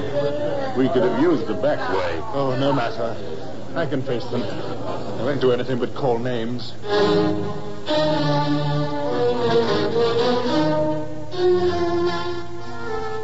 John Ashley was formally charged the next morning and held for the next assizes. The case for the Crown was not remarkable for its completeness. Inspector Glenn was a witness. The defendant admitted possessing the weed killer. In fact, he helped us to find it in his garage. Have you uncovered any evidence, Inspector, to indicate that my client did, in fact, administer the poison? Poison is almost always given in secret. One rarely has a witness to the fact. Dr. Gordon repeated his testimony at the coroner's inquest. There was no cross-examination. Sarah Freeman, on the other hand, was the subject of quite intense questioning by the defense. Why did you find it worthy of remark that Mr. Ashley spent some time in your pantry? I'd never known him to be in there before. I say to you that almost every Sunday before luncheon, he did go into the pantry from the garden to wash his hands. No, he didn't. Many, many times. No, he always went upstairs. I submit to you that it was a long way to the bathroom upstairs. Not very. Do you realize that Mr. Ashley is in peril of his life? Yes, sir, I do. And you stand here swearing that it was unusual for him to use the pantry to wash his hands? Yes, sir, I do. Sarah Freeman, are you telling the truth? I swore on a Bible, sir. Are you telling the truth? Yes, sir, I am. No further questions. Next in the parade of witnesses was Nurse Thomas. She told her story, her experience, and her suspicions. Once again, counsel for the defense took over. You are a practical nurse, is that correct? I am. You are not registered. Your training has not been formal. I know my job. Answer the question. I know my job. But you are not a registered nurse. I am a practical nurse. When you left the Ashley house at 9 o'clock, were you satisfied that the patient was in no danger? I had to go home. If you felt she was in danger, would you have gone? I had to go home. For personal reasons? My mother is past 80. My children needed their dinner. I suggest to you, Mrs. Thomas, that a registered nurse would not have left. Then you were satisfied that the patient was in no danger. I had to leave. I told Mr. Ashley. Did the patient complain to you about the medicine? She complained to the maid. The maid told me. What did you do about it? I tasted it myself. Did the medicine affect you? Not at all. What was the dose? 2 teaspoonfuls in a little water 3 times a day. Did you give the medicine before you left? I did. And you were satisfied there was no danger to the patient? I had to go when I did. Very well. You had to go when you did. That is all. The stubbornness, the slight irregularities in behavior of this nurse seemed to be having their effect on the jury. There was a feeling of impatience, even of doubt, in the courtroom as counsel for the defense called Miss Joy Ashley, please. The girl, quiet, composed, took the stand in her father's defense. Miss Ashley, I know you realize that your father is on trial here for his life. I do. Can you say without reservation that you're going to tell the absolute truth? Yes, sir, I am. If you had any doubt of his innocence, what would you do? Tell the truth. My mother is dead. If I thought for a moment that my father had done it, even then I would tell the truth. Very well. Now then, the 3 of you had luncheon together that day. We did. At the same time, from the same main dishes? Yes, sir.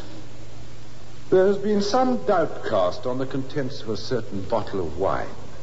Your former housemaid has testified that the bottle was nearly empty at the end of the meal, that she threw the bottle away.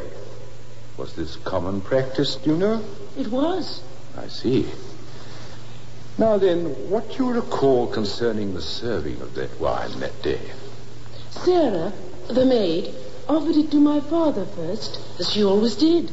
Did he accept it? No, he did not. What did the maid do next? She offered it to my mother. Mother took some. And then? Then Sarah offered it to me. I let her fill my glass. It was excellent. I asked for some more. I remember Mother expressing her surprise that I should drink 2 glasses of wine. Thank you, Miss Ashley. That is all. It was dramatically staged. The Crown had no questions for Joy Ashley. The defense rested. After a brief recess, he began his summation. Quickly, he reviewed the evidence as presented, never denying the fact that Helen Ashley had died of arsenical poisoning. But he did conclude.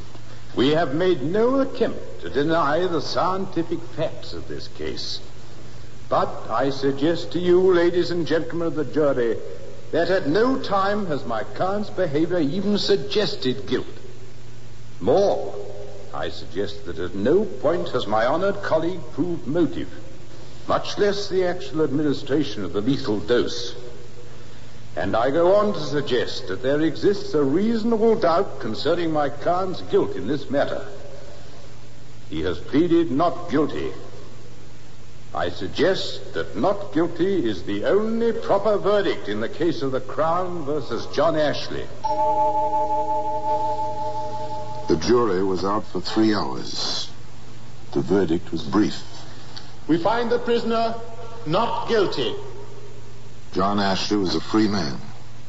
But one thing he never learned, not to the day of his death, but privately the jury sent this message in writing to the judge who presided at the trial.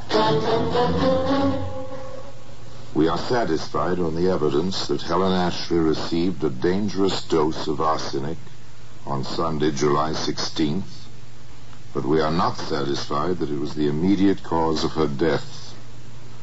Nor does the evidence satisfy us concerning how or by whom this arsenic was administered. We cannot take a man's life when reasonable doubt such as this exists in our minds. We have therefore returned the verdict, not guilty. And still today, that tin of weed killer has its place in the Black Museum.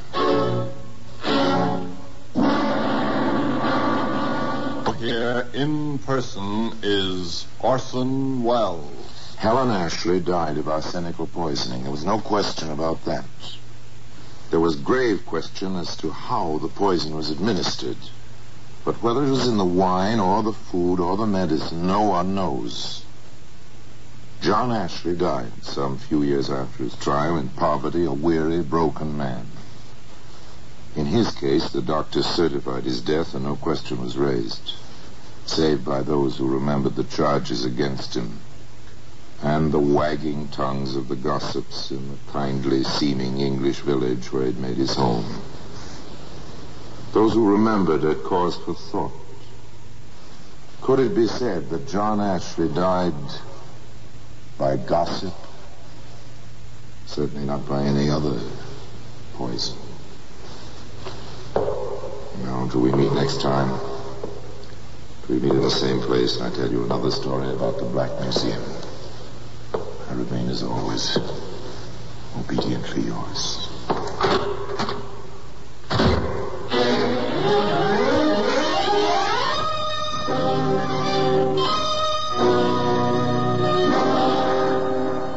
The Black Museum, starring Orson Welles, is presented by arrangement with Metro-Goldwyn-Mayer Radio Attractions.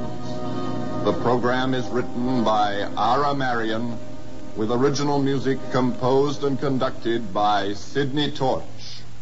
Produced by Harry Allen Towers.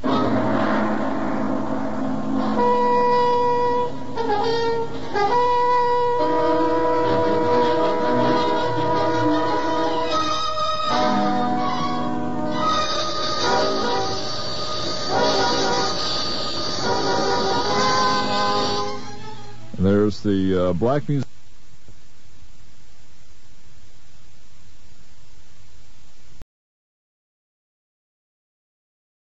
YouHaveNail.com/C/GAR. Brought to you by G3PL.com. Don't forget to subscribe for more videos.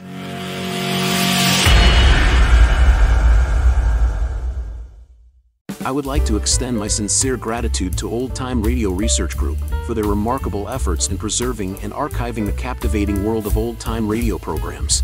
Their dedication to safeguarding these precious audio gems ensures that future generations can relish the enchanting stories, music, and entertainment of the past. Their invaluable contribution allows us to step back in time and experience the magic of radio history firsthand. Their link is in the description below.